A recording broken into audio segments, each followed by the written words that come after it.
Good evening, everyone, and welcome to another edition of Alba by Night, Vampire the Dark Ages.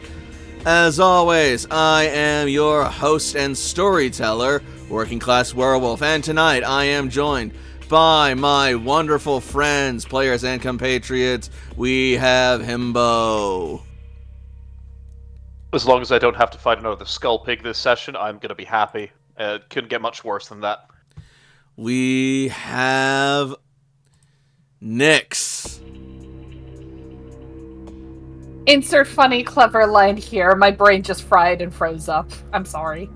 We have Strider.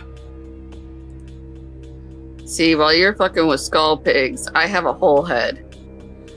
And last but not least, we have Frey. You know it. You love it. It's blah, blah, blah. God damn it! It was. God damn it! It was the joke was right there. It's like literally fucking a pig skull. God damn. Like the former British Prime Minister.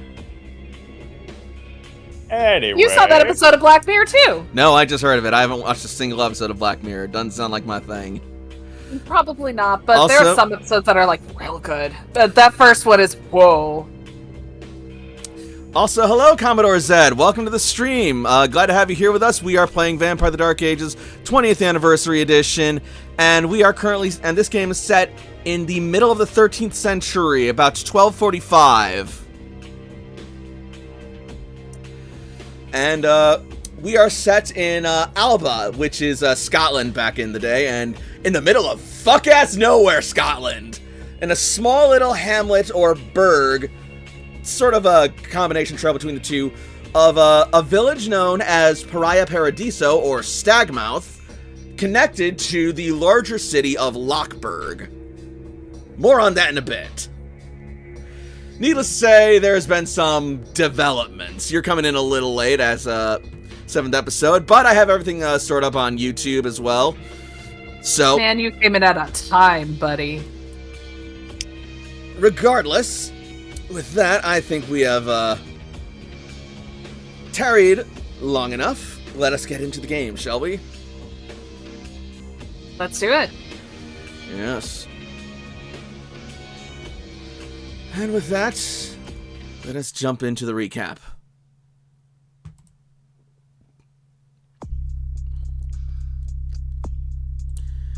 When we last left our coterie, they had returned home to find the scoundrel known as Skjor had made himself comfortable in Don Diego's villa in the hopes of finding him and informing him about the oncoming arrival of the hunters.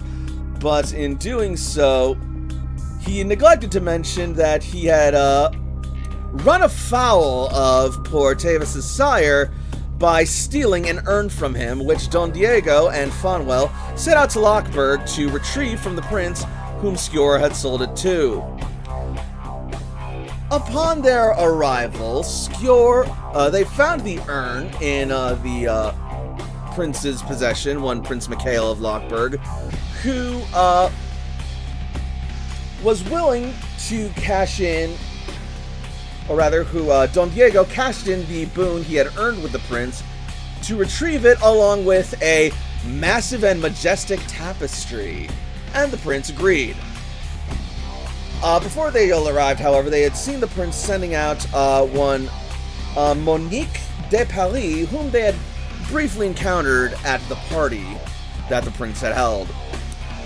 Meanwhile, back in Pariah Paradiso, Tavis was visited by two members of Raison d'Etre, who came bearing a curious severed head, which they claimed belonged to the Fae that they had found, and that they had wanted him to look into after touring his tower and seeing that not only was he just some country doctor, he was a quite accomplished thanatologist and coroner in his own right, or undertaker as it was known back then.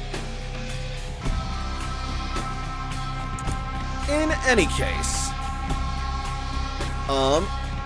elsewhere, Kalik was visited by some other members of Raison d'etre who were sussing out the local legends of the local Witch of the Woods after being shown there by the young girl, Mary, who is, something of an acquaintance to Kalik at this point. Though whether she becomes an adversary is yet to be seen. Regardless, as our heroes, Don Diego and Fonwell, were making their way back, they came across a group of swineherds who actually turned out to be infernalists. They made short work of them, but the Skull Pig made short work of our heroes, goring and tearing through their armor, whilst our heroes were barely able to lay a scratch on it, before suddenly a dark mist enshrouded the Skull Pig, and a voice from within told them to run, and so run they did. Thus we resume our story. Okay, a bit jumbled, but not a bad recap if I do say so myself. Shit, William, you're not looking so hot. As we open right back up to our heroes on the trail. Which ones? Don Diego and Fonwell. As they ride atop Lionheart, galloping whole hog through the forest, thundering as desperately as they can to get out, whilst holding the torpid body of one of the infernalist blood mages in tow. And we will jump over to said map. Fonwell. I'm looking for England. What is your blood at?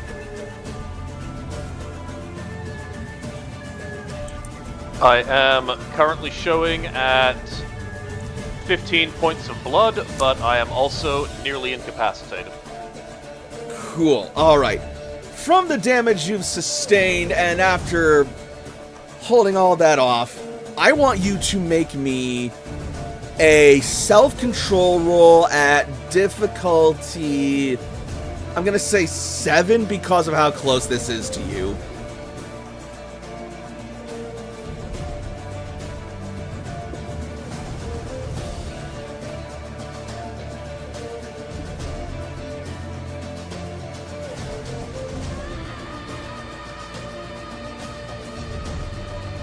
Before I attempt that, if Fonwell is able to nullify his wound penalties, is that going to give him any kind of change to the roll here? It is not, because you still received those wounds, and they were still received from Infernalist, Skull Pig, Swineherds. Scum. Definite scum. Got it. No successes. Oh shit! Uh-oh! Cool. Would you like to spend a Fonwell willpower point to resist frenzy? Yes, Fonwell is going to do so, but his body is physically starting to shake with tremors while he is behind Don Diego. Don Diego, you feel his body start to shake with these tremors, and as you ask your query, you hear him roar in response with one of the most terrifying, blood-curdling shrieks you've ever heard, and for the first time, you see you see Fonwell's eyes flash blood red, all 3 of them, his fangs bared. He then quickly shuts them and retracts himself, grounding himself, but you saw the beast come out for a moment. Okay. Hold it together, hold it together, hold it together, hold it together. And then Diego's just like on Lionheart, just hoping that he doesn't have a huge problem right behind him. One of Fonwell's hands will grip the body of the Tremere that is with them, his fingerprints starting to bruise the dead pallid flesh immediately before beginning to start crumpling inwards as the sound of bones crack beneath his grip. Alright. Through sheer force of will, you manage to drive the beast back, but it takes a lot out of you. What's your willpower at now? He is still at 9 total, but he is at 7 points left to spend. Wonderful. As you ride through the woods, I want you guys to make me a perception plus alertness roll at difficulty base 6. Perception alertness. Okay. Base 6. So probably like 4 for both of you. Yep, subtract your aspects. No, Jesus! William is... You are fully focused on containing the beast right now and getting out of here. At this point, William may be starting to pull the... Oh, Jesus Christ, thank you. William may be starting to pull the Tremere into his lap, getting ready for an in-flight meal, let's say. Yeah. Don Diego is just sitting there saying, hold it together, hold it together, hold it together. Not certain if he's saying it more to himself or to William behind him, but he's just looking around. 2 successes. As you focus... At this point in time, you're flirting with God. As you focus your senses on staying safe and protected around you, looking for any signs of anything else, you hear footsteps coming in behind you, approaching rapidly, crunching, fleet-footed, twigs snapping under each step with power and purpose, getting closer and closer towards you. Oh, Lucita, I hope that's you. You turn your head, daring to look back behind you, and sure enough, a flicker out of the woods sends a shadow shooting towards you like a comet. And out of the shadow emerges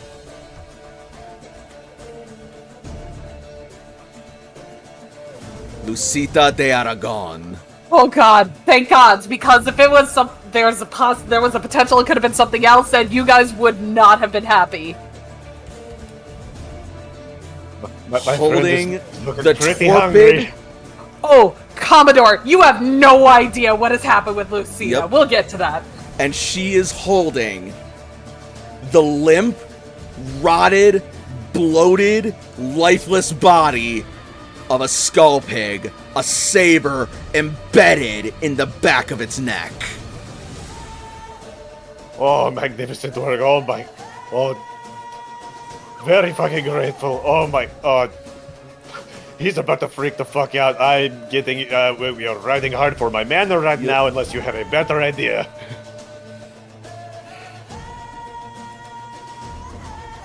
Are you okay, mijo? I'm fine. Like, William got like gored the fuck out of. All the swab is gone, and he's just the panicked, like... You told me to run. I am trying my best right now. And you're doing well, mijo. I am not punishing you. Do not blame yourself over your failure. This beast was of like nothing I have ever seen and would pose a challenge to even the most stalwart Cainites. Were it not for my obtenebration,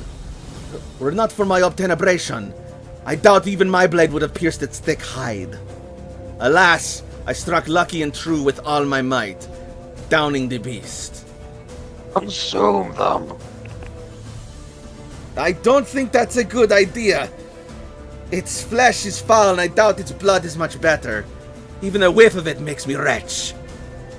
William will turn his head to Lucita, his 3 eyes very much bloodshot and on display.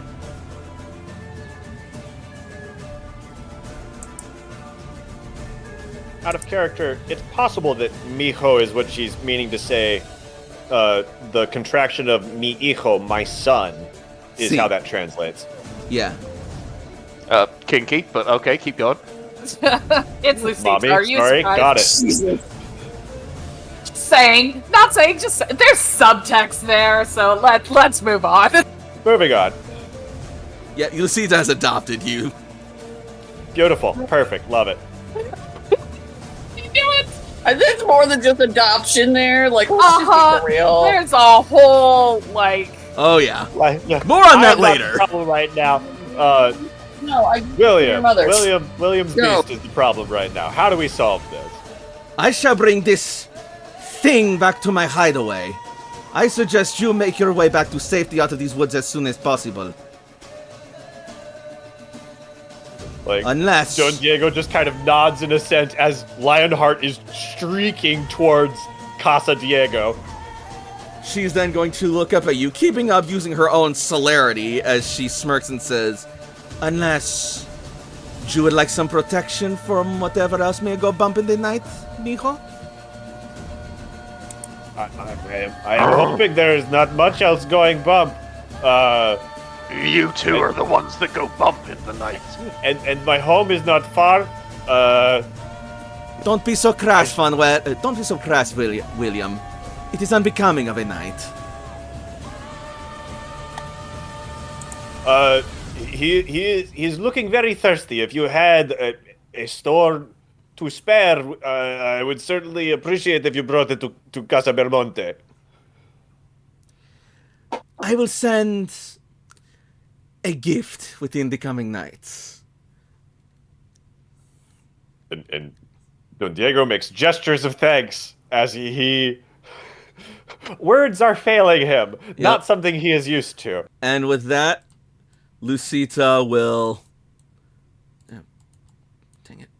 And with that, Lucita will break off into the forest, carrying the pig's body into the shadows towards her hideaway, as you ride towards Casa de Belmonte. Pariah less than Paradiso. Oh, Del Belmonte, sorry. Yep. I cackled and I was muted. It makes me sad. Because it is still the nighttime. Where are we at? Is it like early morning? Like what time? It is late there, night. back.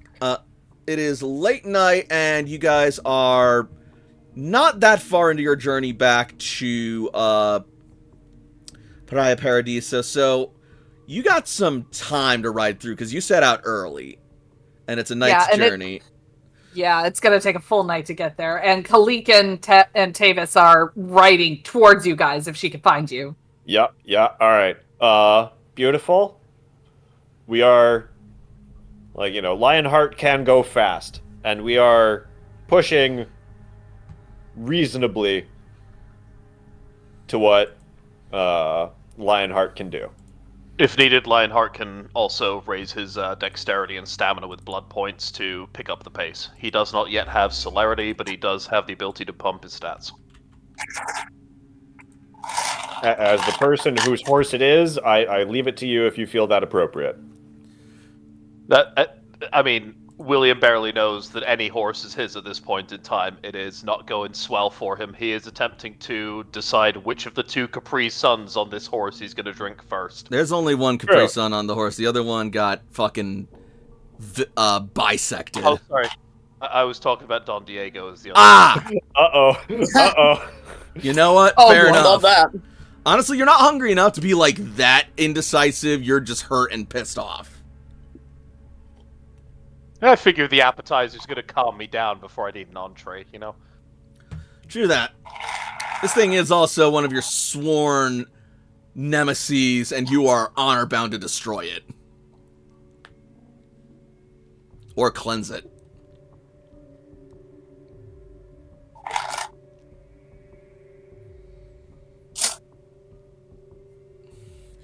But yeah, we riding. Yes, you are, and while Don Diego is riding and Fonwell is deciding, we're going to be cutting back over to the other side of the woods. I apologize to Don Diego for him being in a very, very not cool situation right now. It is what it is. This is what happens when you voluntarily travel with other Canaanites. We could have fled if it weren't you, but you use the one keeping me safe most of the time. So we're gonna get you back. We're gonna get you fed. You just have yourself a snack. It'll be fun. The role that I have to make to flee from combat with something like a Tremere or an abomination like that is like Road 2. So I would just be destroyed by that.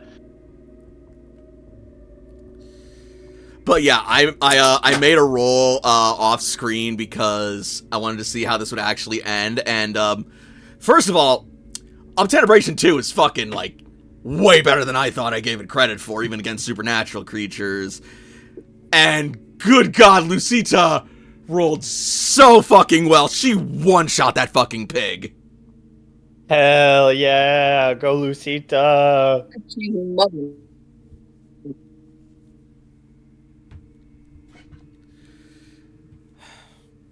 In the meantime, Kalik and Tavis. You two are riding Yeah. together, yeah?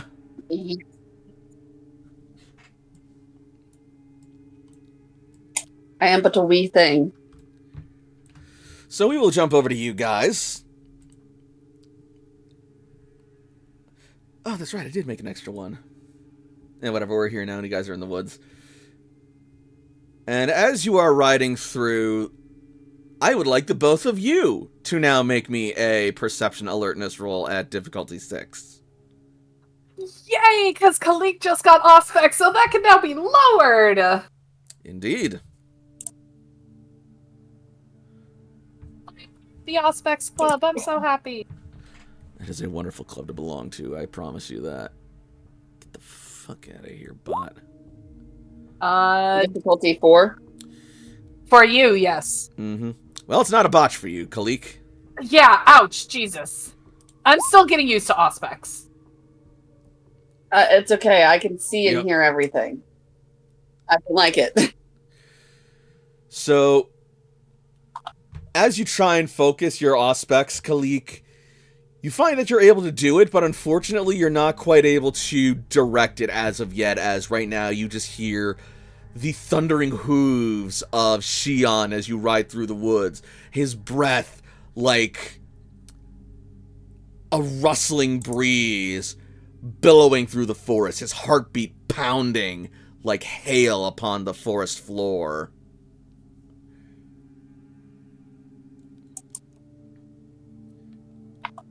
And for a moment, you'd swear it was even your own until you remember that it no longer does that on its own.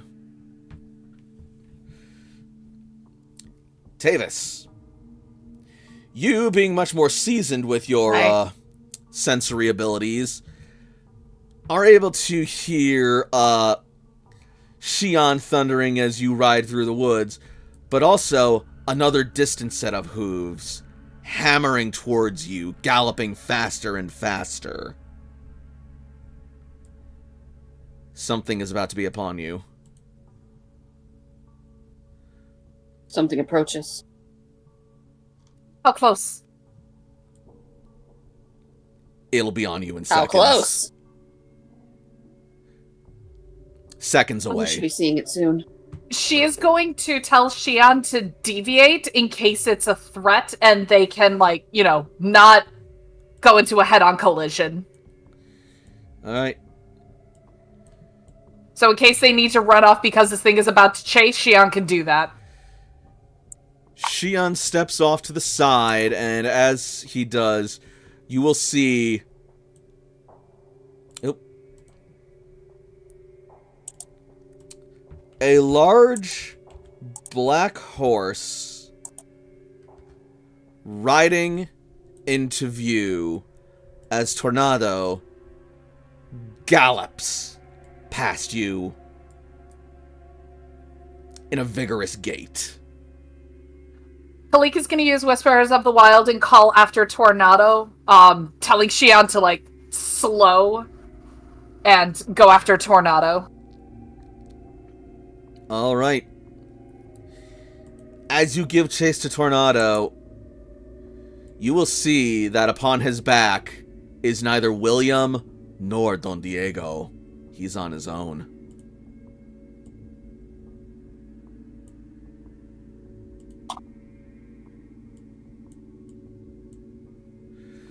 Tornado! With that, Tavis is going to get worried. You talk to the horse. He's going to start going towards the direction that Tornado was in because you can catch up on CN. Eventually, yes. Tornado, what happened? All right. As you dismount from a moving CN, I am going to want you to make me a Dex plus Athletics roll, Tavis. Difficulty will be 6.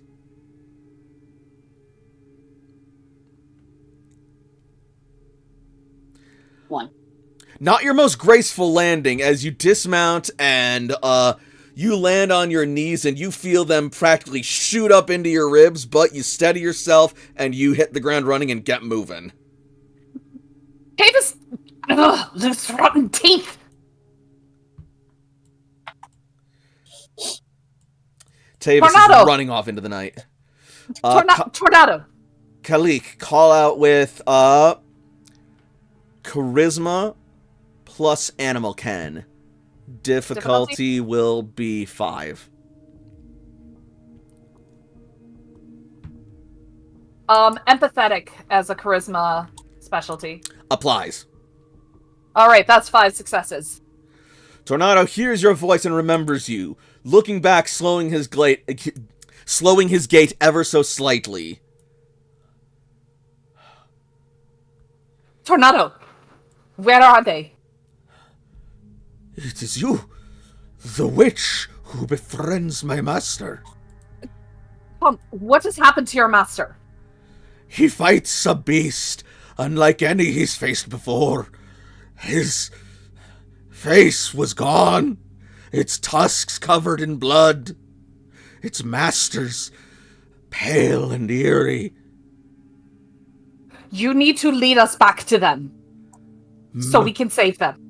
Master said to flee. And you have found aid, but we need to aid your master. You need to lead us. Charisma plus animal ken once more, difficulty 5. Oh my god, even more. So it turns out you're way better at talking to animals than you are to K-Knights, or at least Tavis. I'm better at talking to animals than anything that was once human. That or they're better at listening to you. Regardless, Tornado pauses for only a moment before standing stark and galloping back towards the danger. Follow me! Tavis! Towards my master! Grab Tavis! Like, Kalik is switching between a Call of the Wild and normal speak to be like, go grab Tavis! Tavis, get on Tornado! So, Tavis, it is not long before you are caught back up to by Tornado, who lowers his head and offers his back to you. I allow it. It's not like I'm actively trying to get away from them. I'm just trying to get to the people who seem to be in danger faster. This will be faster. All right. I wasn't arguing. I was just, as soon as I see it happen, hold on to him. Fair enough. And sure enough, Shion and Kalik will catch up with you. Go, Tornado. Lead us to Don Diego.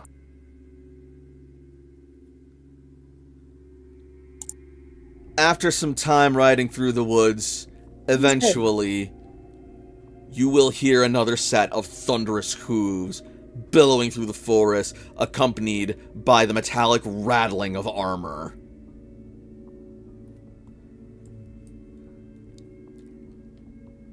And like Do you hear that? I do.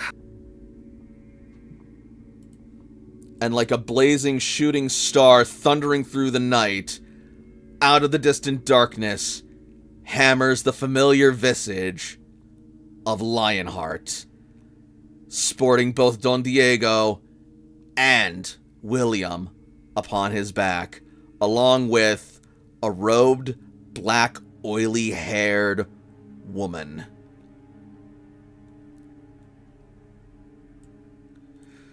As you both arrive and come within eyesight of each other, both Lionheart and Tornado will rear up, seizing their gait, and let out a thunderous whinny upon the sight of the other.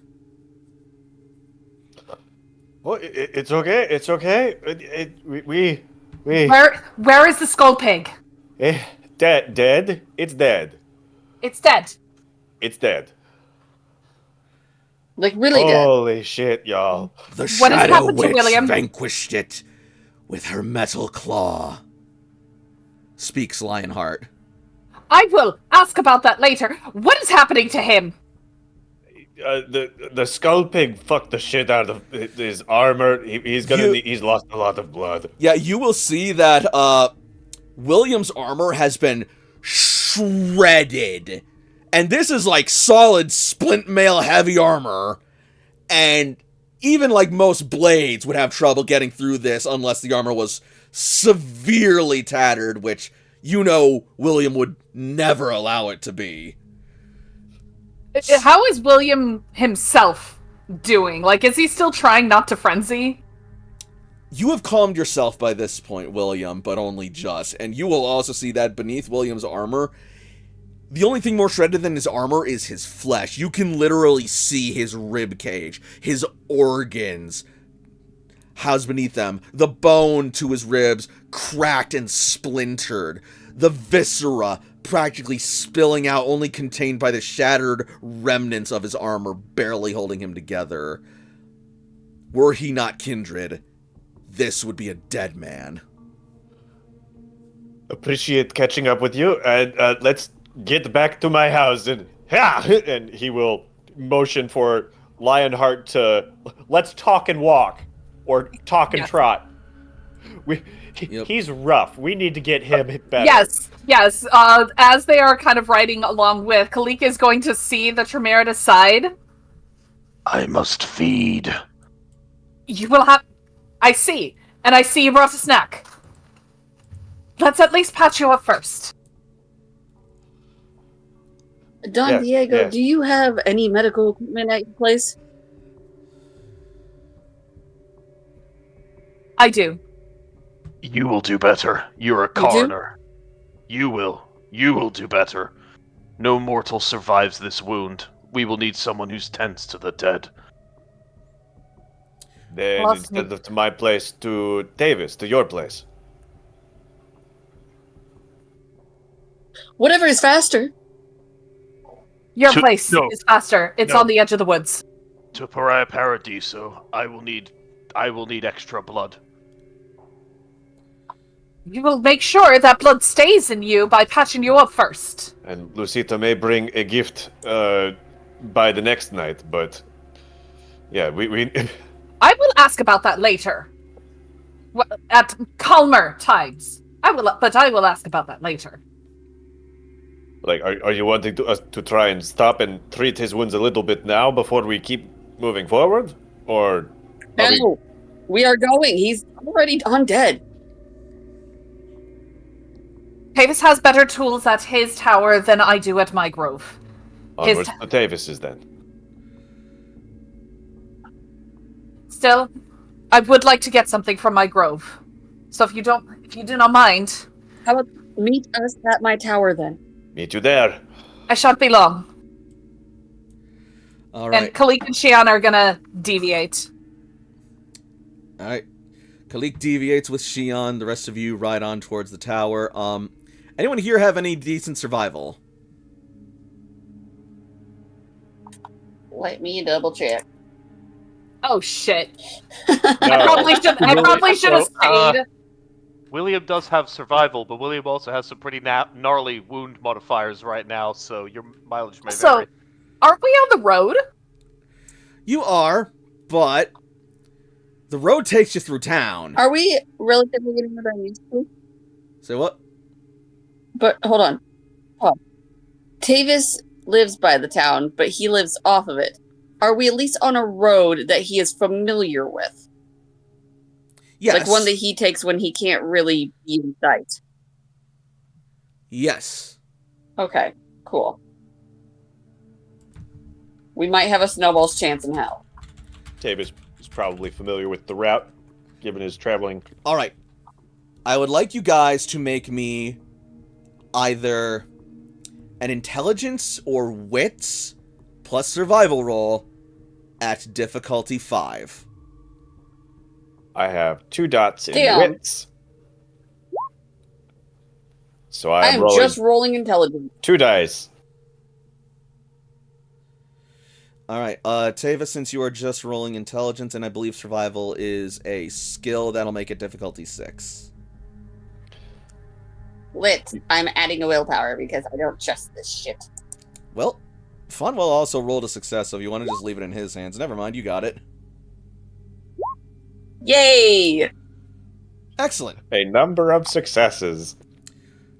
So, all of We you did it. will have enough knowledge of the forest and the area to suss out an alternate route that will get you to the tower within a relatively similar time, maybe a little longer, but within your time frame, it's negligible. Without going through town and having to risk William's exposure to everyone. Yeah. Yeah, there's a little bit too much Decent. inside of the rib for mortals to... Not to mention parading a fucking dead witch through town in the middle of the night. I mean, this is like 1200 Scotland, so parading a dead witch through town, they'd be like throwing beer on us and be like, hell yeah, brother! Bonfire tonight, buddy! Woo! Let's get some chicken wings!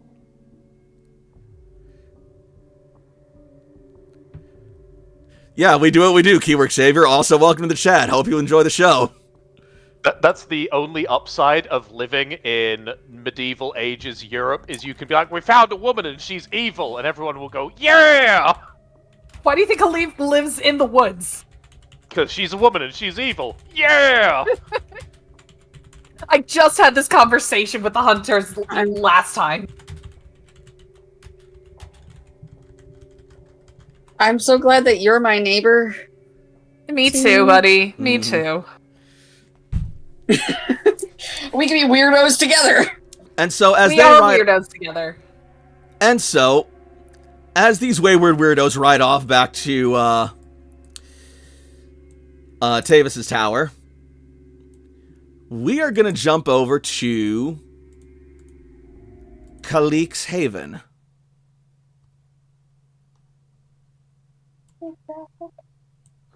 Well. Just give me a second. Hey yo, hype train incoming! Hell Yeah, yeah, hi, Himbo! Thank you for all the gift subs and everything else. And thanks for starting up that hype train. Let's see if we can keep this going through gameplay. Meantime, anyway. Kalik. I am going to switch over in a minute. Yay. I'm just getting something set up.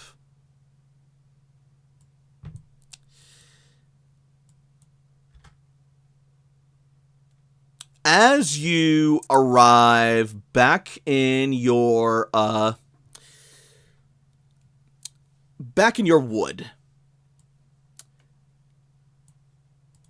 you are going to find What are a you doing here? surprise.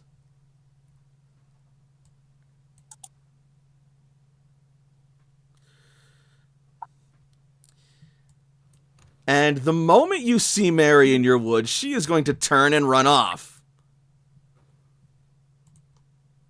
That's not suspicious. And just what are you doing, child?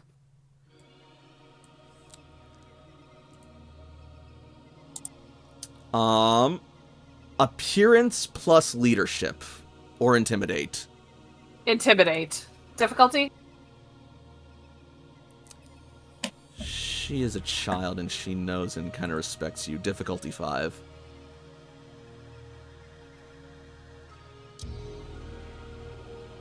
Just in case, I'm gonna spend a willpower. Okay. Alright. No specialties in either of them.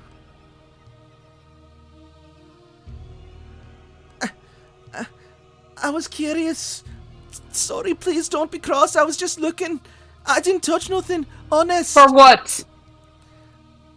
I was curious how a witch lives. I live in a big warm home in the village, full of me loud noisy parents and me baby sister, and we have like food and chickens and other such stock, but I didn't know what you had or where you kept things. I was curious.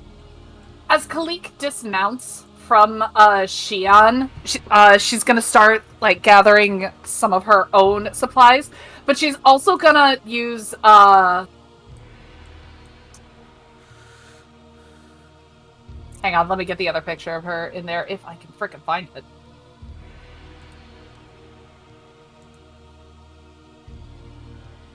There we go. Okay. She is gonna use genius loci to make sure. Oh God, there's two of us. Nah, now there's none of you. All right, you put her on. There we go. Okay. She's gonna use genius loci to make sure that she is the only one who's here, and the hunters didn't like. Mm-hmm. All right, is there a roll for Genius Loci, or is it just like you got it? I spend a point of willpower, and I roll Charisma Occult difficulty 5.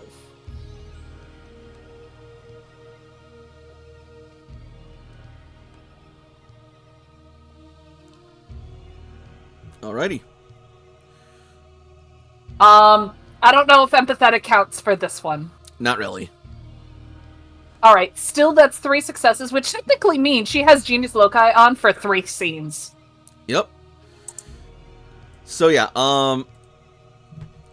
you extend your senses throughout the grounds of your domain, feeling every sprout and root like it were a digit on your hand, caressing and feeling the pressure and temperature of the dirt around you, the rustle and crustle of every fallen leaf. And near as you can tell, there is nothing else here, no one else here who isn't supposed to be here. Mary, I have to say, your timing is atrocious. I wasn't trying to visit you, I was just trying to learn. I saw you were gone and... If you wish to learn, you would learn better from myself. I would have been more than willing to teach you for the asking. I'm sorry, Mom. I'll go. Kalika's gonna turn. Forgive me. Was that an apology? From you to me?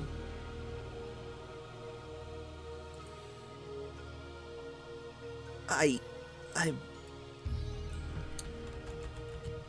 mean, yeah, I was bad, I was rude, and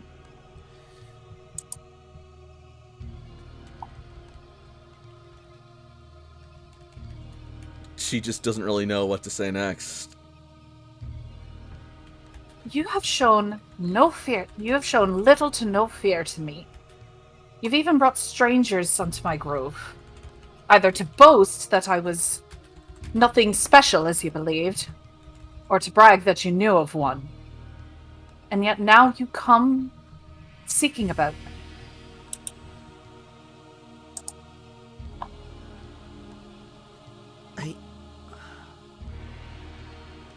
I just wanted to know more about you. Normal people don't go off and live in the woods like this. And I was curious. You consider me normal, child? No, you live out in the woods. I just said that.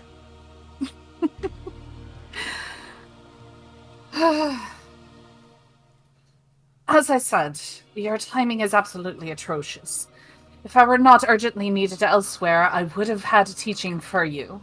But unfortunately, my time is requested elsewhere. I'm sorry, I'll go home. I won't say nothing.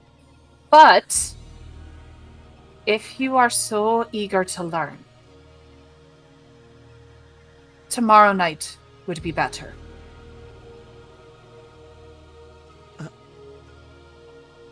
Okay, I'll try and make it tomorrow night then. Can you write? A little, yeah. Bring a journal.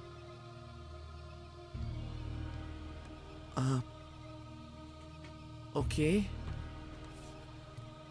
I'll see what I can do. And child, this Aye. meeting is to be known by no one, eh? Aye, miss. She nods. Good. You know the way safely. I've been here before, haven't I? I trust then you can find your way back safely. I am course. cautioning you, but I am cautioning you. The woods are more dangerous tonight. If something should happen, run. If you hear something you don't recognize, run. Do you understand me, child? You can see her trembling a bit, but she nods, looking you in the eyes as she slowly starts backing away. Xian, Mistress. I need to gather a few more things. Escort her safely to the edge of the woods. Yes, mistress.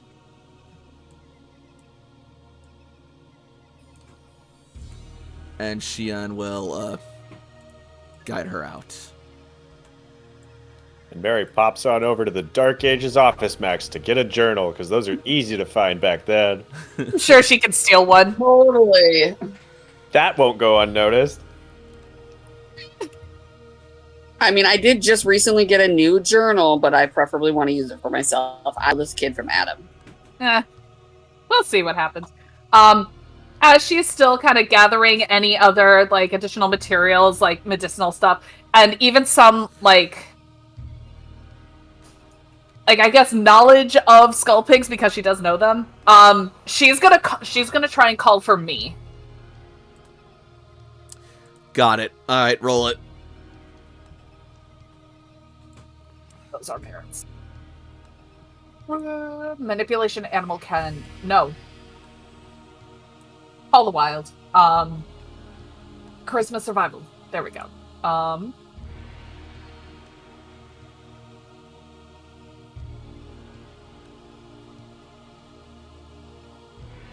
right, he come. I got him. All right. You let out a shriek into the night, calling out for me. And within a minute... Oh, that's not the right one. I love him so much.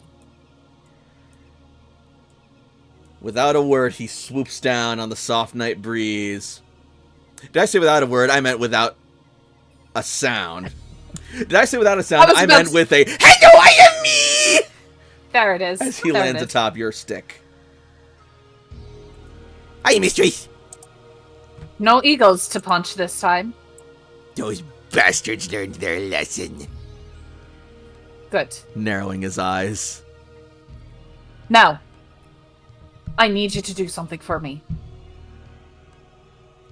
Tilts head.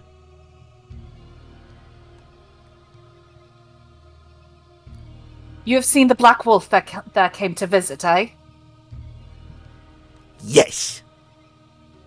I want you to find her, and I want you to tell her exactly what you told me. Okay, but you need to tell her not to eat me. Tell her the Witch of the Woods sends this, but make sure only she hears this. No other wolves can. And no other humans around her. Oh, don't worry, mistress. I can be quiet as a mouse. Mouse. Just starts clicking his beak hungrily. Kalik gives him the most disbelieving look ever. Have you ever tried mouse, mistress? They're too small for my appetite. That's true. It would have to be a very big mouse.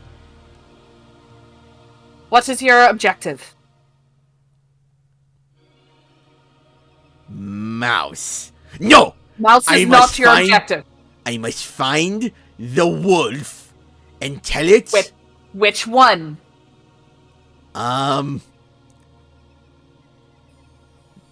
night-furred one.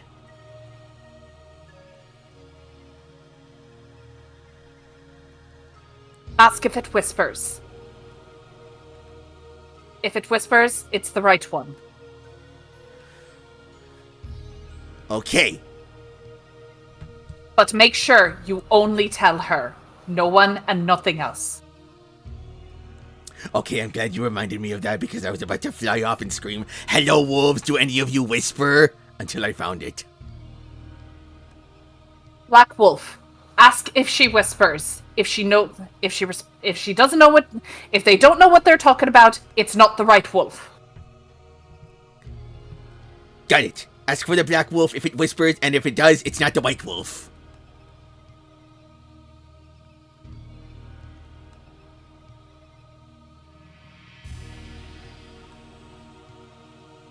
But if it's black, it's already not the white wolf?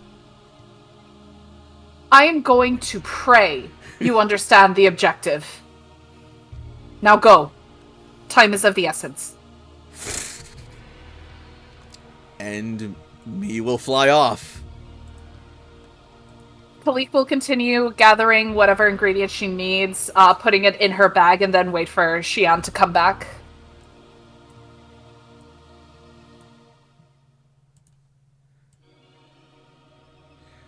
After some time,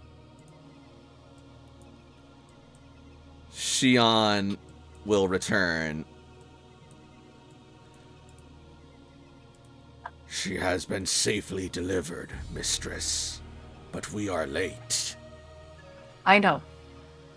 But I have everything we need. Let us away before the sun rises. I saw me taking flight on the way back. Aye, he has a mission. We'll see how well he does. Now, let us go. Xian offers his back.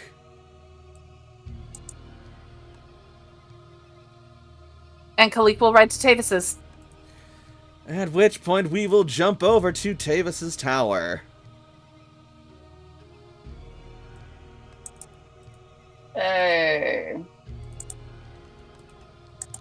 Oh god, I was about to say, if those two are still there waiting, that is going to be the most awkward welcome home ever. Thankfully, not this time. Alright, and... Looked over, play dead.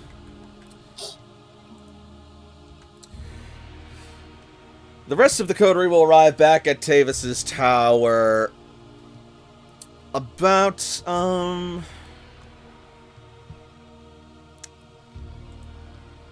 let's say 2.5 hours before dawn.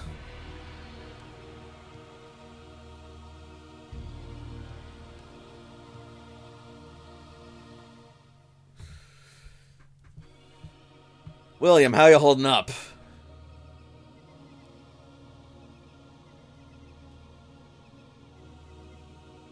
Well, now that we are back at the tower and William knows that he has a place inside that he can go to, he is going to dismount from Lionheart with the Tremere in one of his hands, very tightly grasped, and he is going to then put one of his arms around Lionheart's just kind of shoulder and neck and give Lionheart a very, very tight hug.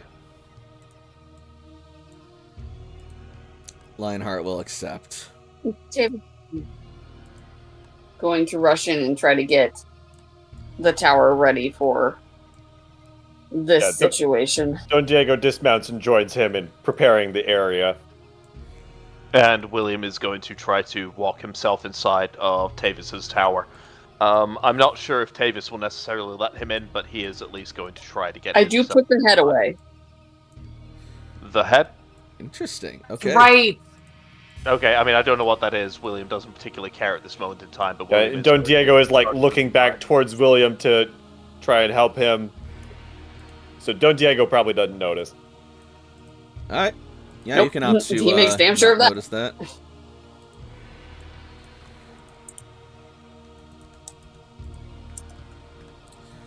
Put me back. Let's switch the music up. My house. Don't worry, you're on. Put me back in my house. Let's see.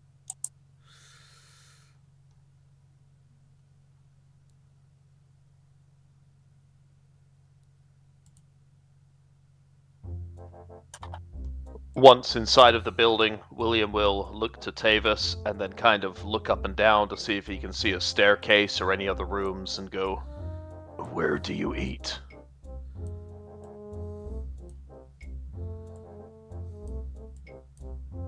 Well, I go off for my food, actually.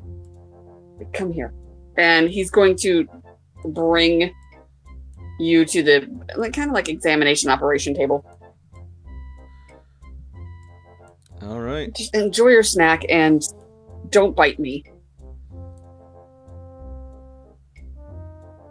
Enjoy your snack and don't bite me.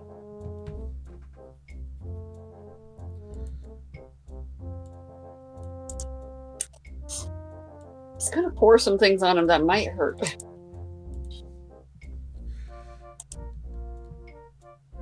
Fonwell, do you partake?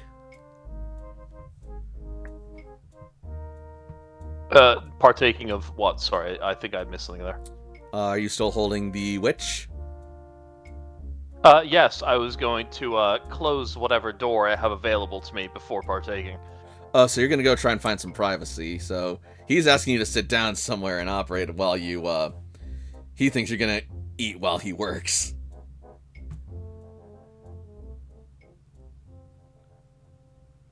I just need to cover your wounds. That's all.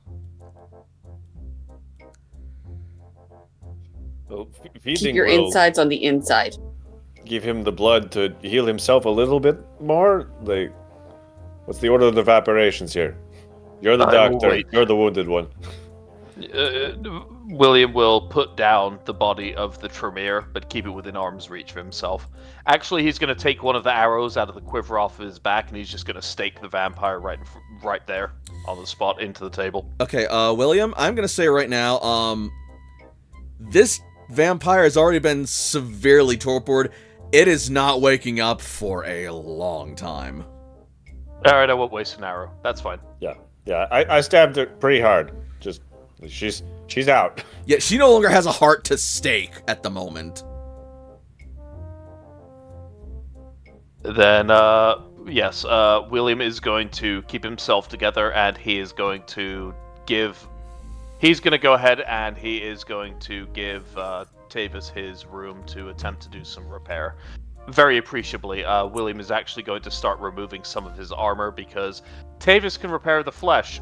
He can prepare a cadaver, but the armor, that's going to be something else. So William is going to take off the top portion of his breastplate and his splint mail. Yes, we're going to have to get you new armor. I probably figure something out. Alright. As Fonwell starts removing his armor, you will help him out because, fun thing about armor, it is not a one-person job to don and remove. It's maybe a one-person job if it hasn't been bashed up into your body like a car accident. And this is I got you. We're getting you out of that armor. We're making it happen. And you do make it happen, and oh dear lord, the damage is even worse than you could have imagined, Tavis. Like, the moment you take his armor off, you almost feel like a vacuum seal He's sort of... clinging around the, like... Yeah. I was just gonna say, you almost feel like a vacuum seal sort of, like, release, and you will see not one, not two, but... Are you gonna actually show... Three of William's ribs fall out of the cage and clatter onto the ground.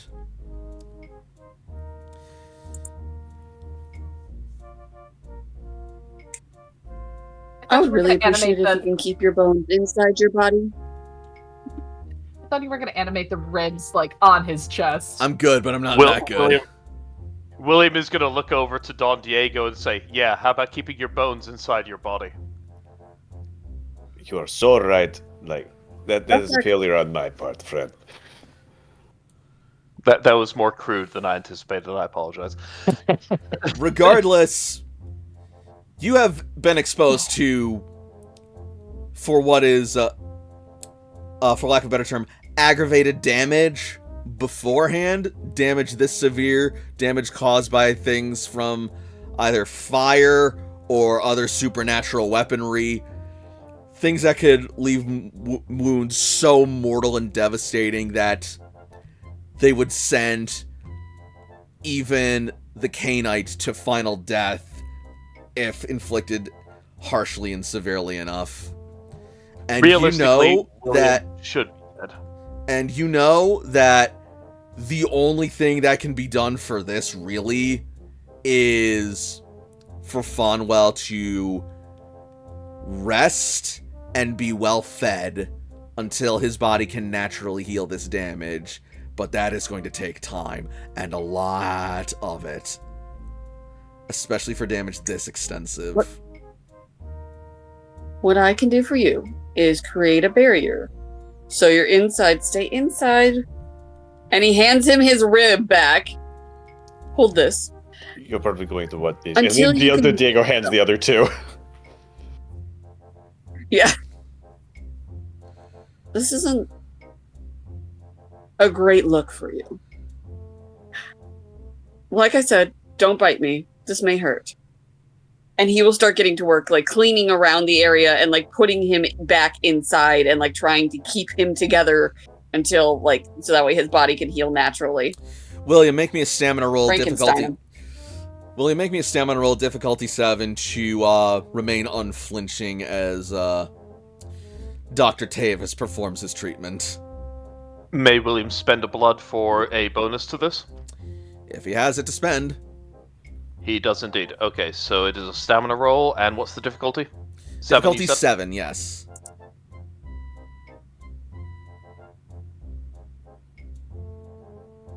That's not right. That's got an extra letter. 7FG1. Hey, there you go. Compared to what inflicted those wounds, this is like an itch This is at light worst. Yeah, this is light work. I was just hit by a fucking car. Covered in fucking tusks. I didn't know how fucking bad it was. So yeah, Tavis, you are impressed at how still, even for a K-Knight, Fonwell is remaining throughout this treatment. He's gonna patronize him a little bit, being like, "You're doing so well."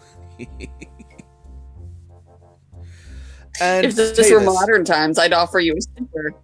And Tavis, as you administer this treatment, I would like you to make me a Dex plus Medicine roll. Difficulty 6.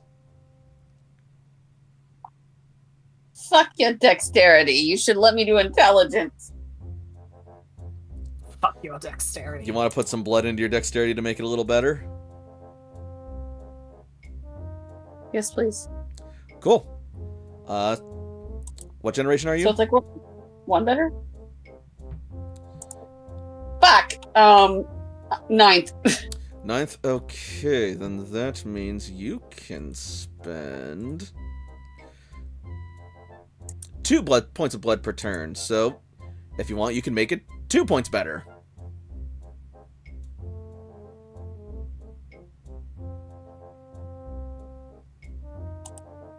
I can make it 2 points better. Yeah. I would love to make it 2 points better. Provided it doesn't go above 5. Turn that. No. Then yeah, you can make it 2 points better for the rest of the scene. 10. Difficulty. You said what? 6. 6. F1. I'm still spending a willpower because I don't want to fuck up my friend. Actually, that reminds me.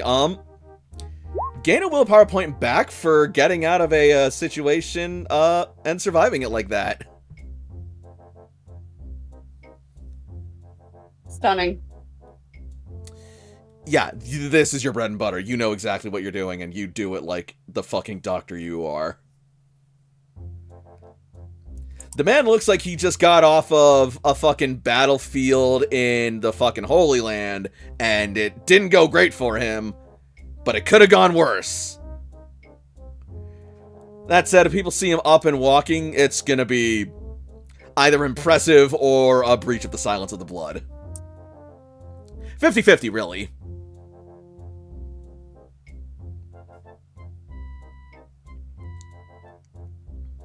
Okay, well, I'm done. Don't touch anything.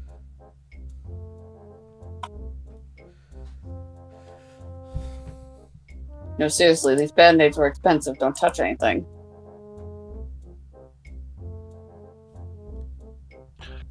I don't imagine I'll be moving too much over the next few days. I've not felt something like this for 100 years. Maybe more than 100 years. Not since the fall.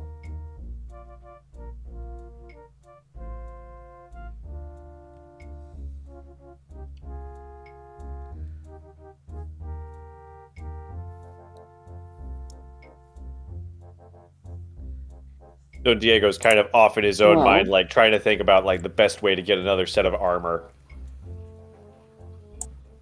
If it's any consolation, it's been a while since I've had to put somebody's rib back in them.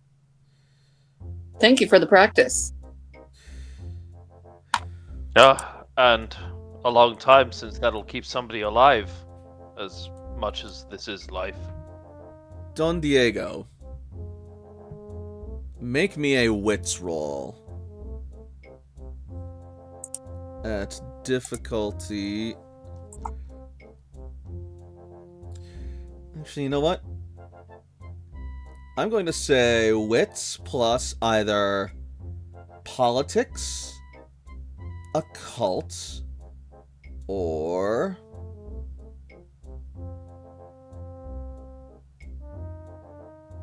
I do like wits politics. 2 in wits, 3 in politics. All right, yeah, we'll go with that then. I was going to say or commerce, but yeah. Wits politics will work just fine. Difficulty will be 6.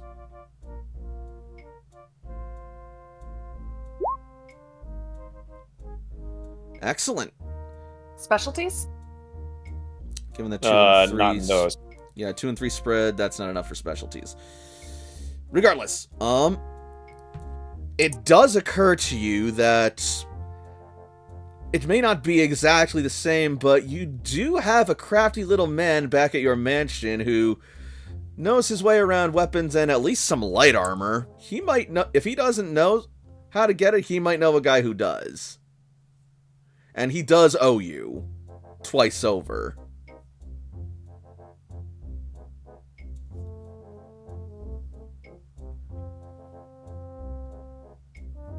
Oh, Skewer? Yes. Beautiful. Yeah, Skewer. That could be a minor boon. Get me some armor.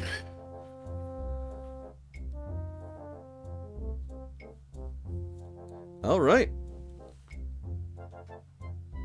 Well, get William some armor. Right.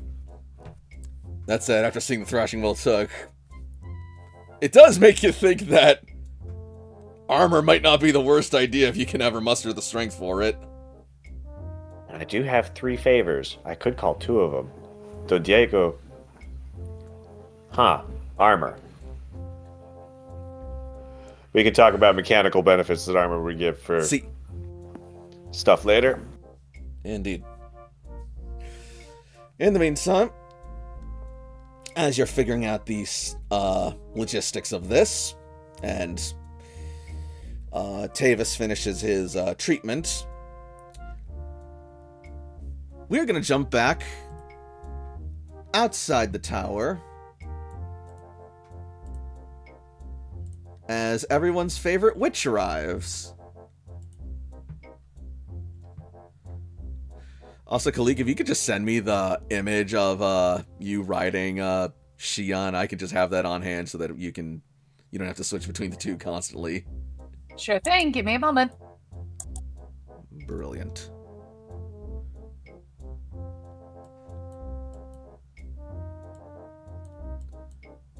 All yours. Excellente. And you have her solo one, right? Well, that one's already on the character sheet. So I can just click and drag that, or you can just click and drag that wherever and whenever you want. Hang on. So that's the wrong one I sent you. Either way. Oh, you sent me the wrong one because that looks like her on the... Whatever. The belt's the wrong color. I gotcha. There we go. That's the right one. Okay. In any case, you will arrive outside Tavis's tower as you dismount Xian. You will see that there is no one outside right now, but several footprints do lead inside, and they look relatively fresh. They're probably inside. Most likely. Khalik will then tell Xian to keep watch and then head inside. Okay. Xian can stay with the horses.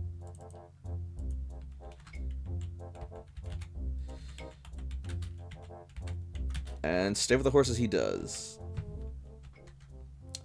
Is that Xian with an X or a C? C. That's right, I'm looking at it right now.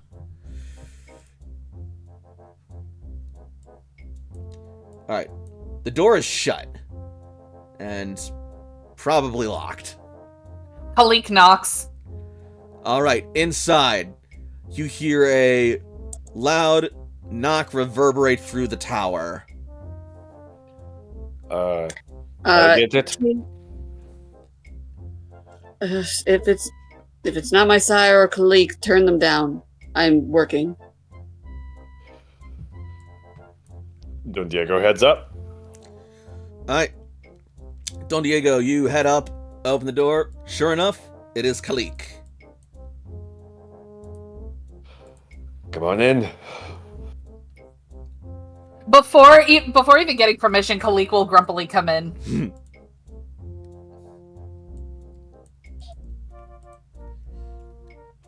As you make your way inside down into the laboratory, Khalik, you will see, well, first you will notice the pungent stench of blood and viscera slowly rotting and decaying, and it's not just from the lab materials. It is strong and fresh and tainted with the odor of vitae, and you quickly see the source as you look at what remains of William Tunbridge sitting in the corner. I probably have like a bunch of bloody rags and everything off to the side that I'm getting rid of. Oh yeah, they are stained dark with vitae, slowly turning red as it fades back into blood. How bad? I put 3 of his ribs back in. Only 3. That's impressive. Considering Hey, it's what been a you while have- since I've actually had to put bones back in the body. All things considered, he's lucky to be alive.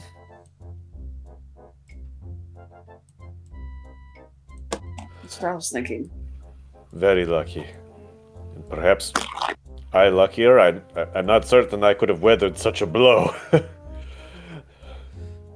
What exactly happened?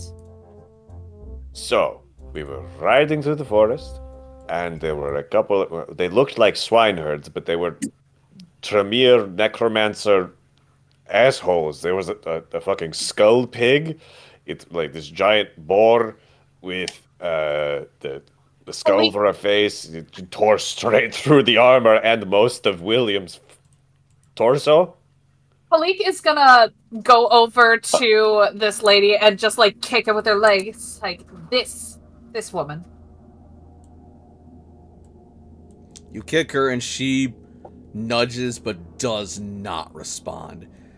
You see that her gown is torn at her breast, and where her breast would normally be is a large puncture wound shaped like it was punctured by a steady yet powerful thrust from a pointed weapon, likely Don Diego's rapier. Khalik is gonna start like looting the body, seeing if she can find anything else about her, like any sort of markings, any sort of talismans, or anything on her person. You find several pointed needles made of a strange black stone, almost glass-like in texture, in her pocket. Several bones, mostly skulls of different animals, and what appears to be sort of like almost a strange pulverized blackish red powder that smells rancid. Is there anything that I imagine she's able to identify the animal skulls? Is there any way that she can identify the powder or those needles? That will be for the needles. Intelligence plus survival or melee. Difficulty? Difficulty will be 8. And is this for both or for This is just for the needle? this is for identifying the needles. You said they were like black and glassy. Yes. I've got 1 point in intelligence and 3 points in melee. Can I Sure. also make this check? I will spend a willpower for this one. Maybe onyx, maybe obsidian. That's what I'm thinking too. 2 successes. Me too. All right. Nix, you're rolling survival, right? Yes. Do Don Diego's first. I'm gonna get some food. I'll be right back. Like 30 seconds. Cool. Don Diego, you saw this needle whiz past your face and graze it even as it embedded itself sharply in the tree behind you. It would have to be pretty sharp to do that, yet it also almost feels and seems frail and glassy. You've heard of a material like this being used in distant lands, usually in areas like Italy or Greece, but to use them in weaponry was not especially popular or thought of as far as you know of, given its brittle nature. Regardless, you are familiar with obsidian. Black volcanic stone whose edge is so sharp it rivals steel within cutting power, but its texture is very brittle, so it can make a very good knife. But as far as combat goes, steel is more popular for a reason. Extremely sharp. It is also Very brittle. not easy to come by as well, all the time. Given its proximity with fucking volcanoes. Volcanic glass. I'm back. Obsidian. And sure enough, Khalik, you don't necessarily identify it in the same way that Don Diego identifies it, but you are all too familiar with this sort of stone. But you would not imagine seeing it in an area like this, at least not naturally. The black, smooth texture, the way it's been refined, the sharp cut of the point, how sharp it really is. This is volcanic glass.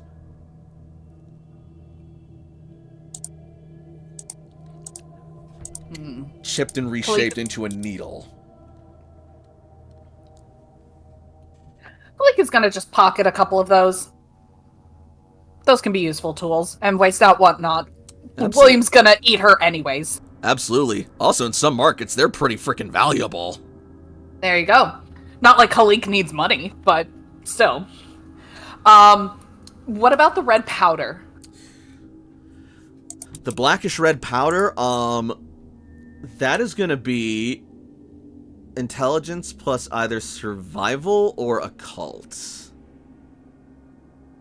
This one's gonna be occult. Difficulty? For occult, it's going to be difficulty 7. I will also spend a willpower on this one. I want to know what this shit is. By the way, would Khalik get willpower for Eye of the Storm? I'm gonna say yes. Wonderful. Immediately being spent. Also, you know what? Don Diego, get a willpower back. Get a willpower back. You survived the skull pig encounter and got away unscathed. That impressed Lucita. I'm gonna step in here real quick and say, does either defender or soldier count for William? Given for your personal oath and standing fighting and doing what you did, I'm gonna say yes. Okay, so I will add 1 to my willpower just for that because, yeah, it was either do or die. How many of the onyx needles were there? Or there enough for? Yeah, I'm gonna say that there were more than enough for you to share. Yeah, I'm gonna snazzy, say potentially valuable. Yep. Don Diego would also like some. All right, give me just a second.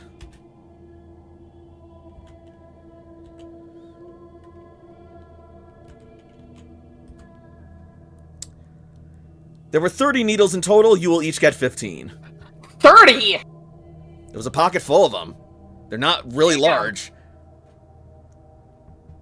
And they are small and brittle, and care must be had that they do not shatter against each other. You carry They more were arrows than probably- that in a quiver, I think. There were probably fewer needles to begin with, but now there are 30 because they're broken into the...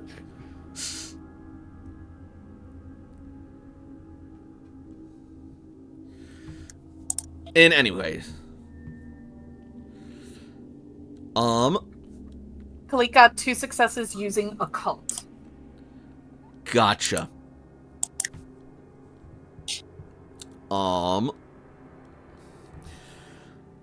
This is kind of a mystery to you. You're able to identify several, like, dried out and crushed up, herbal essences and, other such materials. But the rest of it is something different and smells almost like that creature you found that one winter's night during Yule, as it writhed and burned under the lightning scorched wood.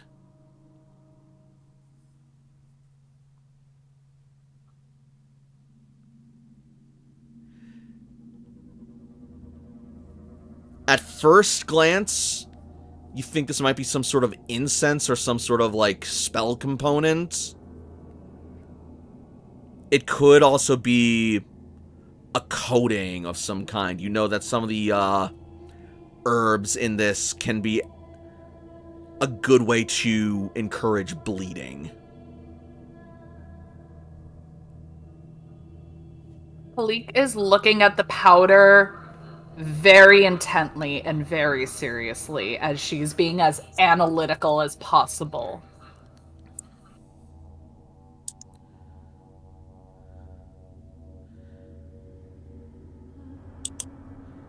So it's not just that you don't know what it is, but rather you don't know what that is. And that tells you something. If that makes any sense. Kalik is very knowledgeable about herbal components, but the fact that she knows so little about this is not okay with her. Like, Kalik looks kind of perturbed. Not disturbed, but perturbed.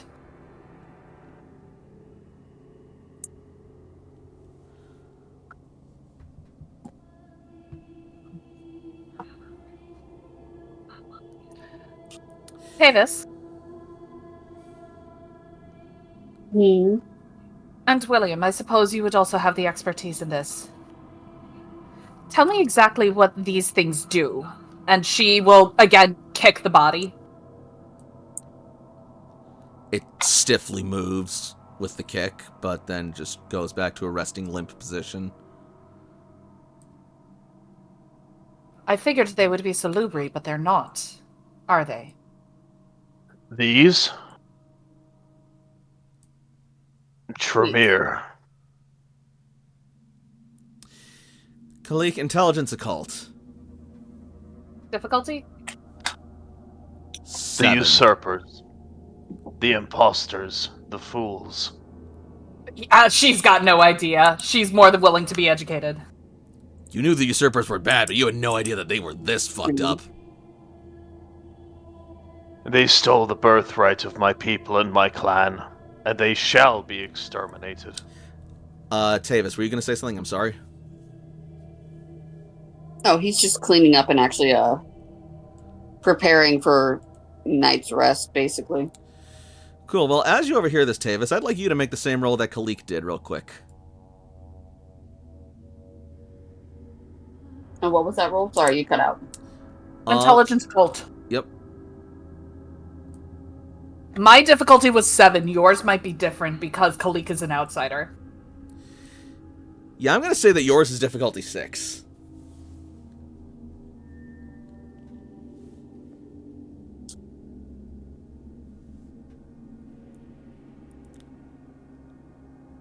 William said that this is Tremere. That doesn't sit right with you. The Tremere are sinister. The Tremere are calculating. The Tremere are conniving. Some might even say that the Tremere are diabolical. But they are organized. They are tight-knit. They are careful. They are elegant. They are the devil who convinces you they are an angel, and who convinces you the angel is the devil. This wears its infernalism on its sleeve. And that's exactly what it is. An infernalist. One who has looked into the pit of hell, seen the torment and terror and damnation roiling beneath it, calling it to claim its soul, and dove in willingly. Who lets the devil rip their heart from their chest and replace it with whatever putrescence it sought to fill in its place, and thanked it for it. Bali. This isn't a Tremere. It's not. This isn't a Tremere by far. Speak.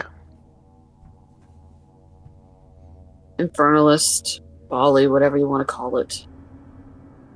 Has Kalik Not ever a heard of Tremere. Bali? Intelligence occult difficulty 6. William, you already know about this. William's hands immediately grasp upon the ribcage of the vampire beneath him. This she does. This she knows much better than Tremere. Sorry to everyone who just heard me hacking up back there on stream. Anyway. The name Bali, that actually does strike a chord with you, because if there is one thing that the Gangrel hunt more religiously and viscerally than the witches of the Leonin, it is the witches of the Earthbound. The warlocks, those who dance with devils and pull others into said dance, who revel in the orgies of blood that are attributed to all who stray from the Christian God's light by the church. Those who give your practice a bad name and smile about it. True, your ways may not necessarily be entirely benevolent or painless, but what they do,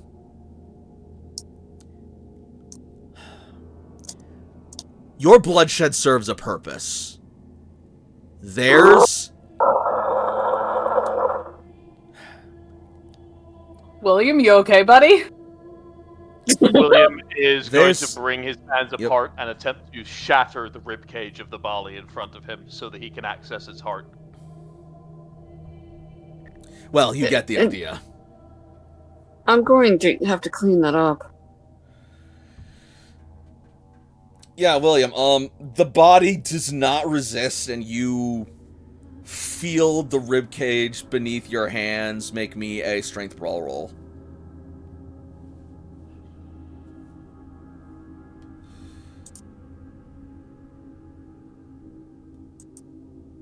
To think that an infernalist summoned, tamed, coerced a skull pig?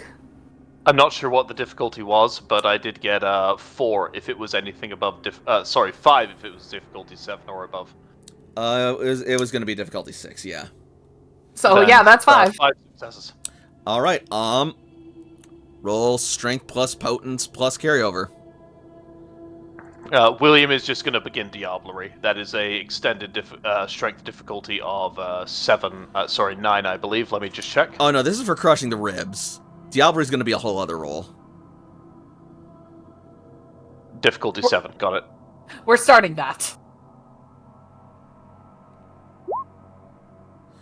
Well, the damage for crushing ribs is difficulty 6, because it's still going to do damage, regardless. Either way, I did roll a 6, 4 points. So 4 points. Cool. That is Yep. 4 points of bashing damage to the body. And it will not perish from that.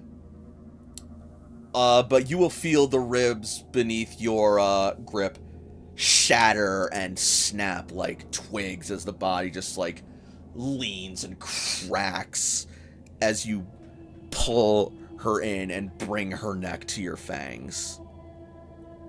William is going to begin the Ritual of Diablerie. It is a extended strength roll, difficulty 9. You just let me know how many times I need to do so. Because its health track is already filled up, 1 point of aggravated damage will kill it. So, you drink the blood, gain 7 points of blood back. 8 points, sorry. And, once she is empty, make the roll. I'm curious. But that being said, though, as he's drinking... This may be the first time any of you have seen Diablerie happen, so perhaps. So actually... Kalik, yeah, I was about to say, Kalik maybe not so much, but, like, how, like, is this something... Because I know in modern times, Diablerie is, like, a huge no-no. How is it here? Yeah, it's still taboo!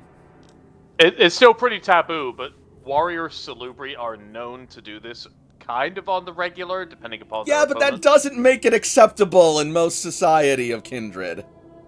Oh, no, I'm not saying it makes it acceptable. I'm just saying this is something that they're kind of known to do in the situations. Like Bali, Tremere, Setites, warrior salubri are known to do this very, very frequently. If you know But anything this is about warrior something we are salubri. not going to be able to hide from those that can see. Yeah, also, you are going to... So you're going to see William, like, suck all of the vitae from the torpid witch's neck, her skin going pale and shriveled and emaciated until she looks like a withered husk, but his fangs are still in her neck. He is still drinking, and he is still going at it as best he can. And this is when you realize he is going for Diablerie. The very consumption of another kindred's soul by another kindred. One of the most debased and monstrous acts that you can commit in most of Cainite society, in most circles. And the very thing that gives the Salubri their soul-sucker names, among others. I'm not gonna stop him, but I'm just gonna edge back and you know what? I'm gonna let him do his thing. Can either of you, in your moral standings, stomach this? Tavis has to leave the room. So he's going upstairs. Kalik, Alright, you're not going to interfere? Cool. I feel like Kalik is inflicted. I feel like Kalik is conflicted about Diablerie because on the one hand, she understands survival and needing to make sure that nature is preserved, and this is a clear affront to nature. On the other hand, the teaching of the Eightfold Wheel is like one of the main things is basically the wheel of life, so the ability for the soul to return the cycle of birth, death, and rebirth. And the fact that he's consuming a soul may not, it's one of those things where like I don't Kalik is not as disturbed by it as Tavis, but she's definitely not completely okay with it. But if you're asking if this like not crippled, but like this frail, this frail old Midna, that is my pasta. Oh no! Midna, kill her! Go, Midna, go! Jesus Christ! She came up for her bed, but unfortunately my pasta was in the way, and Oh no! She's fine. She's fine. Is your pasta fine? My pasta is surprisingly fine, yes. Oh, good. Midna, strike from the shadows. It is your time. Jesus Christ. Oh, God. Minna's on La Sombra. Confirmed. William, I know you are feeling very strongly right now, and the strongest among the hunger, but this is something that we are going to have to explain to people who would be able to notice what you've done. My point is, Kalik is an old lady, and if you expect this old lady to try and rip this hunk of beef, who is probably more animal than any sort of humanity he might have had, off of this creature, boy, you must be outside your damn mind. Yeah, Don Under Diego is normal definitely not I'm gonna say physically this. stepping in. I will say this. Under normal circumstances, those concerns would be correct, but right now, you can see he is full on invested in getting this, and he is vulnerable. It would be so easy to pull him off right now, if you still wanted to. I wouldn't go so far as to say so easy, but It's you're literally welcome. difficulty 2 to try and intervene. No, it's okay. Don Diego looks to Kalik and just kind of like, Kalik is just standing there stoically. Like it seems clear that she is not going to intervene, but she is not completely comfortable with this. William. I'm not saying that we can't do this right now, and I think I would like to intervene. All right, if you want to try and break the diablerie, that is going to be. Sorry, just a second. The difficulty to attack a vampire committing diablerie is difficulty 2. However, that also implies that attacking them does something. Now, William, this is a decision that we could make later when you've had a bit more, when you're not quite so hungry and injured, like with a calmer head. All right, strength plus William. brawl, difficulty 2 to try and pull away from this.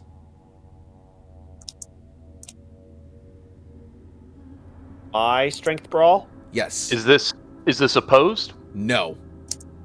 You are full on invested in diablerie.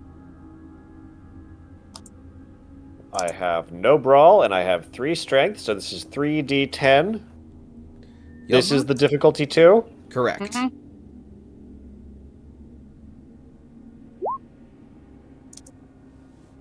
You grab William, and in his moment of shock from just being, like, disturbed from his process, he is pulled away.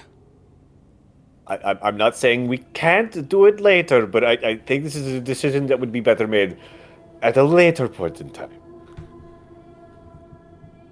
After you've had some nice, lovely blood, some more blood, wouldn't you feel better with more blood in you? Just a second. Different blood. Variety is the spice.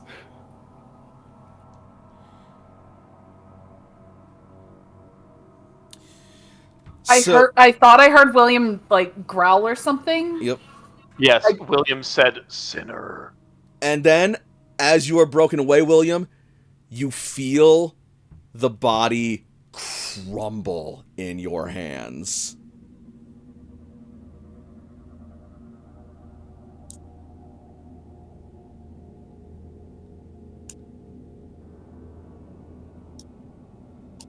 She's gone.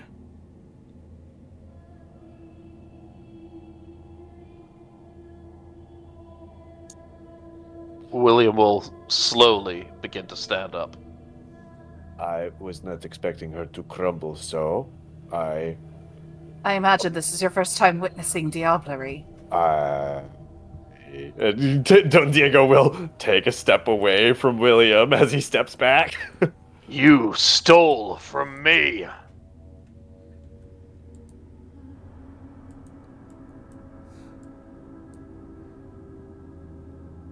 And I owe you, my friend. I owe you a great deal. They are my birthright.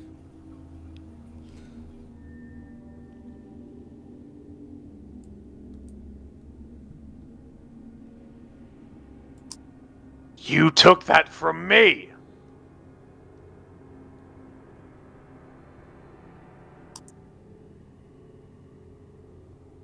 Well, we found 2 infernalists, not to say that we won't find more. that you might be able to snack on. It's. And would you let him do it again?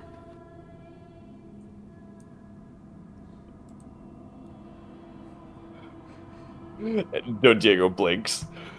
William is going to kind of bend down and clutch his head upon both of his hands.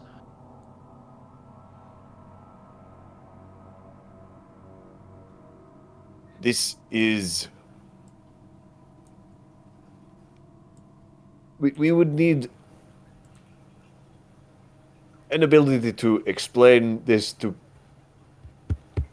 It would be obvious that it had occurred, and this is a contingency that we should plan for and not spring upon a coterie. You expect Diablerie to just be planned out like it's one of your parties? Yes! If they're a big enough asshole. My pride, my birthright, to cleanse those who are not worth.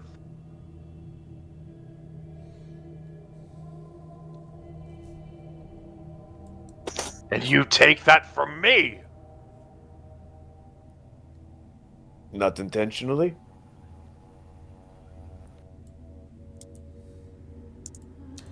Khalik is gonna start. William, Khalik. roll Oh me boy. self-control. Oh boy! Difficulty 8.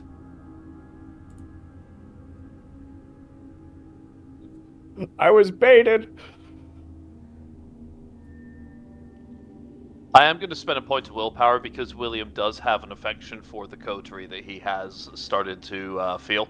I would recommend that the willpower be spent if failed, because then you can just hold off the frenzy rather than...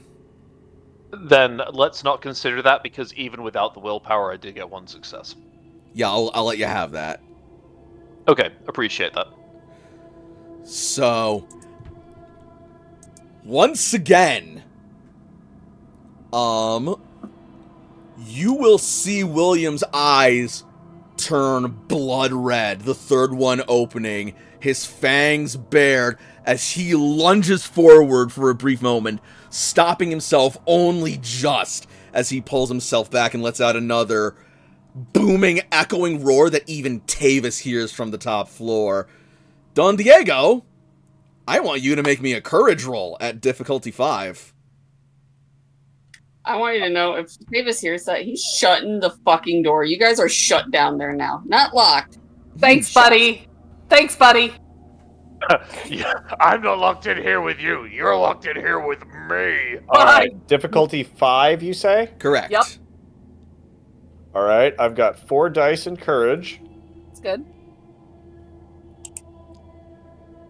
Even your beast stands on end at the sudden outburst of Fonwell looming and lunging like a predatory beast. But your stalwart bravery rings through, and you stand strong, but deep down, in your unbeating, noble heart, you knew fear for a moment. I don't imagine you also want this. That courage roll was just for Don Diego. I mean, I'll let you make it too if you feel like that was like sufficiently terrifying enough, but Don Diego's been through a lot with the beast tonight, and particularly Fonwell. That's true, and I imagine that Khalik is no stranger to the beast, so she's a little bit more used to this than him. True, Don Diego is a but this is still newer vampire. True, but this is still a close encounter with not just the beast, but Fonwell's beast, and you are an old crone. Fair enough. A legitimately righteous, like, God-fearing beast. It is a complete weird twist upon the notion of the beast itself. That's fair enough. Can I Yes. spend a willpower on this one?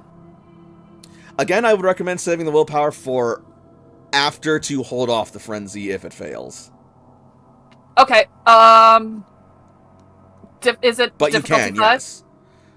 For you, I'm actually going to say it's difficulty 4, because you are far less rattled by previous exposure tonight. Also,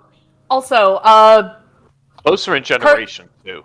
also, courage rolls still have the F1, right? That is correct. then that would have actually been 1 success, not 2. Either way, Don Diego only needed 1 success. Oh, 3. Jesus Christ, Kalik's got this. This is not the first time she's seen somebody frenzy, and I'm pretty sure, like... You still she felt, might have even... You still felt the beast jump inside you. You were still startled by this outburst that was undeniably terrifying. Regardless, you were able to keep control through your own years of discipline. Kalik It also... seems... Sorry.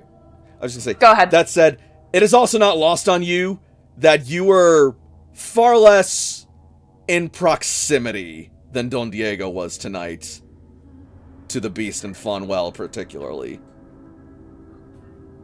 Kalik looks between Don Diego and William, and she is more in tune with her primal nature, even as a vampire, and she is going to very slowly and very calmly put her hand on William's chest and give him a look of wizened ages.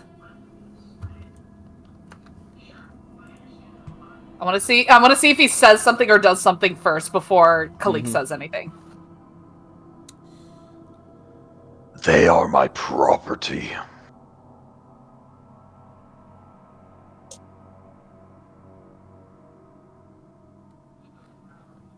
The sun is rising soon.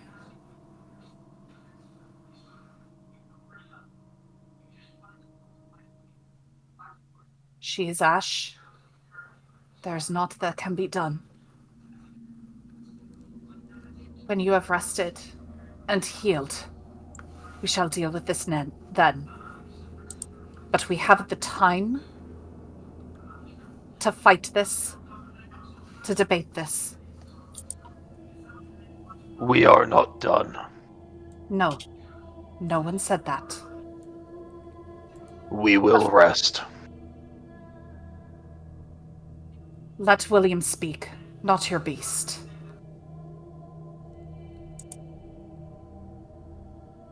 I will rest. But we are not done.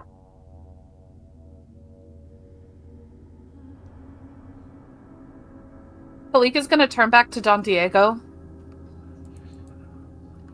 I believe perhaps it would be safer for you to rest in your villa tonight. Or rather today. I think that's wise.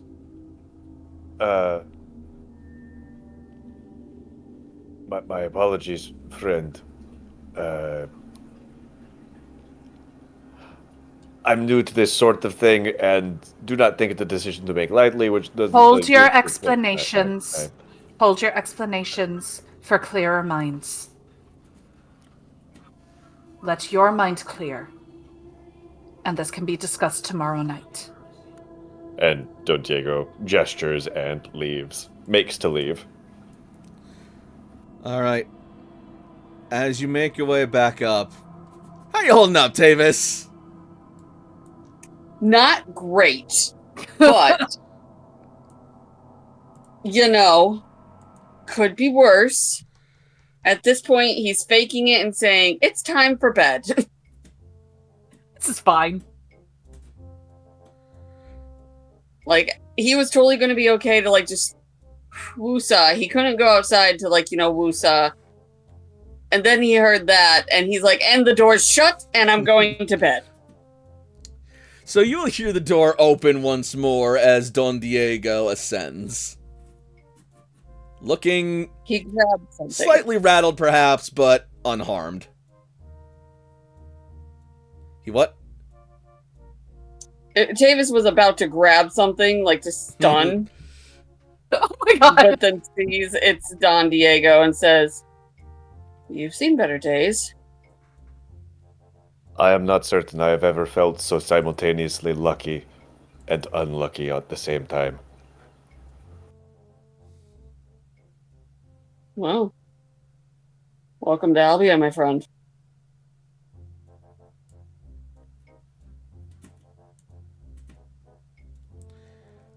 At that moment, there is a knock at the door. Tavis will cautiously go and open it. Is there a place for me to be subtle from, or is there anybody who opens the door? The tower's wide enough and round enough that you could find a place to move out of line of sight of the threshold. Boy, I hope Just step to the side for now. So what? What was that, Frey? I'm just gonna step to the side.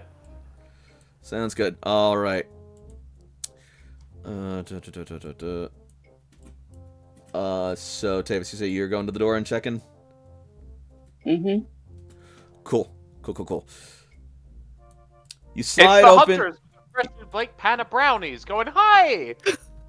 Girls, the Hunter Girl Scouts coming up. No. Something far more cheerful.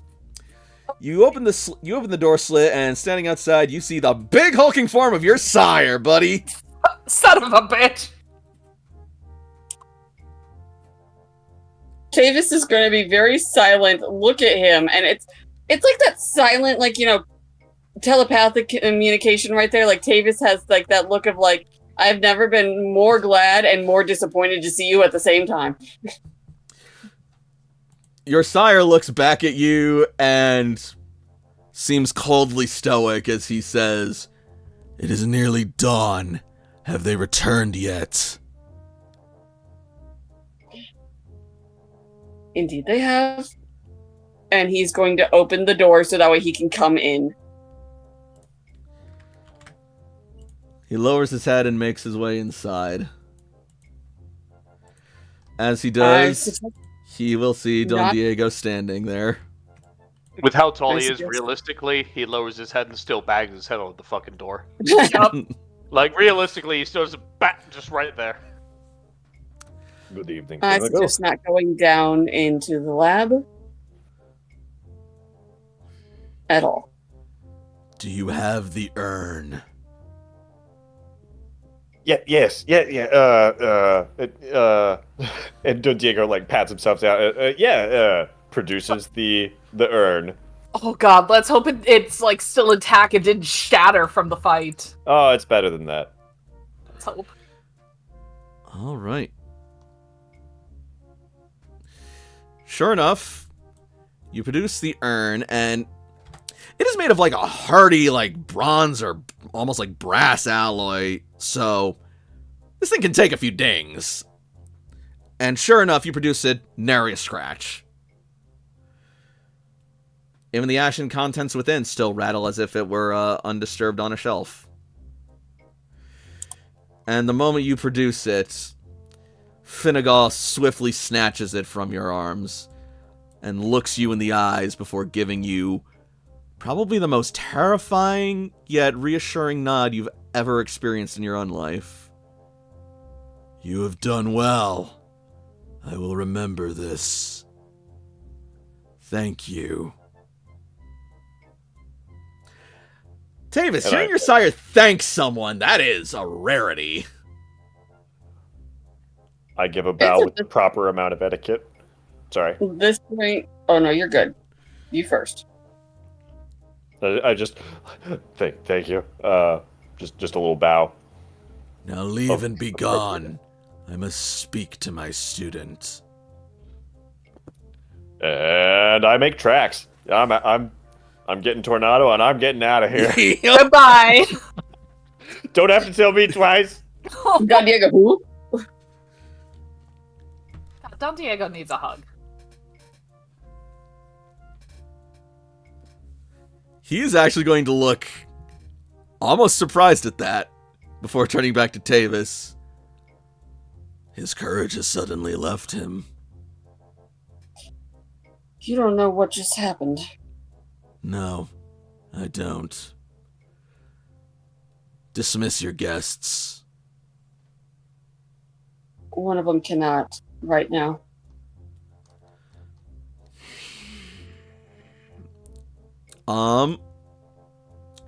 Charisma, etiquette, difficulty, base 4.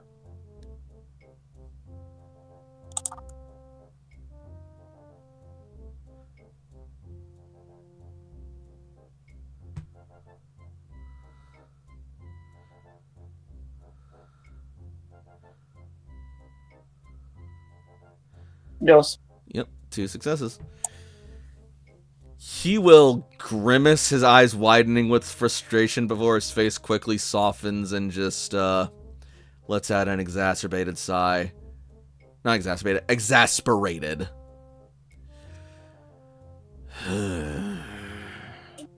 Very well. I suppose it makes little difference.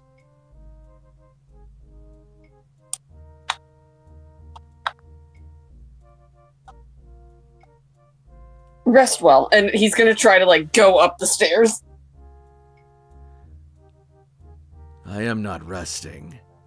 I am calling my assistant to see what he has learned. And you Now? will see him remove the top of the urn and begin chanting as a black mist starts to sort of spew from his mouth. Now.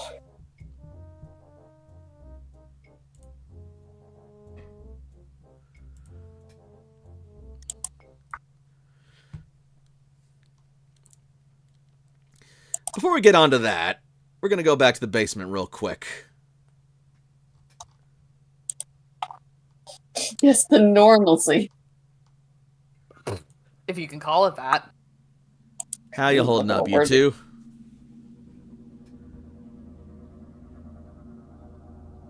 How is William?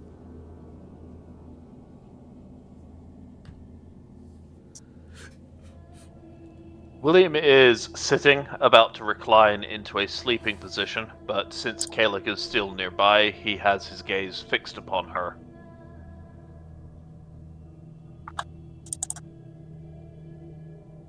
Is there something you wish to ask of me?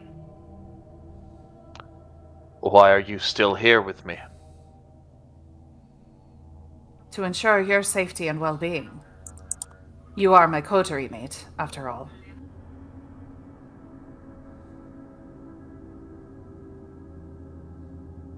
For better or for worse. I must rest.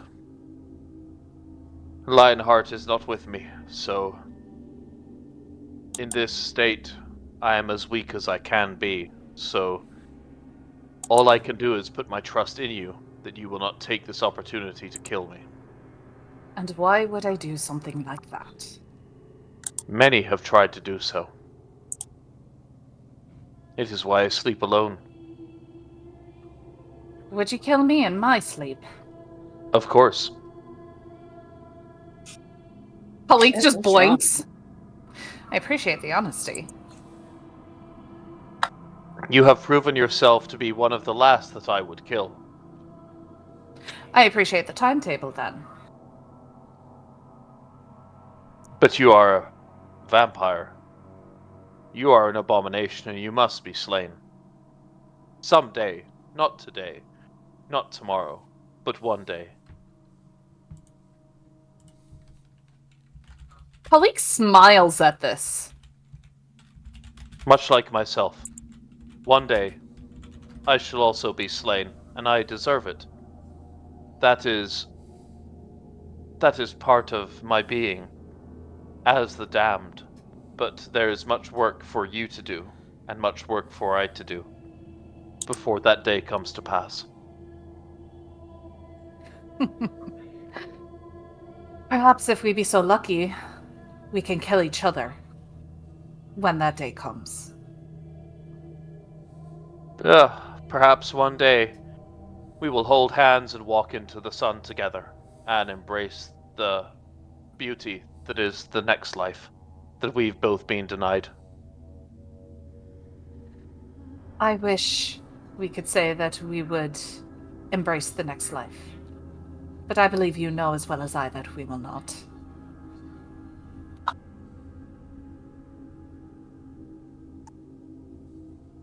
Perhaps. But there is no greater duty that is put beneath my people and put beneath my clan as to attempt to achieve that. Either way, it is not something to attempt tonight.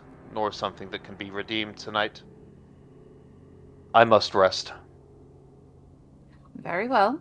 Since Lionheart cannot be here, I suppose I shall take up his duties then. Someone needs to protect you. I don't require that of you, but I do appreciate your offer.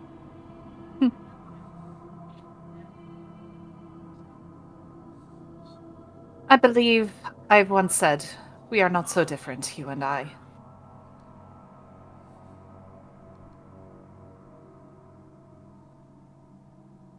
Kalik is gonna hobble over towards...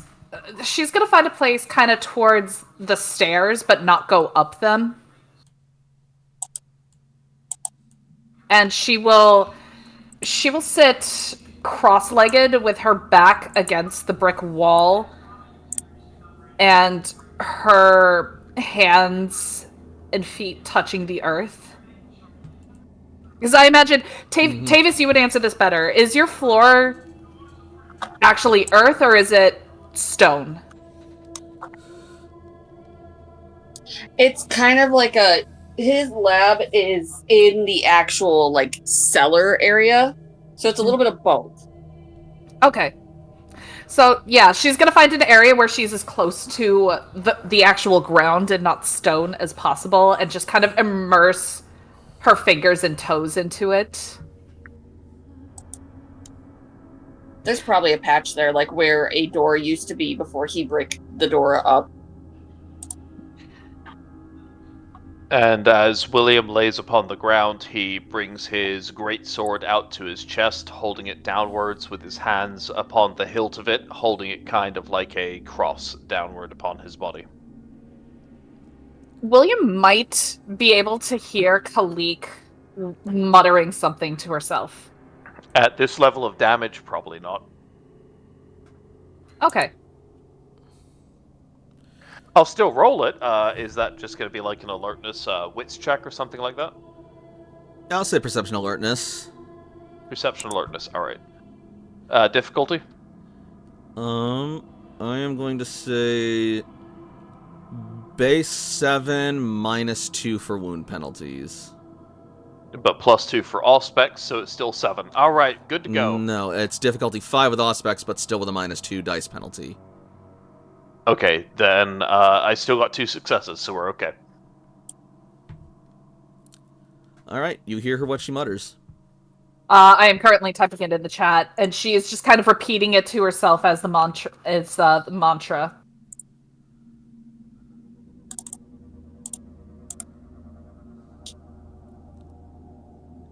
But yes, William is going to spend the time here making sure to spend his blood points to heal as much of the aggravated damage as he can. He is going to spend 15 points of blood to heal 3 wounds of aggravated. Alright, you will do that overnight then. Absolutely. And I'm gonna let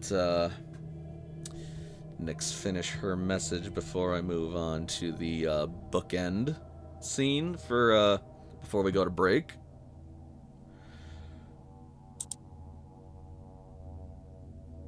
As you will hear not only that, but you will also hear something of a commotion from above you, and the voice of Finnegal, as well as another besides Tavis. Uh-oh. Actually, no, you won't hear another one besides Tavis. You don't have that good. But you will actually hear a trembling in the castle, the floor creaking and shaking for a moment.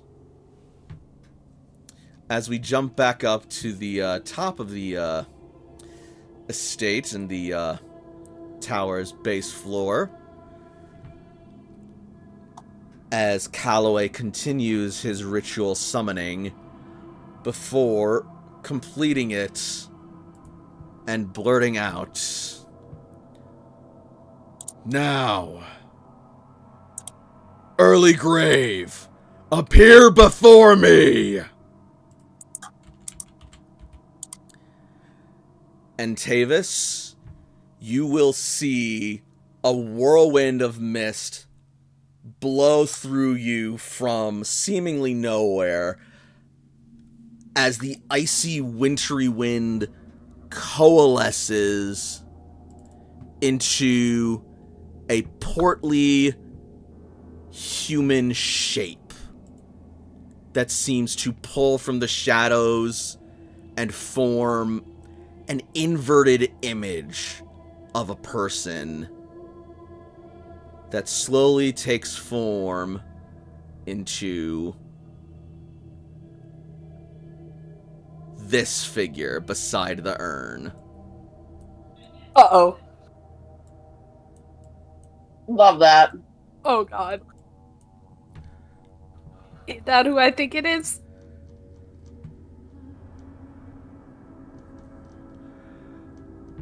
As the figure materializes, for lack of a better term, I cannot believe that's the image you're using. I am highly entertained by it, but also, if that's who I think it is, I'm slightly afraid. I hear your call, Finnegal Calloway, and so I answer. And that is where we're going to go to break for tonight. What the fuck? Welcome to Necromancy, everybody. This is your first ghost. It's almost time for bed, man. Could you not save this for tomorrow? Come on. Tavis just wants to go to bed. No, Tavis wants to escape. That's the thing. Escape and go to bed. I mean, you can. It's like if I need to go through one more traumatic thing. No, he cannot. So. Tries to chase after Don Diego. Take me with you. Wait. I'm over it. So, what do we think of tonight's game so far? Holy shit, this is like maybe the most rattled Don Diego has ever been. He And needs a hug. Just crawl into your girlfriend's bosom. It's okay. Yeah. The Cena will make it better. She has to summon me for that. Don Diego and William are gonna have a conversation.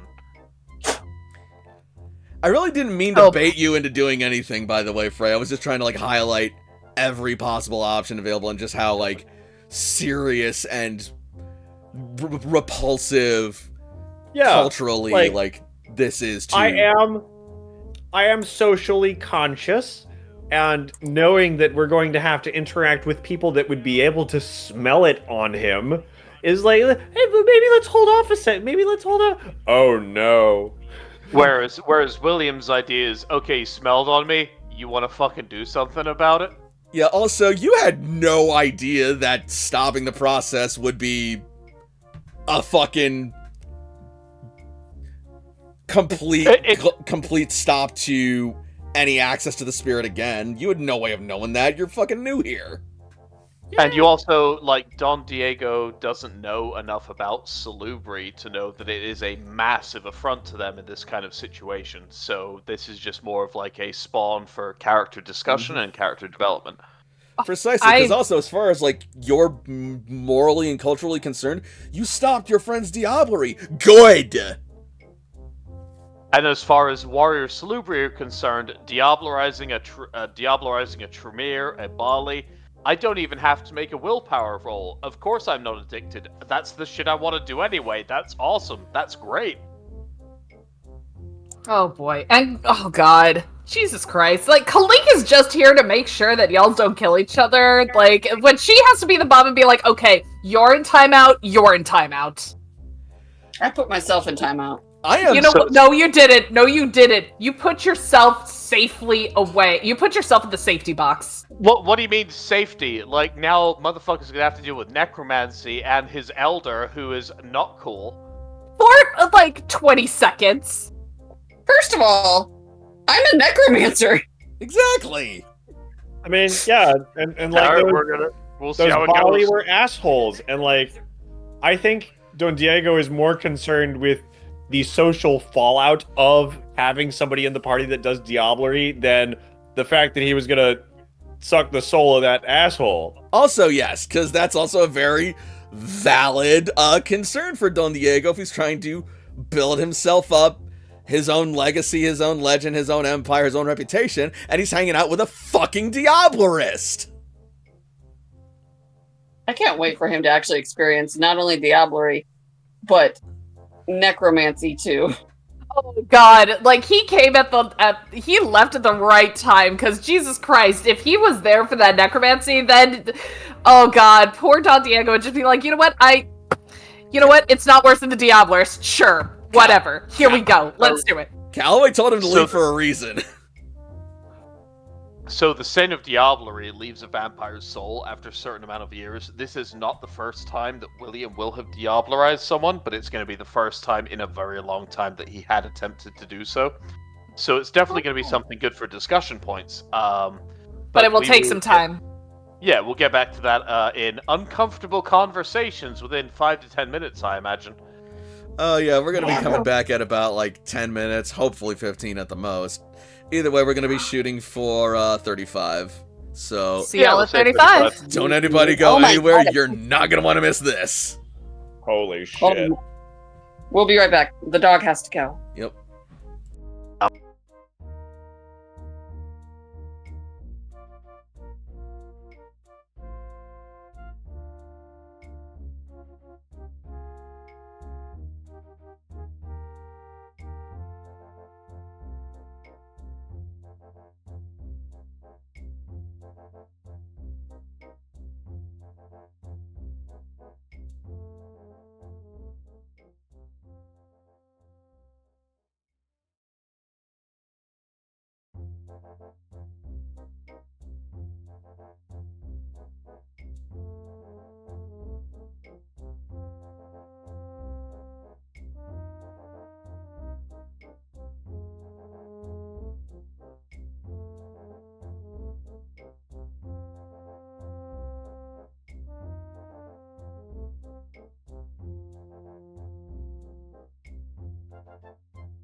And we are back, everybody. And I did not change the music, but frankly, that was actually pretty okay break music.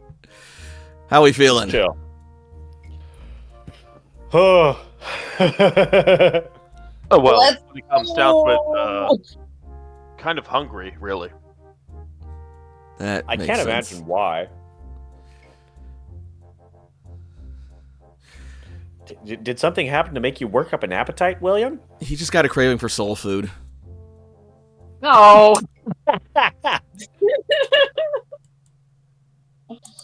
Hate everything about this. Y'all suck ass. No, he sucks souls. Oh, my bad. You don't know where they're coming out of. I mean, according to Japanese mythology, that's where it comes out of. Ew. Do I get to apply like a There we go. Can I apply like a dexterity or a melee handjob specialist check to this, like to get some extra rolls on this dice, or like what's going on? What the fuck? Handjob special? Where the fuck did that come from? What do you mean where it comes out of? What are you talking about? Oh, okay, it took me a minute. Okay. Well, you're a sinner. Let's go back to this nice Christian game. Mwah, good night, everybody. No, I'm a crusader for Jesus. Can you Let's keep open going. your door and it not sound like somebody's busting through the wall?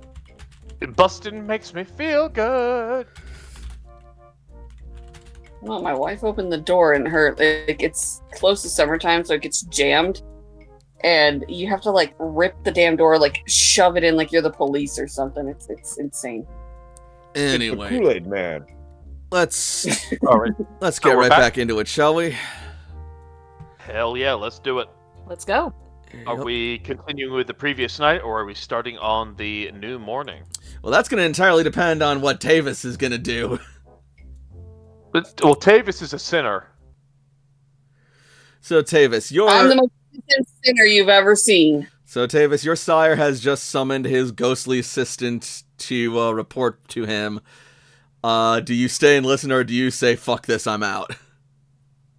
I'll stay and listen. I want to know what shit that just happened. Did we restart the recording? We did. Okay, for some reason, I don't know if I may have missed it, but I might have missed when we did the whole and we're back. You might have been You brief stepped away, but I definitely Maybe. I did say that, but yeah. We're so back. Oh yeah, we are absolutely back now. You're just missed. All right, have fun, buddy. Thanks. Excellent, cool. I'm actually glad that you're staying for this because I wrote up a whole script for this today. Oh, hell yeah. And I would have Let's been go. totally cool with just throwing it all away, but I get to do it. So, we open back up to Tavis's tower as he beholds his sire summon his ghostly assistant, whom he called Early Grave. And now Tavis's necromantic training is kicking in as his path and following allow him to behold the image of this ghost standing before him. Please, for the love of everything, his first name is Earl, his middle name is E, and his last name is Grave. Please. Oh, his name is Early. That's a legitimate Yeah. name. Earl E. Grave. Perfect. Early Beautiful. Grave. Just Early Grave. No middle initial needed. His middle initial is shallow. Hell yes. All right. So, you see for the first time the reason why your sire was so invested in that urn and why he wanted it back so much. He had a ghostly companion bound to it, as you figured, but to actually see it like this, it has been some time if you've ever seen it before. Has Tavis actually seen, necromancy and, ghosts before? I don't think so. Okay, so this is new for him. Yeah. Oh, did you say he He's did or he seen didn't? some Okay, before. sorry, I misheard. My bad. He's not as experienced in it because he's only 2 dots in, but he's seen it. Yeah, 2 dots is enough for you to have definitely seen it and done it. Yeah. He's sitting at Yep. the chair, though. Because if he's going to be with the bullshit, he's going to be relaxed. Excellent. So, Calloway looks to his ghostly assistant and asks as stone-faced as ever, "How did your mission go?"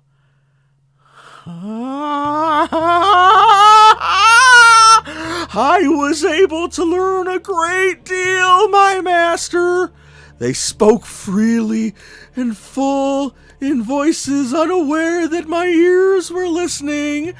I heard it all. I recall it clear." "Good. Now tell us what you learned."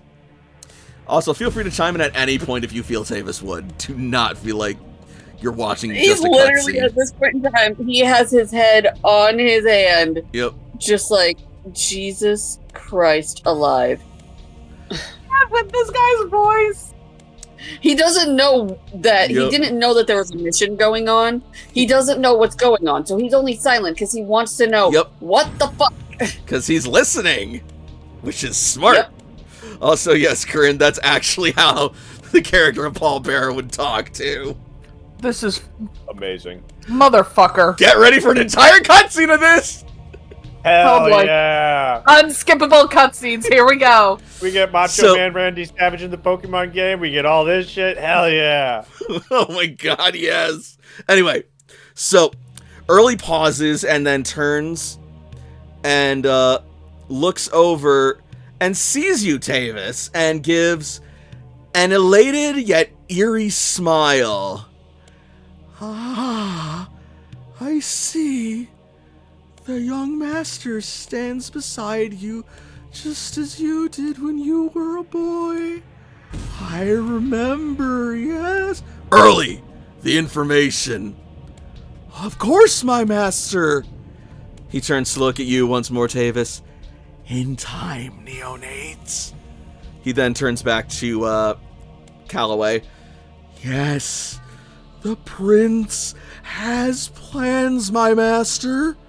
Or rather, the court has plans for the prince. Or perhaps both." "I despise your riddles, Early."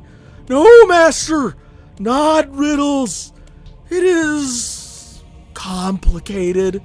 Plans within plans, agendas and ulterior motives overlapping." "Such is the jihad. Carry on." "Where do I begin?" "Do you believe the prince to be a threat to us?" "No, master. Not unless provoked. He is a Zemisi, but not as they are, but as they were in the days of old." "Old clan." "Yes! This means he is powerful, ambitious, dangerous, but also reclusive and honorable. What's more, he harbors a curiosity and appreciation towards most of those deemed rejects, and does not hold the same regard for the high and low clans as the rest of the princes do. Curious, but benign, if left undisturbed. Then we best let the sleeping dragon lie. Yes." There's a plot, though. What was that? There's already a plot, though. Indeed. Isn't there? Yes. Very astute, young master. The prince has dangerous allies, debtors and retainers with a vested interest in his success and power, ones we'd be foolish to take lightly. His court. No, Calloway! Theirs is a whole different danger I will speak on soon. But for now, I speak of the Templars. The Templars? Surely you know them, my lord. Founded in the wake of the Crusades, the Knightly Order has amassed a great deal of notoriety, power, and above all, wealth across the continent. Indeed, Alba is no exception. And the prince is in league with them. The prince is in debt to them, my lord. His throne and power. Yes, all of them were bought and seized with their backing. Indeed, every month he pays them tribute. Or rather, he pays his loan, but never in full, so that the Templars are always inclined to see his remote kingdom as an asset still worthy of their attention.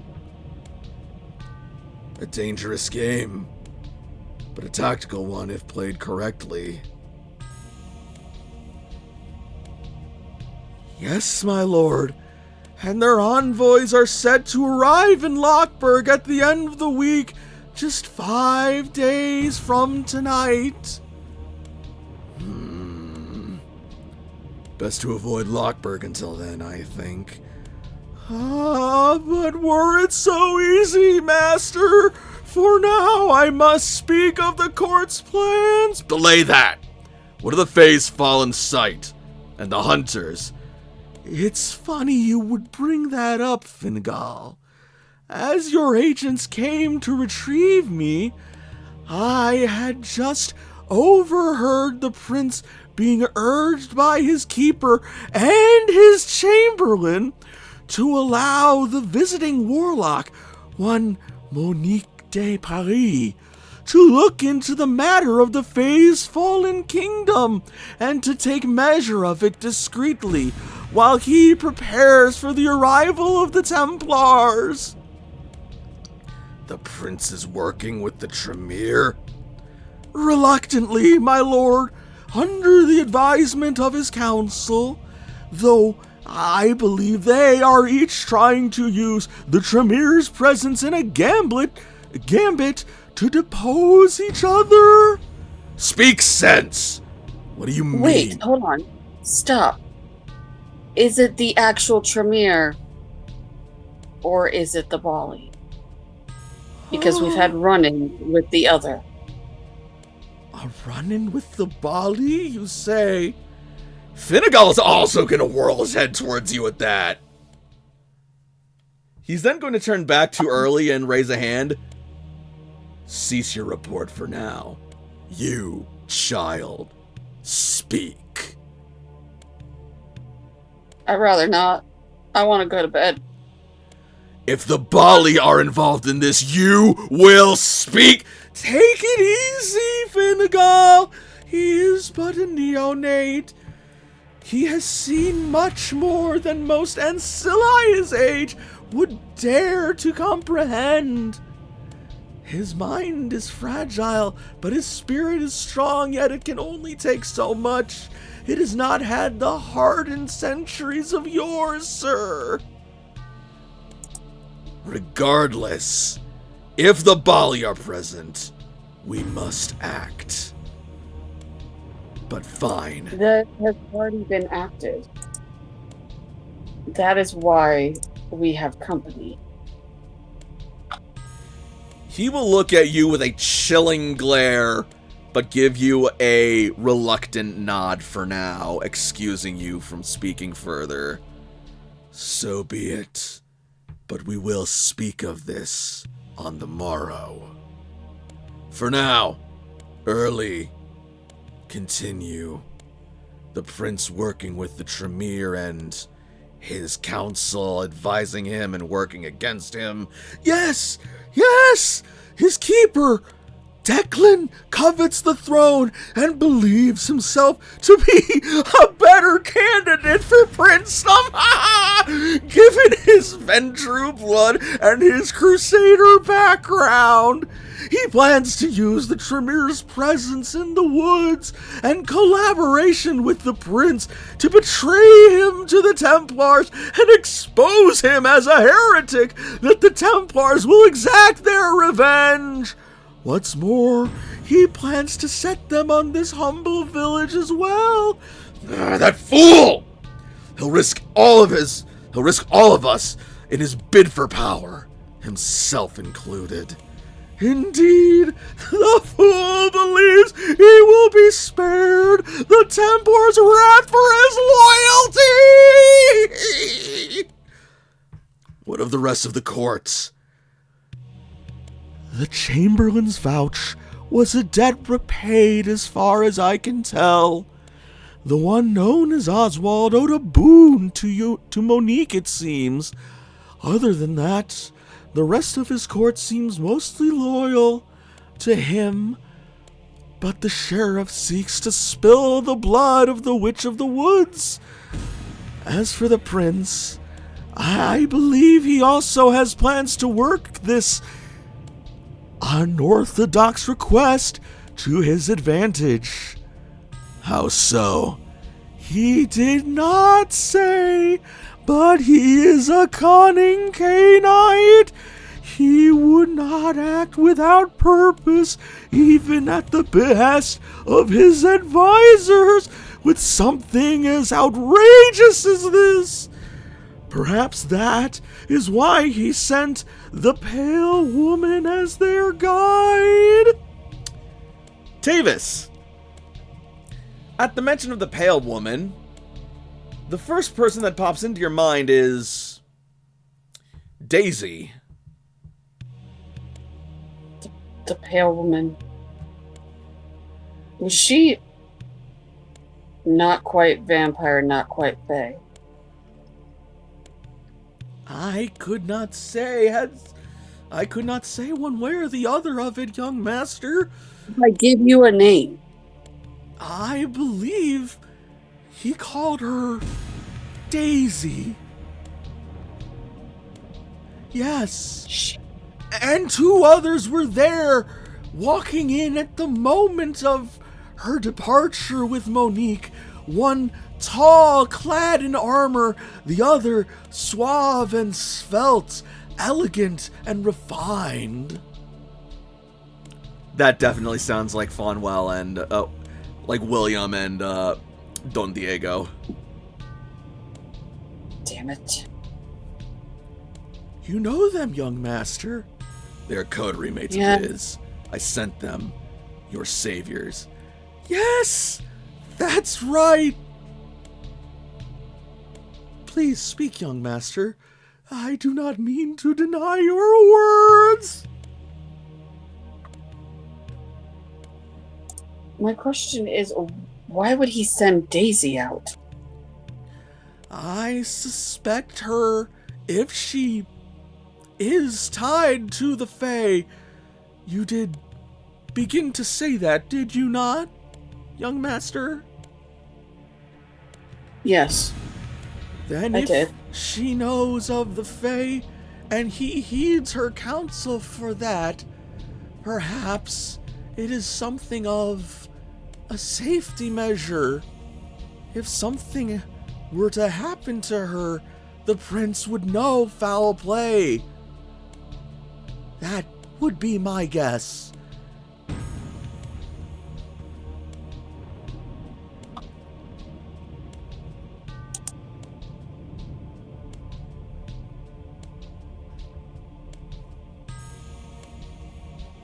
Tavis is gonna, like, rub his temples.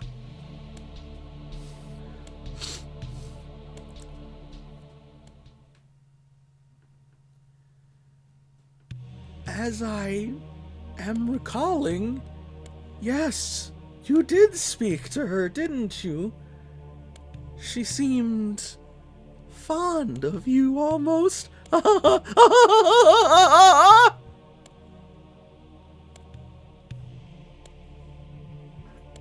Shut up before I send you back. Of course, young master.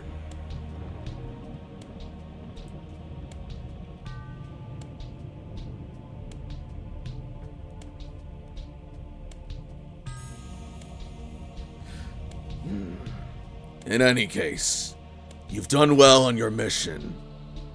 As usual, my servant. Oh, thank Thank you, Master.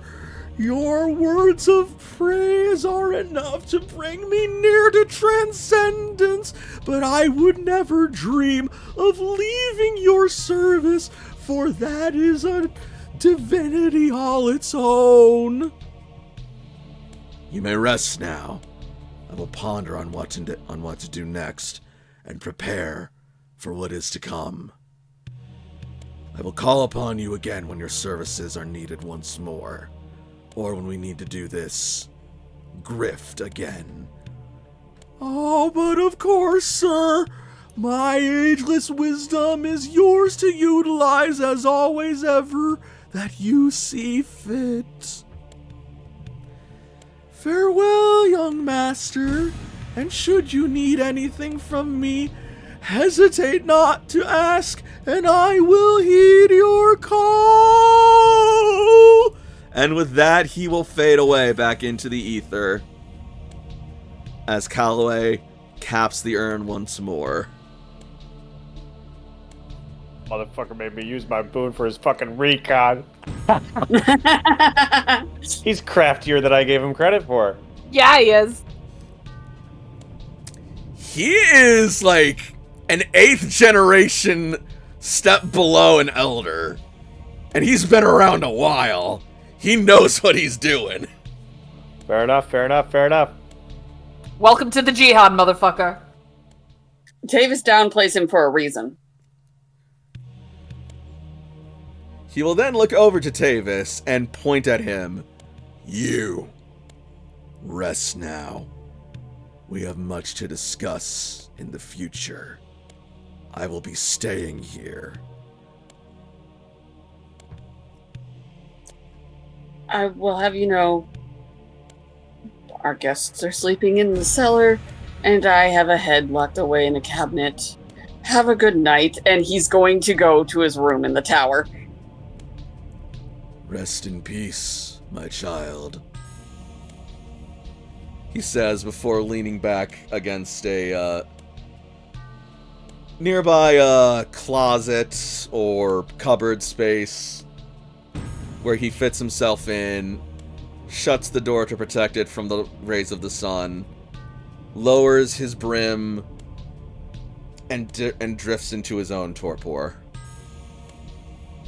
What's funny is Tavis probably had a room for him a long time ago, and he never uses it. He just I like climbs to into the think it. cupboard. Or something, like he normally will be in the cellar or something. Like This man has long You have a- since forsaken human customs, traditions, and habits. he just likes the fact that he could lock a door. That's all Tavis likes, is I can lock this door and be extra protected. Also, Nix, I saw your message in the chat, and yeah, it's hard not to do the voice and just feel like you're just Carl Weezer passing a kidney stone. Oh my god, why would you compare it like that?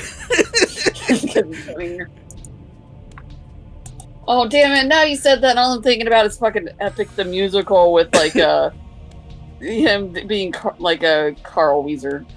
Jesus. Anyways, moving right along. He's on down the road. So, before we move on to the next night at last, we have one more scene. What do you mean we have one more scene? As Don Diego comes home. Oh boy. That's not the right backdrop. This is the right backdrop. Godspeed, Don Diego. I believe in you.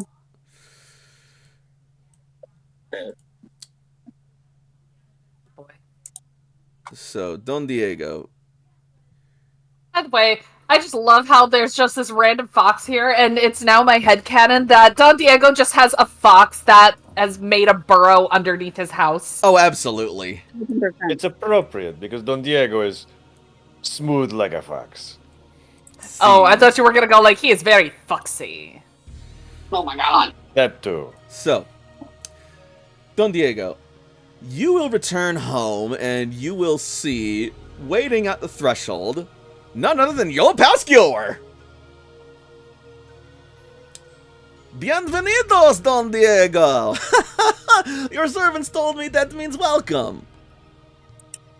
It does. It does. I think you will be pleased to know that I am looking to cash in one of my favors.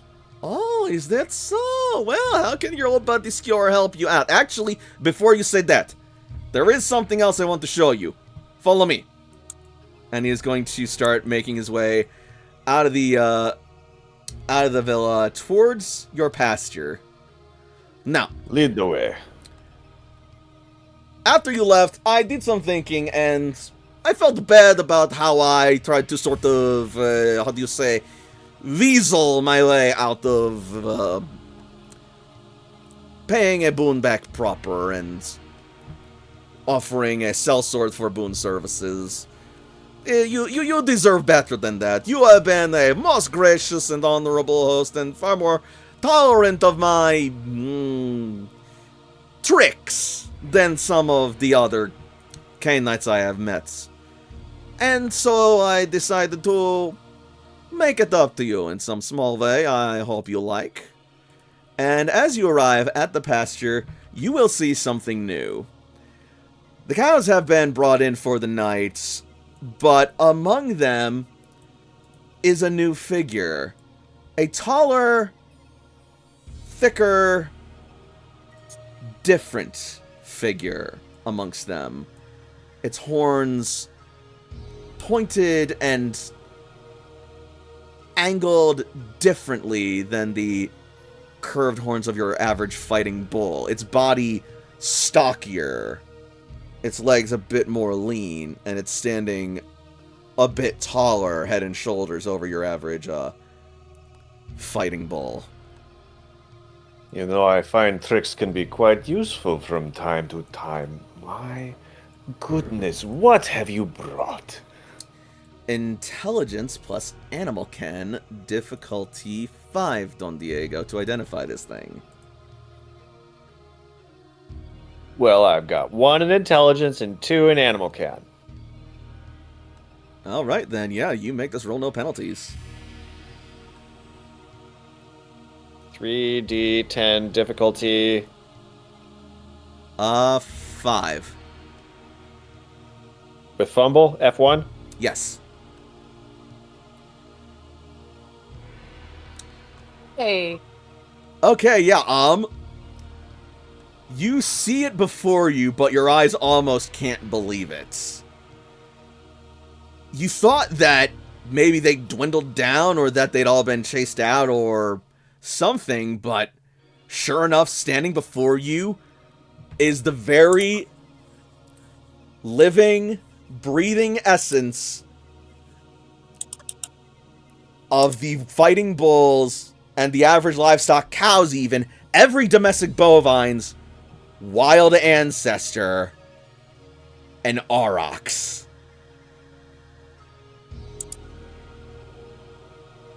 Skewer, you magnificent bastard.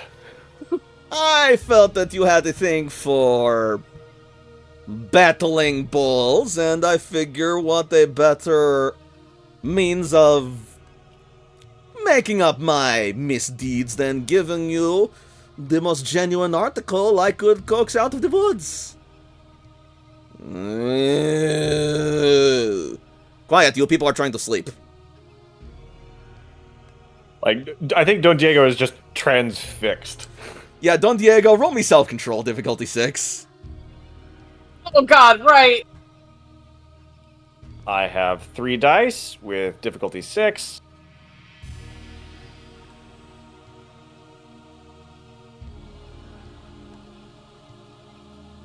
And you know, it's been a long night, and if I get enthralled by some ox, like it's This just is one of the happening. safest times, probably. I'm not spending willpower. Hey, you're good. Alright, so that is going to be 1 success with a failure, One but that's success. fine. 1 is all you need, but yeah. This beast, it definitely doesn't have the same muscle as your fighting bulls. It was bred for surviving in the wild. It wasn't even bred, it was born to survive in the wild. and it has that natural bulk to it. It's not as sculpted, it's not as reinforced, but this is a bulky beast that knows how to fend for itself and survive on its own. It does not depend on the feedings and pastures of a master, yet it stands before you and yours. You have no idea how Khalik would feel about this, but you're just going to let yourself enjoy this for the time being as you just feel every sense of majesty and awe pulling you towards this. You feel your senses start to loosen in a way when you beheld the bears, but after tonight, it's probably best not to let your guard down even for a moment. But you can still enjoy the hell out of this thing. Like, love the vibes, rad as fuck. Definitely gonna be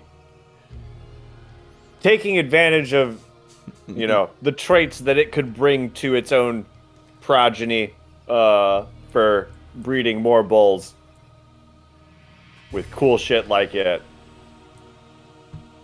Hell yeah. I have not named it. I have not Googled it. It is purely yours.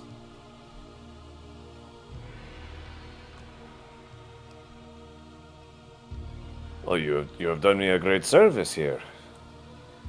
Speaking of services, about that boon. You said you had an idea, yes? I did. Our friend William is in need of armor. Different armor. What happened to the armor he was wearing? Or do I want to know? It has been a long night.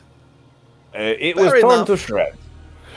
Oh my gods. So William is having a nice rest. And you, my friend, will help me to help him. And this shall be an expenditure of one of your boons. Acquisition of armor. That is a bit out of the way, but yeah, I think I can do that. It will not take a single night. You will have to wait. No, of course. I do not expect you to work, you know. Then with your permission, I would begin tomorrow evening. But for now, it is getting early, and I believe it would be best for us to get some rest. May I ask you the comfort of your villa for one night more? After what you have done for me, and he gestures to the ox. Aurochs. Borox? Aurochs. Aurochs. Aurochs, like O-R-O-X? A-U-R-O-X. No, A-U-R-A-C-H-S.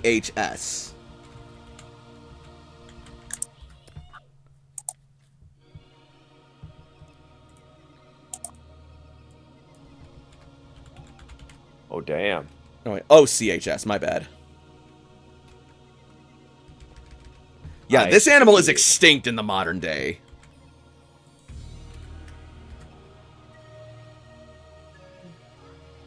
In real life, man, if Don Diego survives to modern days, then you damn well better believe this fucker's Oh my god. genetic stock is continuing. Oh my god, you have no idea how significant that's gonna be. But hell yes. Hey, you know how there's like Spanish ham that's just like so great, like Iberian pork? Iberian pork? Yeah, there's also gonna be Iberian Angus. Amazing. Anyways. Well then, I humbly accept your gratitude and generous offer to turn in for your place for tonight. I am going to be sleeping in the wine cellar. Don't worry, I promise I will leave some. And he says as he makes his way inside. How do you say it? Buenos noches, Don Diego. Close. Buenas. I'll get it next time. And with that, you will turn in for the evening, The night will pass. Your willpower will be replenished 1 point all. Fonwell. If you wish to heal a point, spend 5 points of blood and heal a point of aggravated damage, and spend 5 more points of blood to heal additional aggravated damage. Fonwell is going to spend 15 points of blood to go down to 5, and then as waking up, he will spend 1 more point of blood to awake that day and go down to 4. Alright. So with that, we will jump back to the tower. That's not the right screen. Here's the right screen. Now,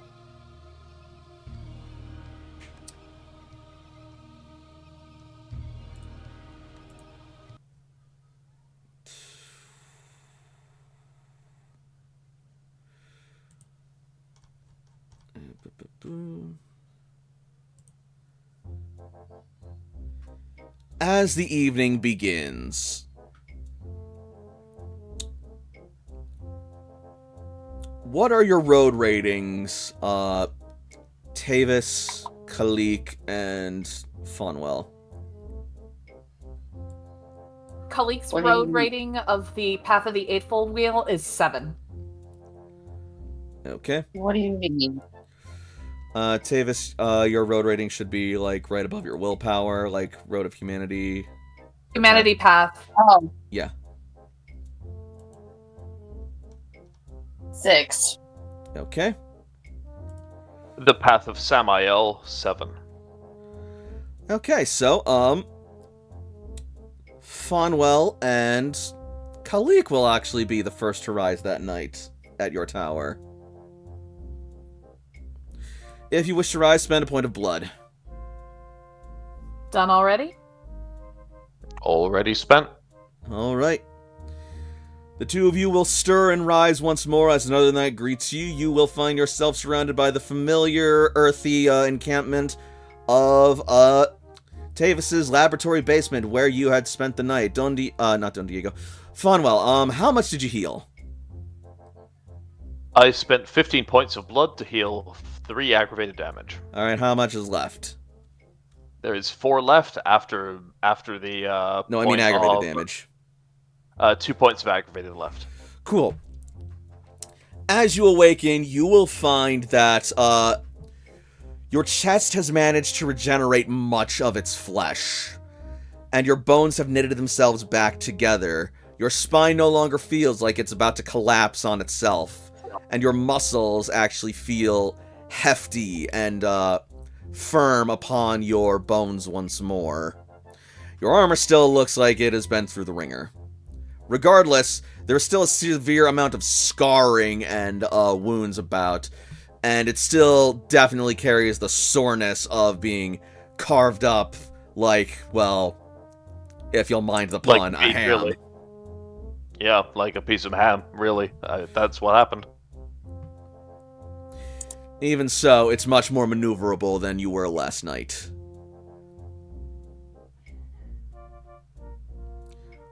Though the visible results are still lying beneath the bandages. Fonwell will look somewhat dejectedly upon the area where the decayed and disintegrated corpse of the Bali lay, wishing that he had managed to gain some more value out of that enemy. However, after a moment to tidy himself up and make sure that his weaponry is in its appropriate place, he is going to move upwards from the basement of the tower, and he is going to wait in the main area, the main foyer, for Tavis to either greet him or dismiss him from where he is. You said that Khalik wakes at the same time? Correct. Before William goes up, Khalik is gonna look to William. Let me see it.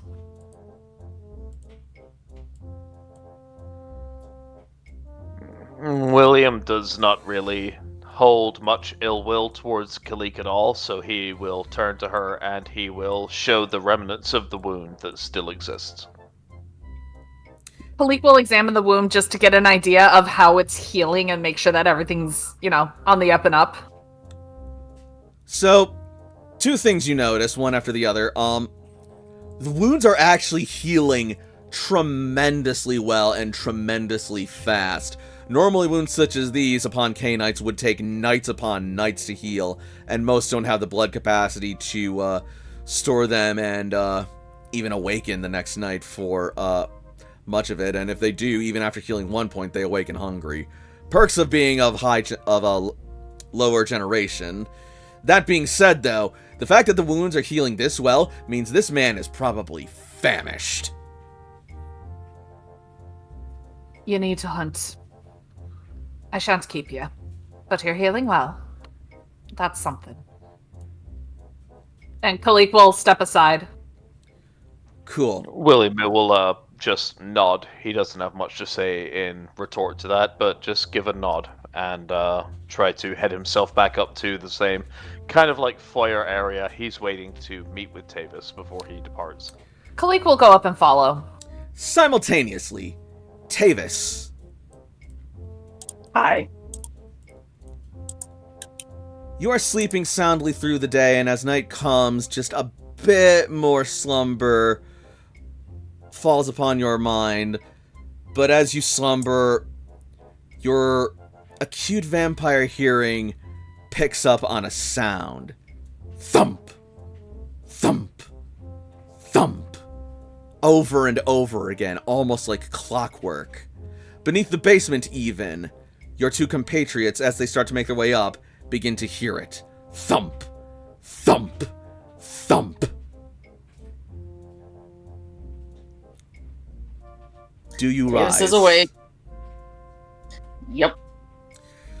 You open your eyes and rise from your slumber, the sound coming in much more clearly. It is a distinct, blunt, wooded thump, thump, over and over again. As your eyes turn towards the sound of it, detecting it to be very close by, they will see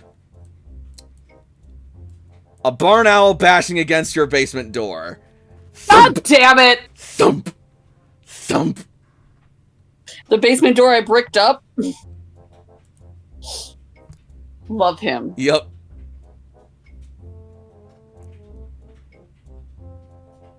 It is not stopping. Thump! We all see this or just Tavis? Tavis sees this. You guys hear it.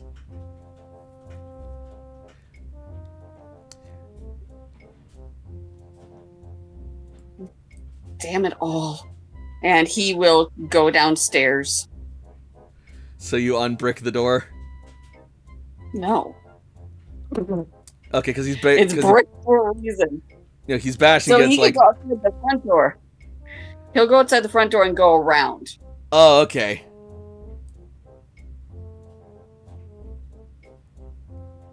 Wait, did my bird get inside the tower? It has windows. No, so Oh. so on the inside, it's bricked up. On the outside, there is still a door. He just doesn't want any outsider going into the basement. They have to go through the front door. He Yep. wanted to make it very hard. Got it. Yeah, I imagine we're going up the basement stairs. Yep. Mhm. And as you go up the basement stairs, you'll just hear that repeated thump, thump, thump over and over again. Hell is going on? That would be your owl. Tavis will say from the stairs coming down. Damn it all. Kalik is gonna No, she hasn't not a gate. She's coming up the stairs slowly, but she's gonna whispers of the wild, me! Mistress! I hear you! Meanwhile, upstairs, for those who don't speak animal, you hear Oh my god.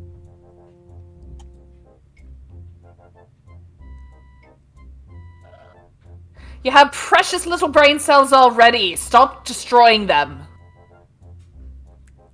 But mistress, you said I was to return to you after I completed my mission. Not assault yourself in the process. But then I need you to clear this wall, mistress. Malik is gonna go up, is gonna follow William up the stairs, and then as soon as she gets up, she's gonna come out. She's gonna find Davis like, where is he? What is he slamming against? The door to the cellar. Kalika's gonna go outside and whistle for him. He flutters over. Oh, there you are, mistress. How badly has he hurt himself? Thanks to him being a ghoul? Not at all. Lucky your fortitude has increased. And I am so thick-headed. Aye. One benefit of such a trait. Hello. Did you find her? Yes. And? I told her what you said. And she understood? She did not try to eat me. That is good. Was anything else said?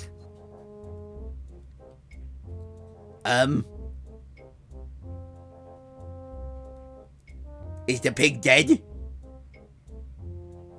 From what I understand, aye, it is dead. Okay, good. I told her it was dead.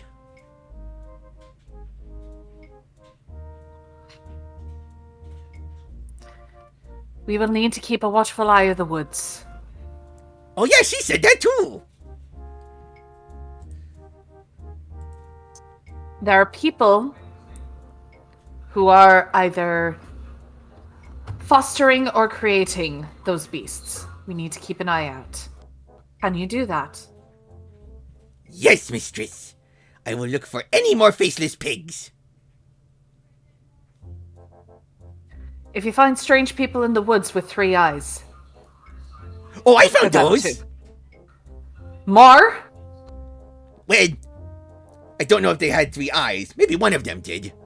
But yes, they were by the stones covered in blood. The stones. Yes.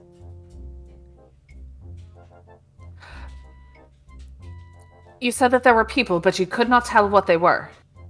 I could not tell if they had 3 eyes. Maybe some of them did. I thought I saw at least one. Kalika's gonna say in normal tongue. Interesting. What is interesting? I believe there's someone else investigating the original home of the Fae.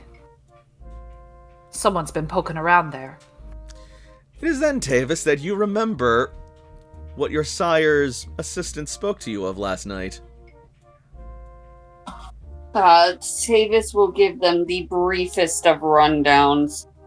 And he's actually going to go check to see if his sire is in the cabinet again. Like, he's not going to wake him. He's just going to see if he's there. Sure. The sire's in the cabinet like it's a box of cereal. What if we still have any sire left for breakfast? Oh, damn. You open it up, and he still slumbers there. I'll make sure to clear the way in case he does wake up. He tends to be a bit of a late sleeper. That's fine. I just don't want him to, like, open the cabinet and then because, like, we were moving around, something, like, kind of, like, stuck into it. Like, he's easily gonna open it, but I don't want anything to break. This is my shit. I like my stuff. That's fair. Skull and Minerva, we put things we don't like in the cabinet. Tavis likes his sire very much. Also, his sire put himself there.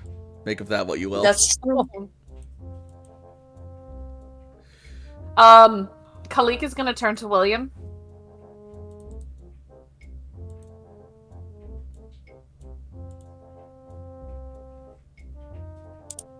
Hello? William is going to turn. His face is somewhat hollow, and he definitely has the look of a quite famished, quite hungry kindred upon his face. Where do you need to go to hunt? I am not whole. I do still require more before I am where I was. Kalik is gonna make sure that me is either on her shoulder or on her arm. He does not get to go on her head. Not yet. Fair enough. It will not stop him from trying, though. She is going to glare at him and then point to where she wants him to be. He nods and understands, folding his wings in shame. Do you have a specific prey? Those I defeat. I may drink from Lionheart, but I do not wish to infringe upon Lionheart too much. My fault is not his own. I'm sure there are some highwaymen somewhere on the road or some ruffians in the street. Should not be too hard to find them. That, or perhaps the servants of one of those who aid you. Not necessarily you, but you or the others. Or perhaps even the bulls of Don Diego. Something to bring myself back to a normal state, but I am still injured. I do not believe you want to feed on this one. You might damage your brain more than it already is. She says, indicating me. Hello, I am me. Understood. He says, spreading his wings, but all you just hear is a loud. I should make a point to apologize to Don Diego. He did help me in getting away from that terrible situation, and I fear I may have given him some disquiet with my action. We'll do that after we hunt. Come on. I am with you. Now that you are awake and of sound mind, it still hits you that you failed in your duty, technically speaking. The creature is dead, but it is not cleansed. Make me a conscience roll. Or conviction, whatever it is for you right now. Difficulty? How low is it on your hierarchy of sin to not diablerize? 1. Then that's gonna be difficulty 9, my friend.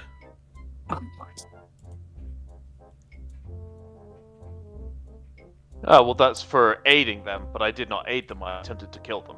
Oh. I'm sorry, you just told me that, because I said, like, for not diablerizing them. Okay. Let me have a look. I've got the full path of Samael listed inside of my character sheet there. Yeah, I see it. Alright. Neglecting an opportunity to exact vengeance, let the retribution we got here. Okay. Honestly, I would put that under 2, so difficulty 8. Oh boy.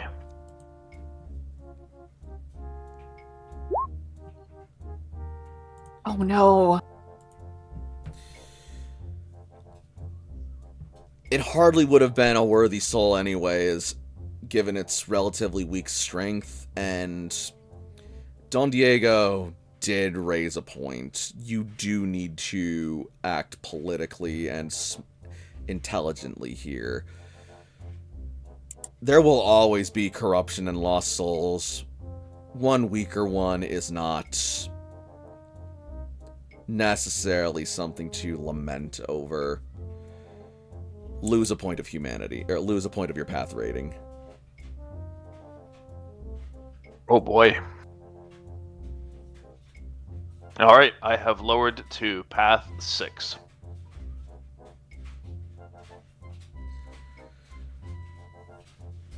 Now, mind you, you can get these points back either through experience or through action. So don't... It will be through action. I do not have the luxury of spending experience on this kind of thing. No, yeah. I'm just saying, like, that is, like, a general, like, reminder to the table of, like, don't fear too much about, like, going down a step of humanity. It's not something that you will, like, permanently lose unless you do something truly heinous.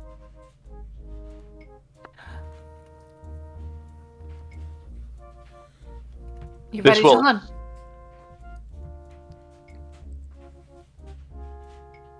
I am ready. Tavis, Hmm. would you like to come hunt with us? I could use a bite. I think we all could after night last. I shall stay here and maintain the tower then. You hear an eerie, familiar voice rumble from within the cabinet as it creaks open, and out steps Finnegal Calloway. As he does, you can swear you hear a church bell ring. I see you came, and you got your urn back. I did. Don Diego delivered, as did you, he says, looking over to Fonwell. I did not get the chance to properly thank you last night for your role in retrieving my urn. I see that You your owe me journey. nothing. I see that your journey has been harsh, and I heard your armor has been damaged. Beyond normal repair, but the prince owes me greatly for what I have helped to cleanse of his realm this prior night. And if what Tavis has said, it may not be the last chance you get. I would be wary in approaching Lockburg for the next few nights.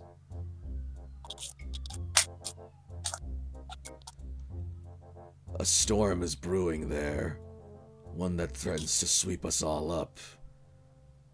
If you must go, be wary of the one known as Declan. He is not to be trusted, and he seeks all of our destruction. Oh, believe me, we know very well. We will talk when we're done hunting. I suppose we should visit the Dawn a visit. Wait. Hold on. What? We should pay the Dawn a visit. What am I talking about? What is wrong with me? Hey, now you're speaking my language, mistress! What's Okay, up, not homie? canon. Not canon. The different glares that Kalik is capable of giving this owl. Jesus. Alright, so you guys head over to Don Diego's for a hunt? I think we're actually... correct me if I'm wrong. I think we're actually hunting before we get to Don Diego's? Because Kind Don of on the Diego way. has his own herd. Yeah, kind of on the way. Yeah. Okay. Cool. So you're hunting animals in the woods then? No. People, ideally. Yeah, no. Kalik said, like, hey, let's Okay. look for a guy that thinks that, you know, they can kill us or take us in a fight, and that should satisfy us.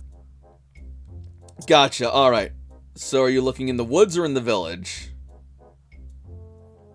The roads between where we are and Don Diego's Paraya Paradiso, I would imagine. Alright. Cool. Then- William will not be mounted at this time because mounted upon a warhorse does make one seem like a much more intimidating target. Alright. Then you guys will make for the roads. I will just use this as backdrop for now then.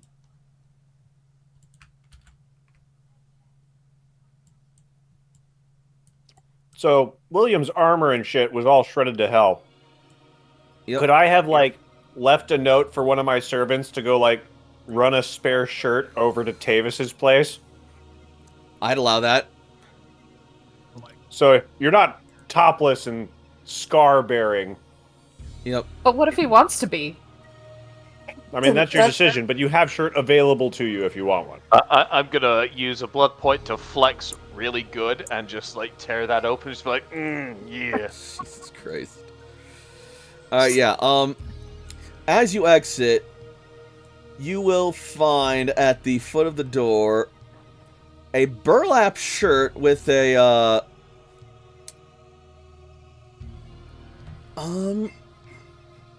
With a seal of Don Diego's house.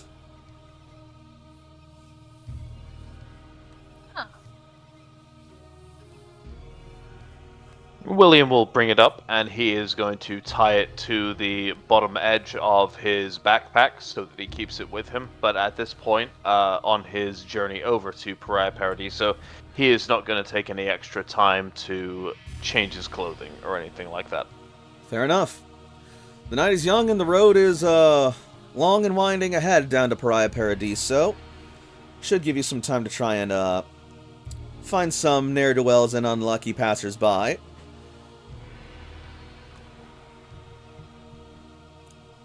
So, for your hunt, are you being subtle or are you being predatory? Palik is more predatory. Definitely But- predatory. At 4 blood, definitely predatory. Alright, Tavis, Hello. are you hunting subtly or predatorily?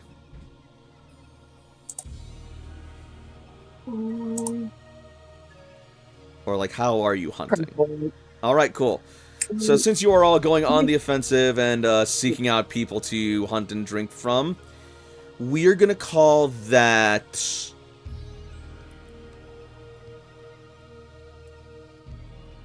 a physical attribute of your choice plus...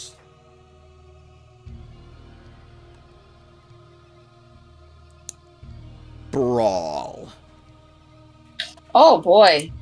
Can I argue survival? I would allow that. Thank you. Kalik is going to use stamina.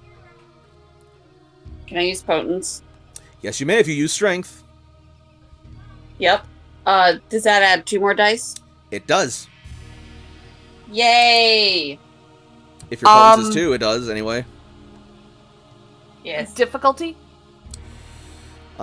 Difficulty for this hunt will be 6. F1? Correct. Are you kidding me? Wow. You know what? You guys can have... William, you can... Kalik will give up her share and let William have it. He needs it more than she does. Nix, you rolled a 0. I know! I know! Okay. I wish you guys could see my like, little dance of, yeah, I got it too. So, Fawnwell, is that 3 what you rolled then? That is correct. 3 with no modifiers. I assume that's strength plus brawl? Strength with potence plus brawl, yes. Alright. You too? So, as you come across the way, you actually stumble on some grave robbers who were looking to happen upon Tavis's tower, and they met the wrong people. 2 of you. I want you to know. Yeah. Because if they are on my property, it's not going to be as nice. It's more going to be guard dog. All right. So, how much are you taking from them? They will be dizzy but survive. Cool. So, I'd say that's probably about 3 points of blood, maybe 4. Hmm. 4 would be pushing it, but yeah. Fawnwell, what about you?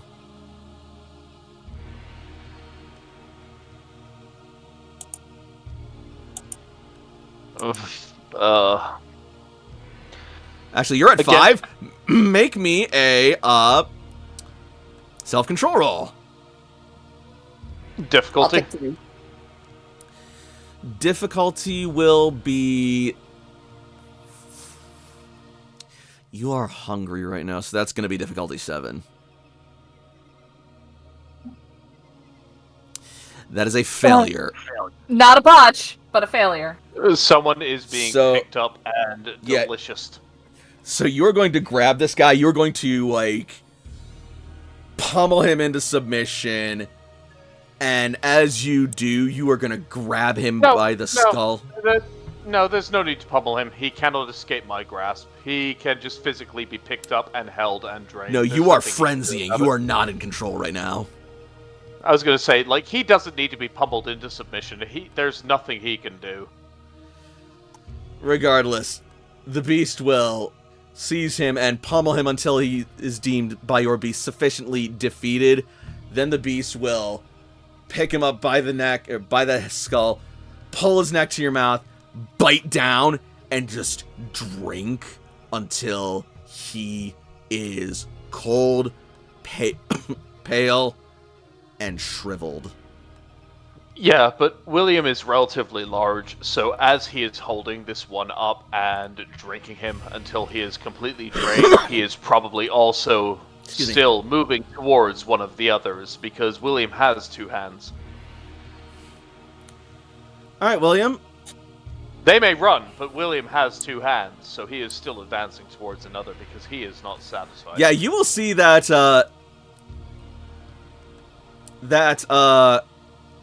Khalik was unable to secure hers because she unfortunately has something of an odd gait, and he is just a little too young and spry.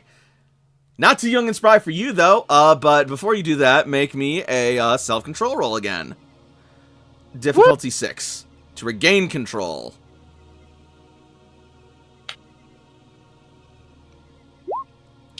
Alright, 2 successes. You are able to regain control for the time being.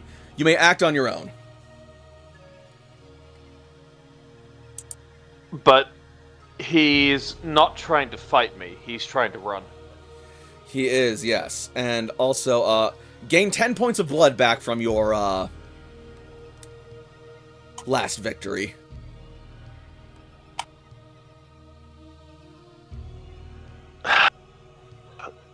Since he is trying to run, I cannot justifiably drain blood from this person. I have not defeated them. So William is going to allow them to leave. He doesn't have a justifiable reason to attack them and take them out. Alright, make another self-control roll then. Same roll, same diff. Another 2. Alright, make one more. 1. And that's 5. You are back in full control.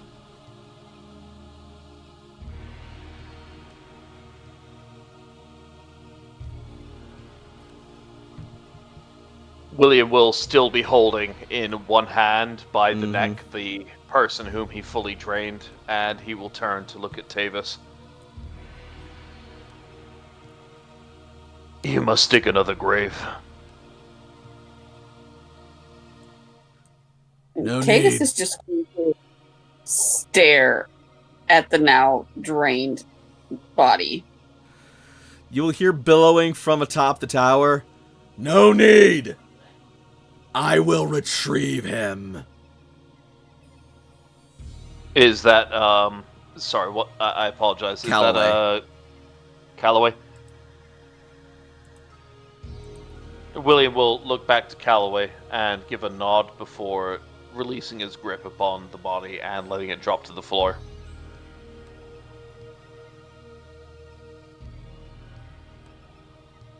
So you guys have hunted? Are you satisfied? Khalik I'm will only be one fine. dot short, and I choose to be, so I'm good. Khalik will be fine. She still has plenty of blood left. It was more just topping her off, but she'll be okay. And there will be more blood when you get to Don Diego's too. Oh yeah. William noticeably seems different than he was before. Definitely closer to his beast than he has been before in the time that people have grown to know him, but he is at least ready to persevere.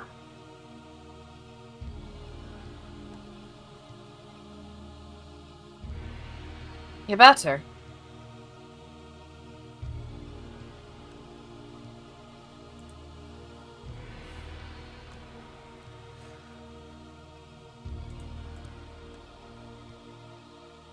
Are you good now? William? I need more time. And I must see Lucita. I hope not to feed on her. No, that is something Don Diego would do, not me. That would be inappropriate. It's good to know that your sense of humor has remained.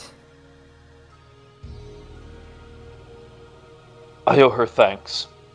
Perhaps a debt, though do not tell her such. I'll leave that to you. And the prince owes me quite a great debt at this time. On that note, we will jump back over to Don Diego's. Really quickly, Davis has actively moved to the other side, putting a barrier between him and William by using Khalik. Noted.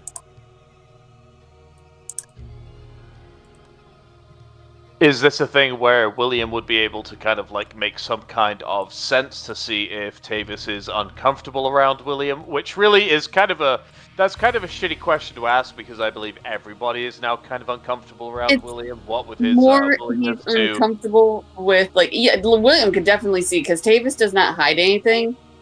It's more or less he's uncomfortable with the body that you dropped. Oh, I mean, I can't eat it. Like, I'm not a No, you can't. Nagaraka. You can. I'm just stating it's not like he's not like looking at you in disgust. He's just creating a little bit of a barrier right now. I mean, it's not your fault. They're delicious. Like, that's not your problem. Anyway. I'm gonna need you to shush. And I have a herd. How does that affect me getting blood back? Because I'm at 8 out of 13 right now. For every dot of hurt you have, it decreases the difficulty of your hunt roll. I have 1 dot of hurt, I believe. Then that will make your hunt 1 degree easier. And what skills do I roll for my hunt when I have people in my house? Depends on how you're hunting. How does Don Diego hunt? The others hunted on the road, actively seeking out prey to slake their thirst, charging them down and acting more beast than man. Don Diego might be a bit more suave, a bit more subtle, a bit more... Definitely. Wine 'em and dine 'em. Oh yeah, definitely. Because, like, I'm also looking to build my herd, and so a lot of his hunting is just, like, getting to know the staff, building these relationships with the people that work for him so that they like him, and maybe let him have a little nibble from time to time. Okay, so you're scouting out more blood dolls. Gotcha. Valid. Just a little bit of Right? little bit of Like, I'm here. looking for people that I can put in power that I can trust, not to be weird about things, because I've got them under my thumb. This is what a herd is for. This is what a herd is for. Precisely. All right, then in that case, I'm just trying to find the music that I used for Don Diego's house.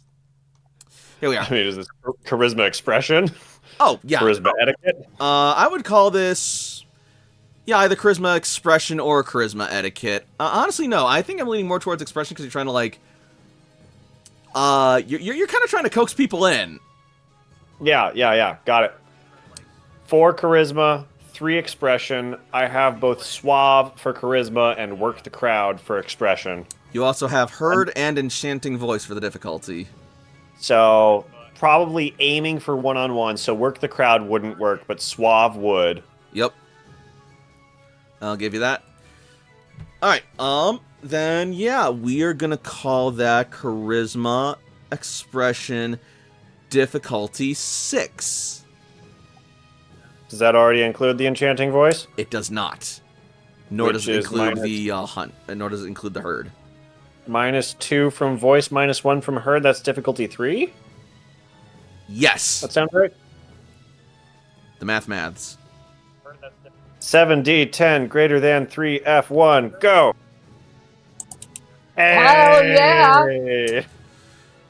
Alright, yeah, so I am going to say that, so you raise up for the evening, spend a point of blood to wake, and as you do, You immediately get to work. What is your blood at before feeding? 8 out of 13. Alright. And was that before spending the blood to wake or after? Not that it really matters. Was... Did I already move that? I think it was after. Cool. Like I said, it doesn't really matter. So you're not hungry, so you're fine. You will wake up. You will immediately get to work schmoozing, whining, dining, looking at and scouting potential dolls. And, sure enough, as you work the crowd like you've never worked before, almost if you're working through something else, that couldn't be it, completely unrelated. Anyways, you will find plenty of, willing and wanting vessels. Sure, not all of them are necessarily blood doll material, but with 8 successes, you think Is maybe the 10 doubled? Or do you need 2 10s to double it? 2 10s are doubled in 5th edition. In 20th anniversary edition, 1 10, if it falls under your specialty, will double the success. So 8 successes. Got it. Yep. And with 8 successes, you think maybe 5 more people will service as blood dolls. Pariah Paradiso is a strange and welcoming place. You know, I am looking for more staff to live in the manor, to take care. I'm wondering if perhaps you folks might be able to help me. Don Diego, if you are able to provide such stimulating payment as that, it would be an honor, sir. Alright, gain another point of herd. And Yo, what? Yo, a full point of fucking herd? What? Damn, man. yeah, that goes from 3 vessels to 7 vessels. And he scored 8 successes on his roll to do just that.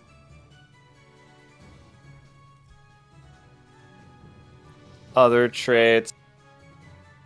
2 dots of herd. I had 3 people. I add 5 people. It's Oh wait, 4 people, No. 7. My bad. Yeah, Total no, seven. just gain a point of herd because apparently everybody wants to sleep with you. He's a Toreador! That's what they do! It really Yes, is. yes, they are. They're Horiador. I get it. Don't worry. I fucking get it. Regardless, you may also feed until you are topped off without probably killing anyone unless you want to. yeah, it's just like, you know, just 1 point of blood from each of them, and then 1 from somebody. Like, you know, I'm down 5, so just like have a little nibble, move in. Have a little nibble, move in. Why don't you have a little nibble? Like, Yeah, every night's a party at the Diego Villa. You got more than enough people to work that with.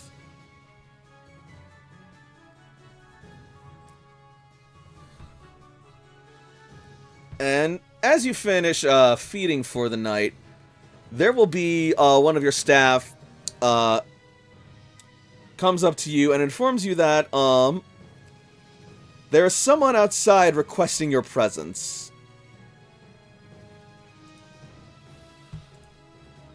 well, I could hardly keep them waiting, and I go out. All right. And as you make your way outside, you will find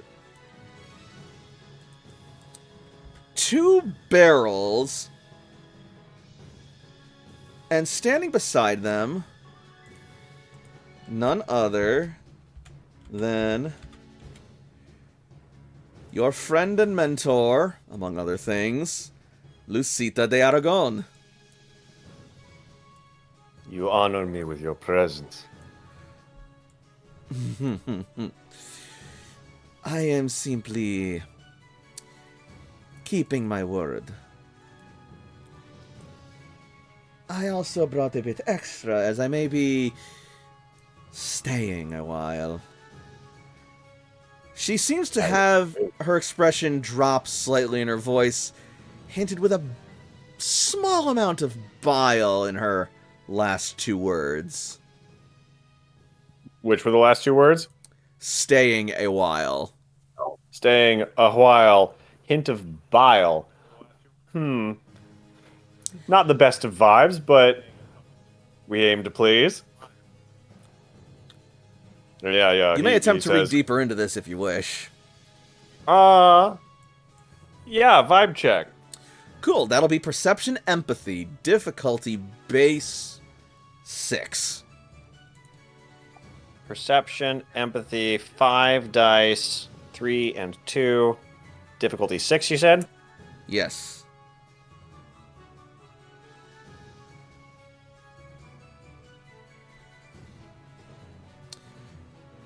Remember 510. Nice roll. 5d10. Hang on. Also remember to factor in your auspex. So, -2, so it's difficulty 4? Yes. Nice. There's definitely something on Lucida's mind, but she is playing ever the professional noble and putting on a polite and kind mask. That said, you suspect she's also using you. Maybe not like maliciously, but somewhat emotionally as some kind of escape from something, whatever's on her mind. But she's brought a lot of blood and she's got good stock, so maybe it doesn't hurt to be useful sometimes. Yeah, like, I'm here. Yes. Come on in. Stay as long as you like. Alright. Gracias, Don Diego. You're too kind. After everything you have done for me, I could hardly do anything less.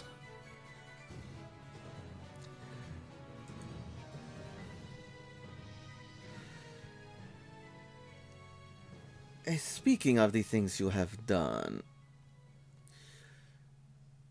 you are a remarkable man, but you now have my own blood flowing through you as well, and you could do so much more with that. I could teach you. If you so chose. Do I already have the point in Dominate, or is this her offering to make that mechanical official? This is her offering to teach you. It will take some time, but you would effectively be able to gain the point of Dominate that way.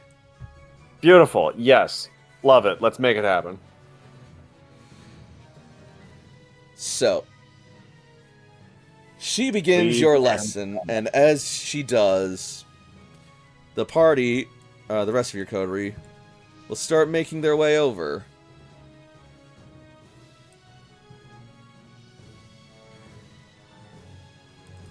Eventually, they will arrive in the midst of your teachings, unbeknownst to them.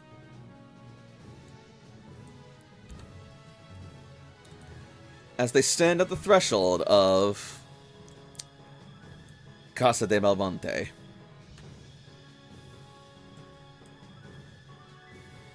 Kalik will just start rapping against the door with her staff.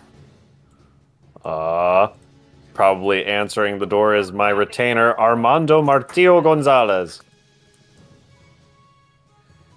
Excellent. Well.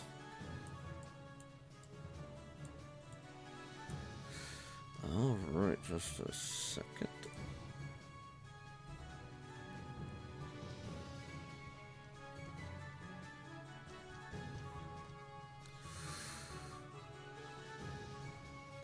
So, Armando will answer the door.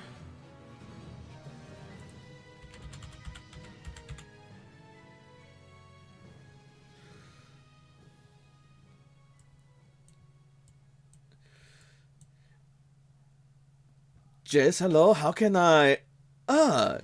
you are the friends of the master, Don Diego, see? Aye. Is he in? He is entertaining company at the moment. Shall I see if he is accepting visitors?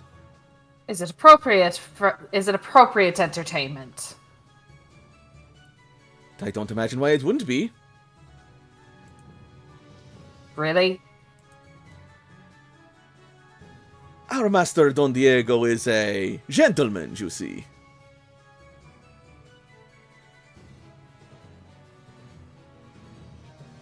Kalika's gonna blink and just look to William and Tavis. I have a question. Si, senor. Is this visitor one Lucita? Si. Do you know her? He's going to give Kalik a look as if, like, do we really just, like, visit now? Should we come back in an hour? Like, this kind of thing. Like, I don't people enough to know how much time this man needs. Kalik? And you're asking if Kalik knows? Kalik people's less than you do. We might figure out a good definition between time. Honestly, I think Kalik is just gonna roll her eyes and just start heading inside. Did your mom leave you? Okay, I'll... She did. I shall go check with my master then. Oh, Back over to Don Diego. William, you coming?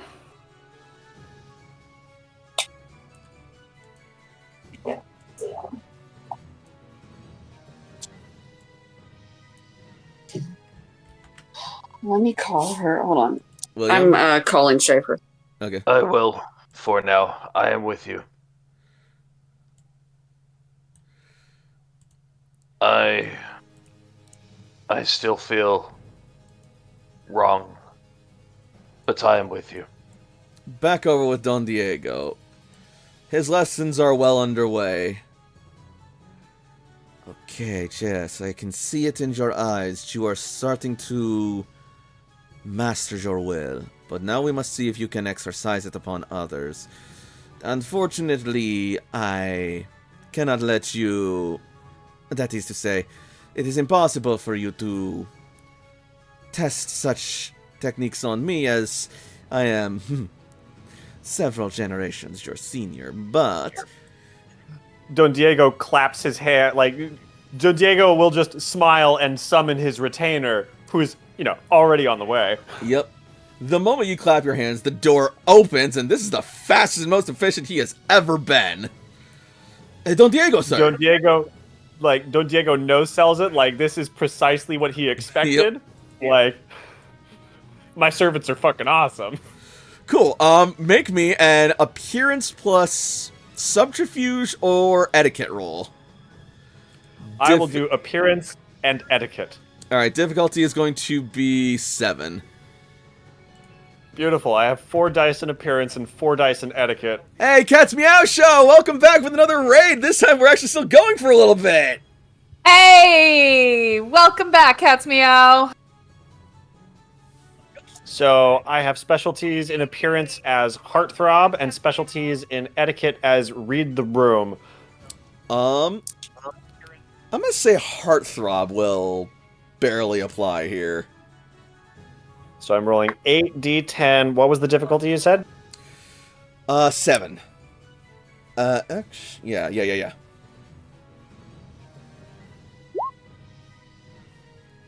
2 successes. Wonderful. You see that Lucita is impressed by your confidence and the way that you made this appear. Get a point of willpower. I'm already full, but we're flexing anyway. Oh, brilliant. Don Diego, sir. You have some visitors outside seeking your... Oh, sorry, you're full on blood and you're trying to do some more drinking? What the fuck, dude? I died! What the fuck? This raid came in at the right time, just getting some suave moves on Lucita de Aragon. Jesus, guys. Your timing is great. Do it. Put her in the coffin, and by that I mean the bed. There are some visitors, your friends, who are wishing to see you. The abuelita, the pale young man, and the big knight who you had the other night before. Yes, William, Tavis, and yes, my friends, yes. Thank you so kindly, Armando.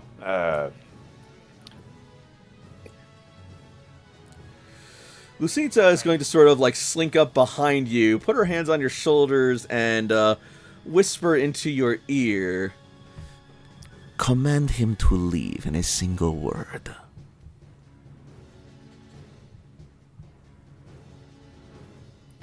Dismissed.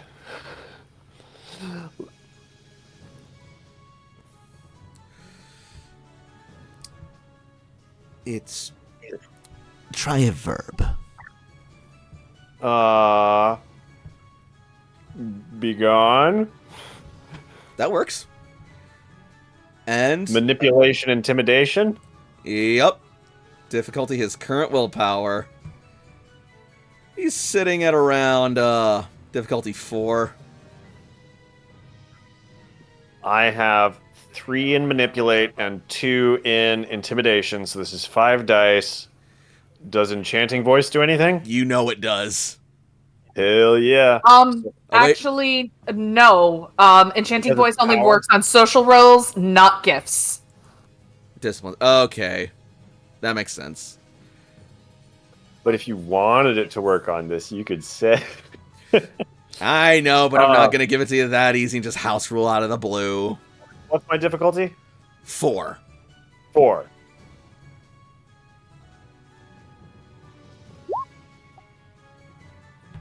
Oh shit! That was 54. difficulty 54, my friend. Wow. Ironically enough, do you have a specialty? No, I've got a 3 dot and a 2 dot. There's no specialties between them. I don't think an antediluvian could hit difficulty 54, so we're gonna do. I got 3 successes though. Yeah, That kind of is 3 successes though. If we like treat it as 5d4. Anyways, yeah. So 3 successes. The moment you say "be gone," you are going to see his eyes just sort of like zone out as he just promptly turns around and heads for the door.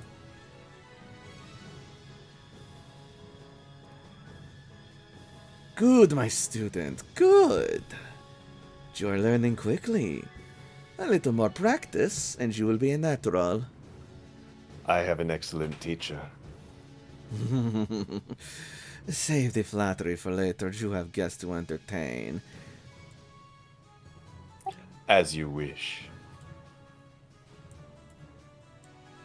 And at that moment, the rest of your coterie will enter. And you will all smell fresh blood. I imagine that's not the only thing we smell, but we're not going to talk about that. Anyways. Actually, it is, surprisingly enough.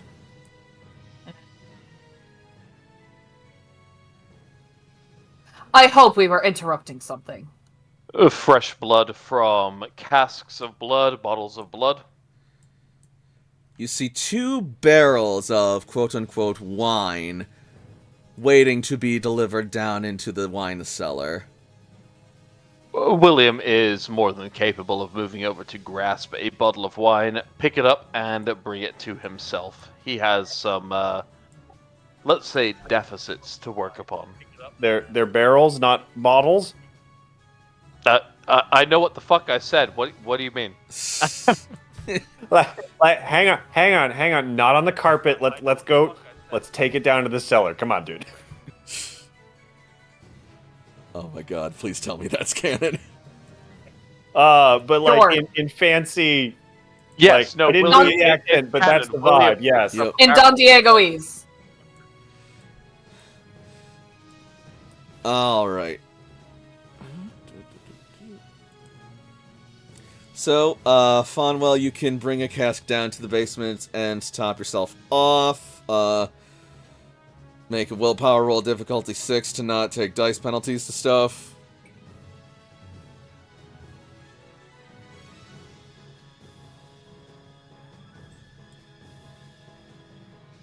Yeah, you're fine.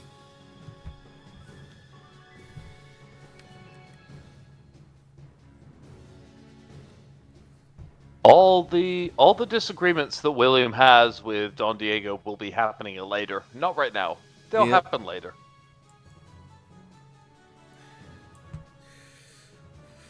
As Fonwell goes to the basement to recover, Lucita will look to the rest of your coterie, then back to Don Diego and say, "It seems you are very popular tonight. Shall I excuse myself for the time being?" William, notably still having a rather gaping wound in the side of his torso that is no longer actually showing his organs, but it is still showing enough of his body that if it were a regular human, a regular person, that it would be a fatal wound. Mm-hmm. If you must, Karamia, I am sure you have business elsewhere. Though I would welcome your company. Though. It can be both, Don Diego. I can conduct my business from here, and in fact, I think I would with your hospitality. If you need anything, just let Armando know and he will take great care of you. I'm sure he will. He seems a sweet boy. Don Diego smiles. Like the sort of twinkle, a winning smile. And Lucita will excuse herself from the room.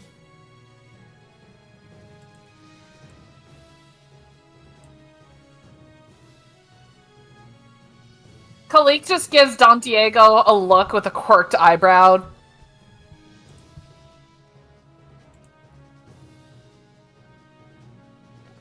Don Diego gives Kalik a winning smile, as like in a video game where like the exact same animation plays. It's just turned right the other direction.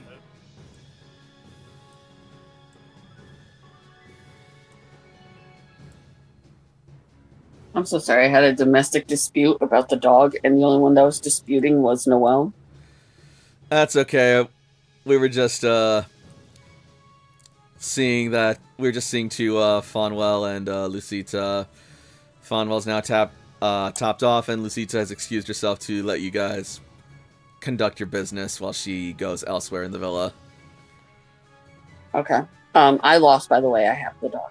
Yeah. Fair enough. Shay also lost. She does not have the dog. She won the dog. Oh no. It should not take William too much time to replenish himself up to the full blood level. Once William does feel himself fully engorged upon blood, he's going to set the barrel down upon the place where he is going to be resting, and from that point he is going to come back up to the main area, and he is going to be seeking out Don Diego. There is much that needs to be discussed.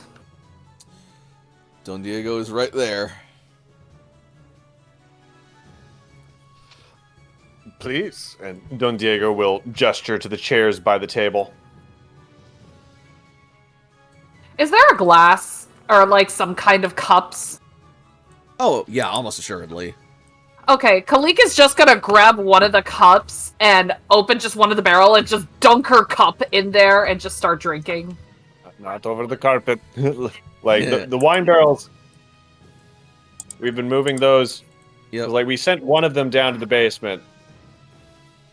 I'm like... Oh, that's Williams! No, she's not touching that. Yeah, because the way barrels are sealed...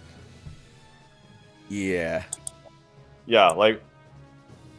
You're not just gonna dunk it. It's like it's cork. It's got the thing on the side,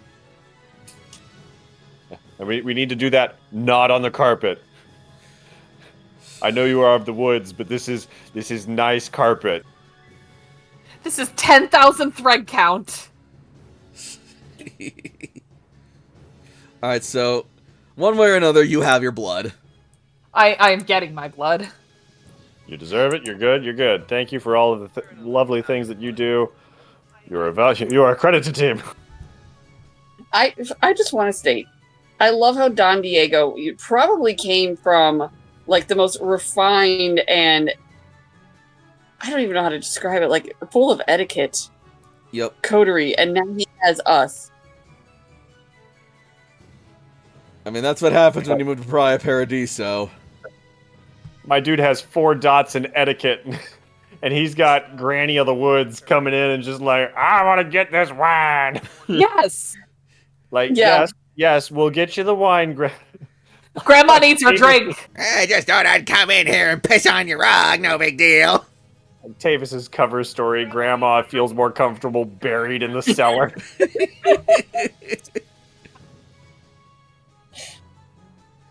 Tavis is secretly a genius.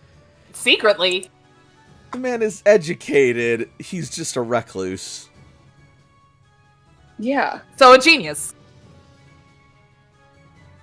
Anyway, Not a people person. we have much to discuss. When appropriate, William is going to come back from whatever kind of Oh, yeah. sequestered location he is in, and he will be approaching Don Diego. Yeah, you're there Well, right we- now, my dude. He probably, like, the party goes down towards the cellar because Mhm. Don Diego wants this barrel among stuff. Yep. And so we meet him, like, on the way there. Like, oh, hey, I was just getting Yep. Kalika a glass where it wouldn't drip on my nice, clean carpet. Alright, so you guys You are owe all me. together again. Oh, all of us together? Together again. Yep. Okay. William will then lead, and he is fixed very much upon Don Diego. William, you are looking considerably better than you were last night. You are in my debt.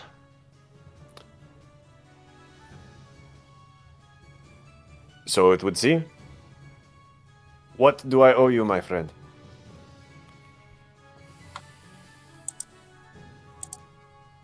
You owe me the life of those damned that I could not take in your presence.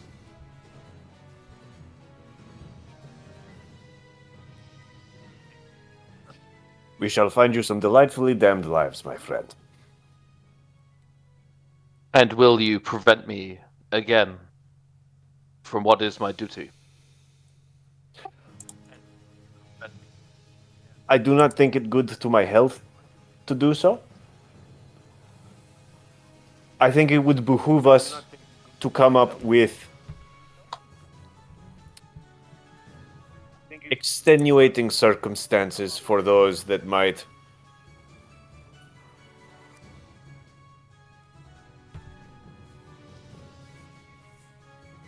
See the trails in your aura.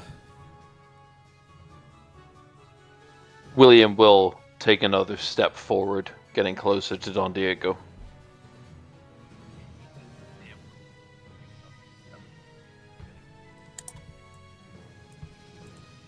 You have done a great deal for me, Fanuel, William, and I certainly do not wish to draw your ire. The answer is no. I do not intend to stop you from such a thing. You do know that aiding the damned is as much of a sin upon being one of the damned, yes? Sorry, say again?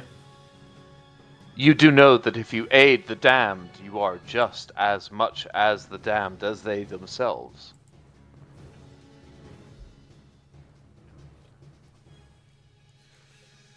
Are not all of us damned in your eyes?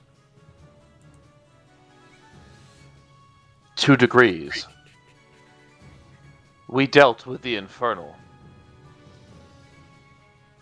Yes, they were very nasty. I do not expect you again to interfere with my judgment.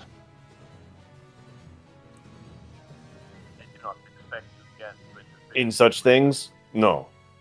In social things, maybe. You have your areas of expertise, and I have mine. And I will cede to your expertise in such situations.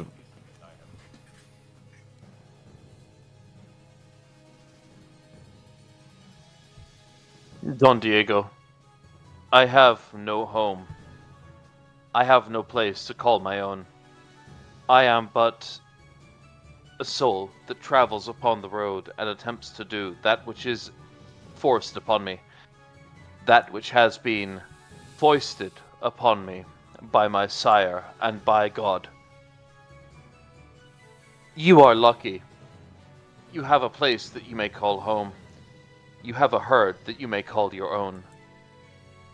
And I would never, at any point, attempt to entreat upon that which is yours, and attempt to force my will upon it. All I ask is that when it comes to the matters of my own status, of my own life, and of my own trajectory, in that which is what I am sworn to do before God and before the saints, that you allow me to do so.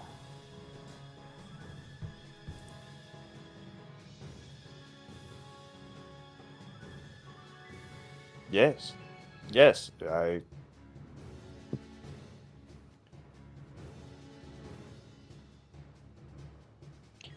I truly hope that at no point in the future we encounter such kind of infernal and terrifying infernal dealings as though we were these kindred, and though I feel rotten to call them kindred in regards to how they are with the rest of us and the creatures that they kept around them. But I truly feel and I truly hope that you will not stand in the way of the cleansing of those kinds of creatures in the way forward. It is not my intention to stand in the way of you cleansing such damned, as is your purpose. I do not wish to take your purpose from you. I worry about us. I worry about avoiding consequences for decisions that we make, because certain decisions come with consequences if their perpetration is discovered. Do you see? I spend a great deal of time thinking of the social impact of the things that we do.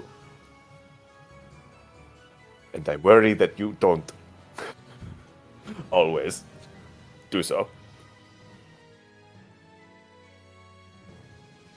Farnwell relaxes his shoulders a little and seems to take a more kind of benevolent stance.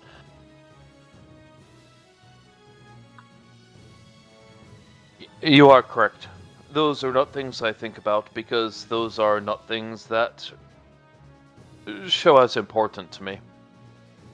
We still require an emissary and a encounter with the prince to instruct the prince as to what is going upon in his realm and how he should act. I feel you may be better at phrasing those things than I will to the prince, but the prince is now in our debt, and the prince is specifically in my debt quite severely.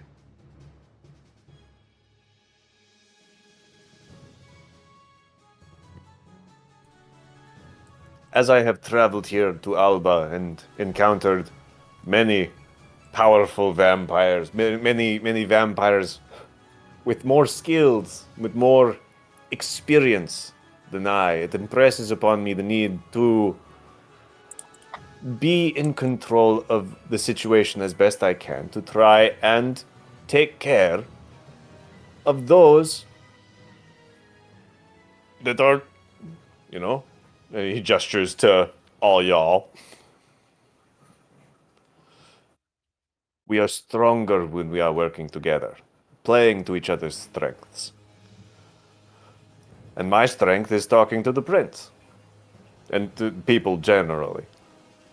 We shall meet with the prince. It would be inappropriate for us to not meet with the prince after this kind of situation, what with the skull pig. He is entitled to understand and to be informed of this information. However, the core of the conversation that you and I are having is that in the future, I do not wish, and I do not hope, for you to stand in the way of that which is my birthright. It will cause problems between us, and I do not wish for that to happen. I too do not wish for that to happen, and do not intend to stand between you and your birthright, my friend.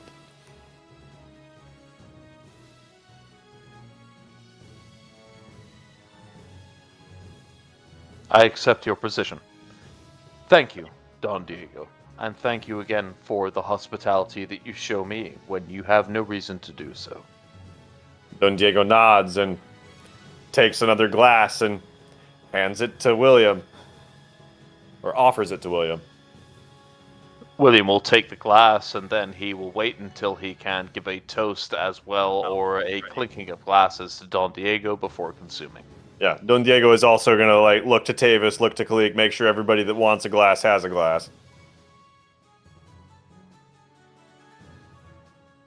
Well, if you are going to the Prince, I will wish you well on that journey. As I am not welcome in Lochberg, I imagine I will be staying behind again.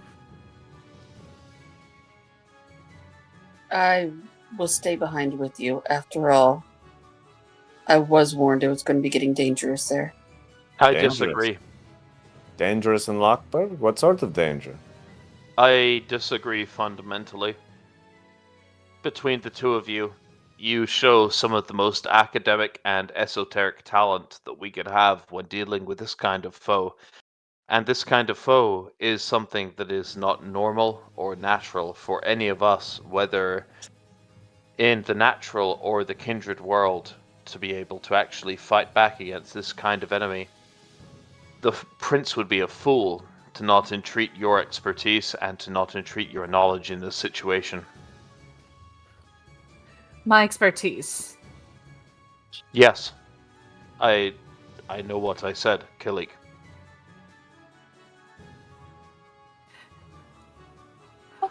Perhaps we could have you waiting somewhere nearby that is not within his domain, that we could explain the situation and have your counsel if we need it? Between your expertise, your knowledge, and the verification that can be prevented by Lucita, I believe that there is going to be a substantial grounds towards bringing your knowledge into the fold and making sure that everything is taken care of. It would be foolish of the Prince not to do so. And how will you ensure that his sheriff will not come to harm me? The moment I step foot within that domain, she hunts me.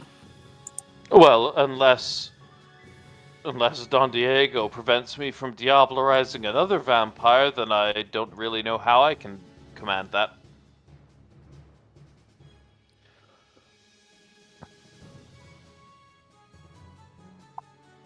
Blinks.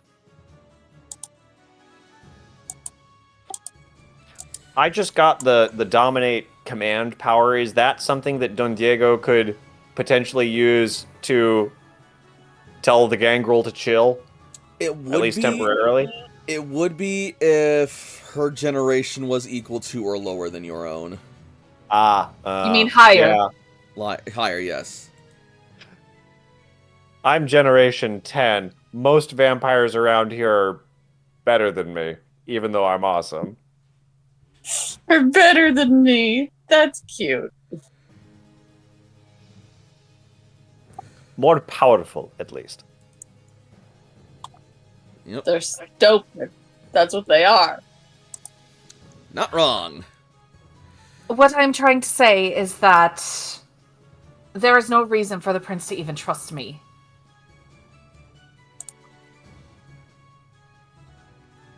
He has shown that he cares little for my life. Why would he care for my words?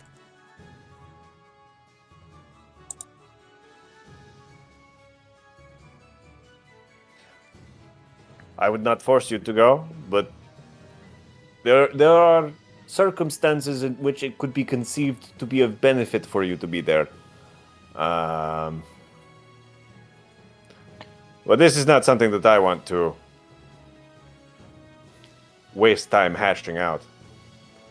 I feel that the Prince's experience does not encounter such things as you have encountered, and you would be able to provide him a perspective that is not something he has considered nor have dealt with before. If this prince is anything worth his salt, then it would be something that he would pursue. And if it's not something that he would pursue, then it seems as though a new prince would be necessary to have in this location. Kalik rolls her eyes. She's gonna look at Tavis. If what you and yours discovered is true, it will not be the last time we have seen these. But my concern is also Declan. If Cassandra's right, he will be seeking me as well. There's a lot of people in Lockbird that want me dead.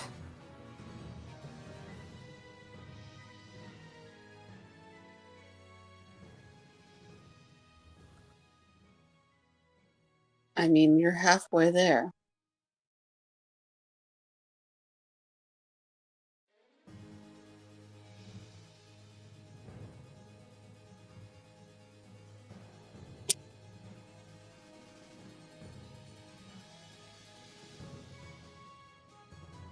So Where will you be staying then?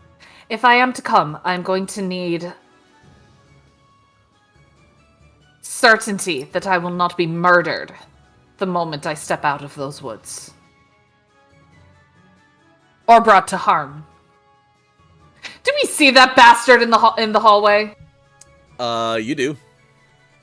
Kalik's gonna roll her eyes. I provide you my word that were it to be that someone would bring you to harm without my consent, that I shall interject. I am so glad that everyone needs your consent to harm me. If I wish to harm you, I will. But no one else may. I don't know, say the wrong word and I might just crush you. I do not understand the confusion here. There is the smallest of smirks that Kalik gives William. She's saying you can't always get what you want, big man.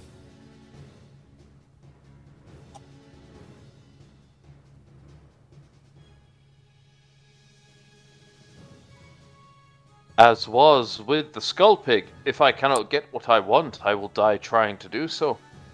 And how does that protect her? It gives her a few moments to run away. With that limp? Oh yeah! Wasted moments. You need to shut your mouth real quick, Skewer, before I give you a limp that's gonna last for the rest of your own life. How about that? Well, that How about simply this, won't Kalik? do. He has a point. Much about as I this? regret to say it. A minimum level of respect between the lot of us is gonna go a long way, and I expect you to hold that as well. Well, how about you respect the boy and let him talk? Go on, Enough, Tavis. boys. Please, Tavis, go ahead. In Locksburg, they already know that I am with Kalik. It's already rumored that she is my gran. I will stay as her bodyguard. I'm unassuming anyway.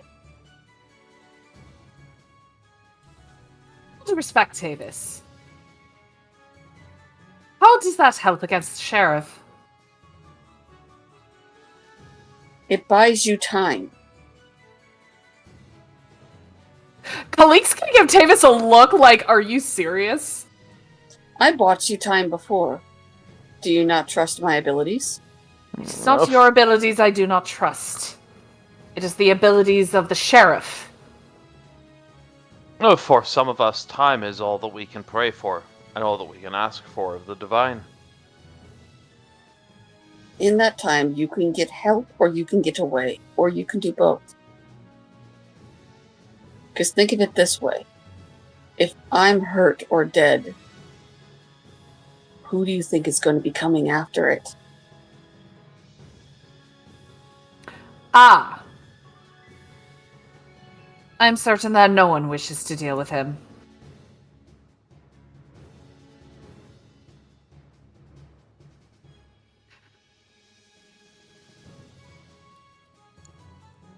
I remain with all of you.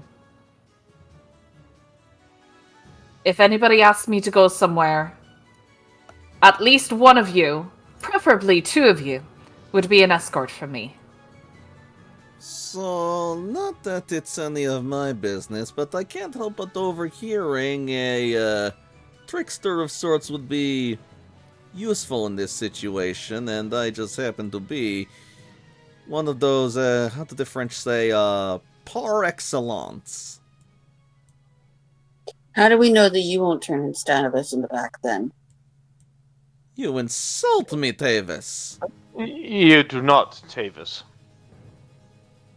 No, I'm being serious, guys. I'm not I'm trying to be also- insultive. I'm trying to be inquisitive. What do you Tavis. bring to the table that can give us to trust you? I'm also being serious. You do not know that.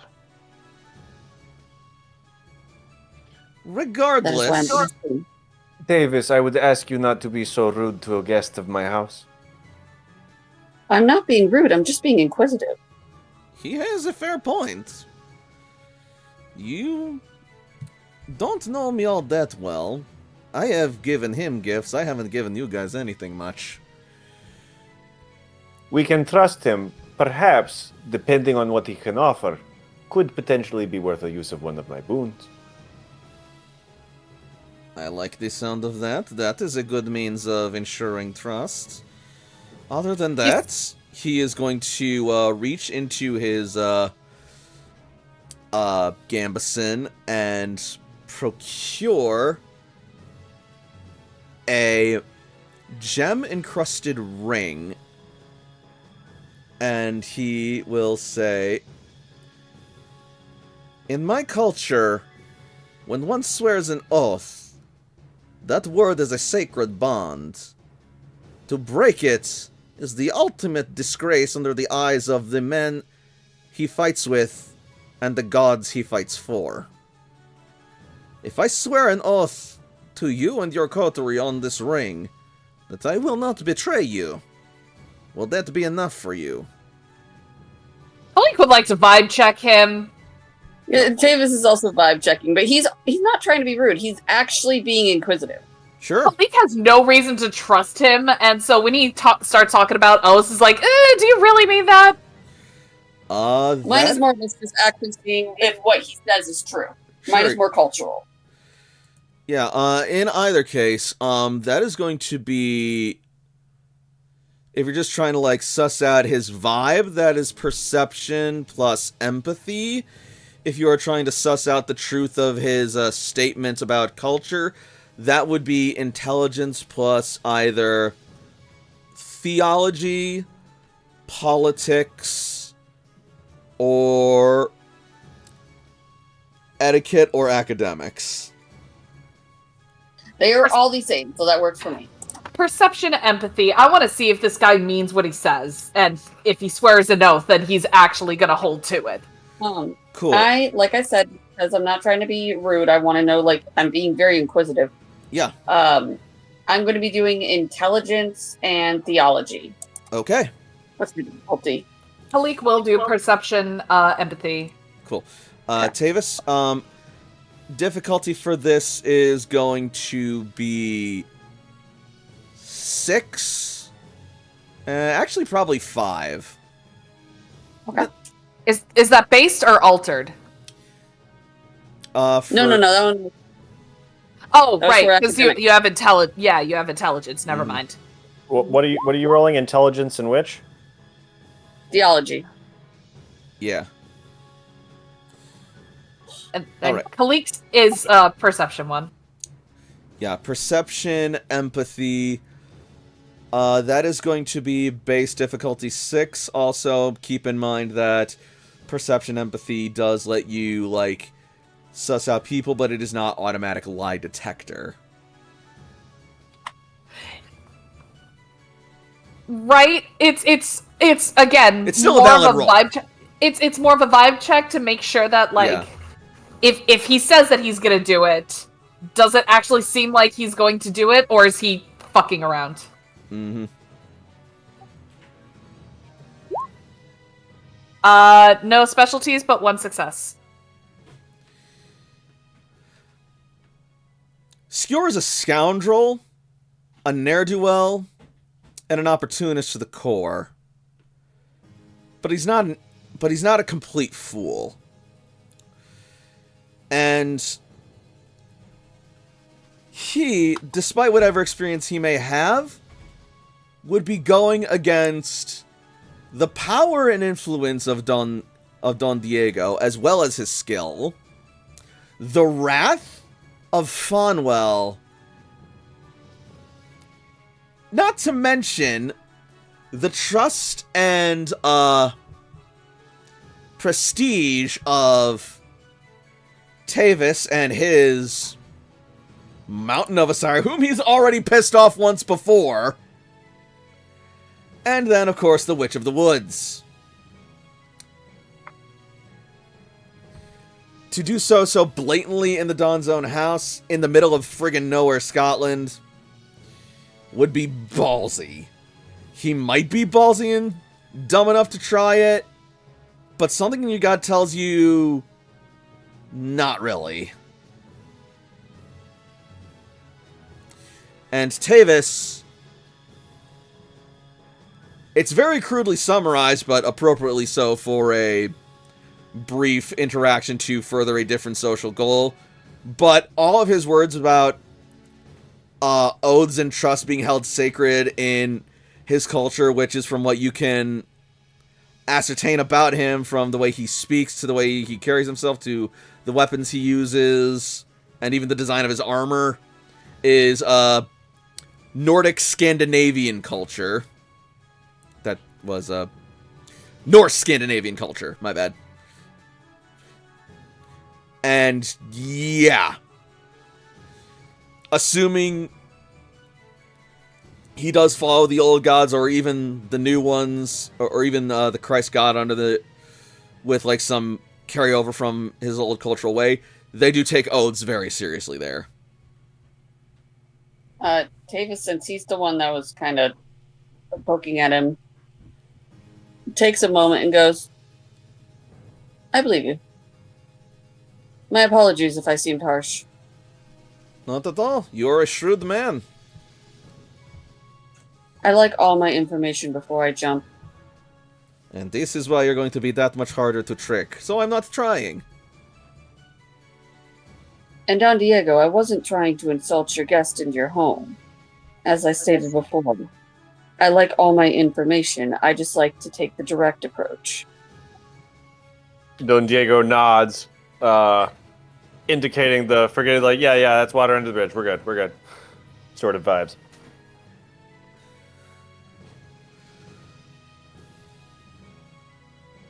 Kalik is gonna look to Skjor with a stone face. He flashes back a winning smile.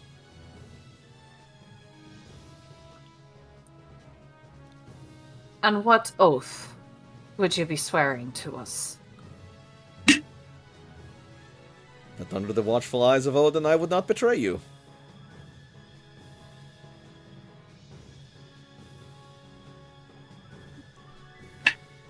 Kalik looks to the rest of the coterie.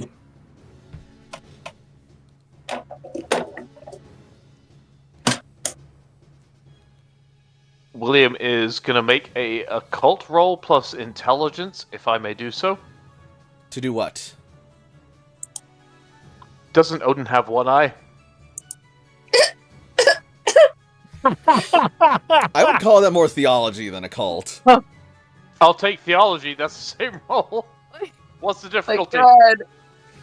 God. Difficulty will be... Yeah, difficulty will be 6.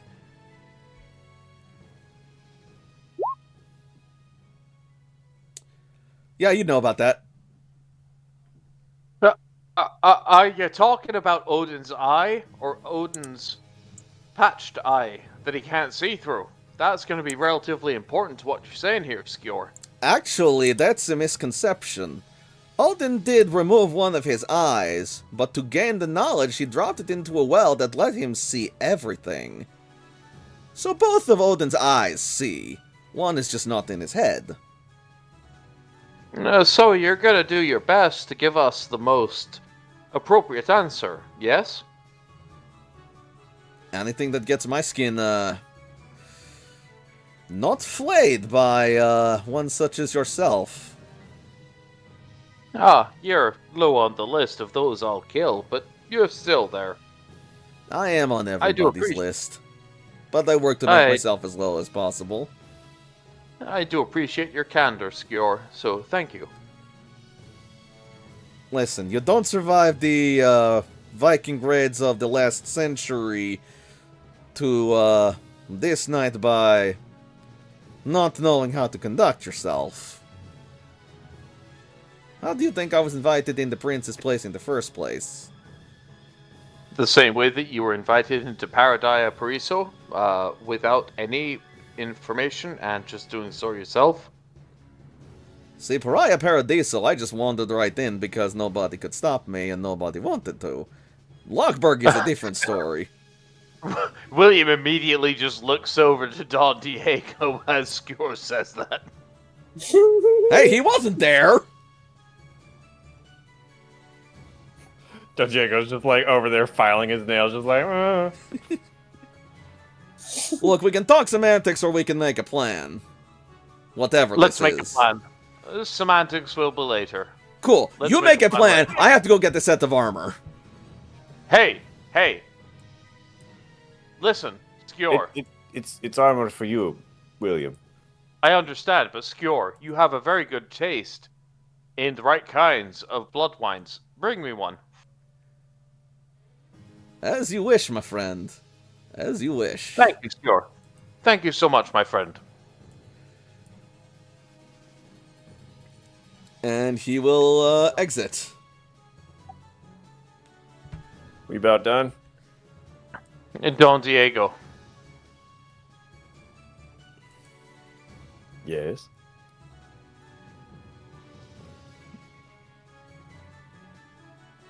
William will step another 2 to 3 steps closer to Don Diego.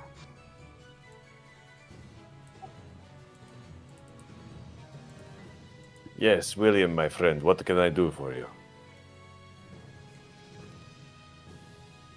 If you wish to know what it is for I and my people that compels me to do the acts that we do, you are welcome to ask, and I will give you that information, though you are outside of the kindred that I would hold dear. But in the future, do not interrupt me in the sacred work that I must do. You have separated me from God, and that is not something I take lightly. Nor I.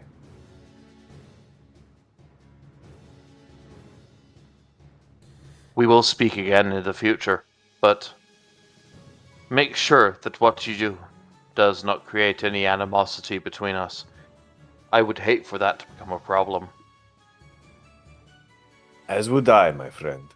As would I. And the night goes on from there, as things shape up to be brewing up quite the storm of chaos, confusion, and all manner of supernatural chicanery. The prince awaits another meeting with this wayward coterie from Pariah Paradiso, whilst also awaiting a visit from the Templars, as the coterie treads on thin ice towards their destiny, their goals, and ambitions as their journey continues. Jesus Christ, that was a lot. Yeah, tonight went a little late, I apologize, but I think it was worth it. How much can we cram into one episode? How much feelings? I've never considered Evil William, but I'm kind of starting to consider Evil William, and Dude, we just became friends. Please don't go evil yet. My old lady heart can't take it. It's delicious evil salubri. Listen, William, there will be plenty of time for that when the Sabbat gets formed and adopts the warrior salubri into their ranks.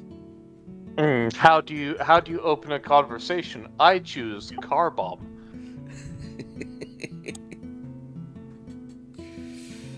So, what did we all think of tonight's game? Holy shit. Holy I'm shit. I'm still fucked up. Ugh. Yeah, I'm that. still real fucked up. Oh, man. I won't lie, tonight Um, went a hell of a different direction than I anticipated, but I am not complaining. I really want to go speak to the prince. However, I want to go speak to the prince from a position of power, which, with William being still injured, like mortally injured, is difficult to do. So we need to once again approach from the standpoint of, hey, Don Diego, do you want to go and talk to the prince because you have a girlfriend who's really, really cool? Well, Awesome, thank you. well, the other thing is you don't have to talk to the prince right now.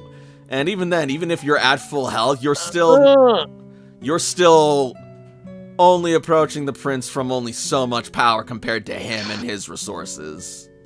I mean, it's not approaching the prince from his power and his resources, it's more approaching the prince from the fact that we got attacked by a skull pig, which should not exist within the prince's domain, so that's a really, really difficult situation for us to be in. True. And there's definitely something that could be talked about with that, I think, depending on how you go about it. I'm just saying, like, this guy, Kalik is hesitant to go back to Lockbird. She had a terrible time the first time, Oh, and yeah. She is, like... Sorry. Yeah, like, she's Yeah, had by a terrible law, experience in Lockberg, and by law, Lockberg she's is not allowed to gonna set get back better. foot in there without the prince's permission again, and she has a share of actively hunting and seeking her destruction there. yeah, she's not stepping back in there until she has explicit permission.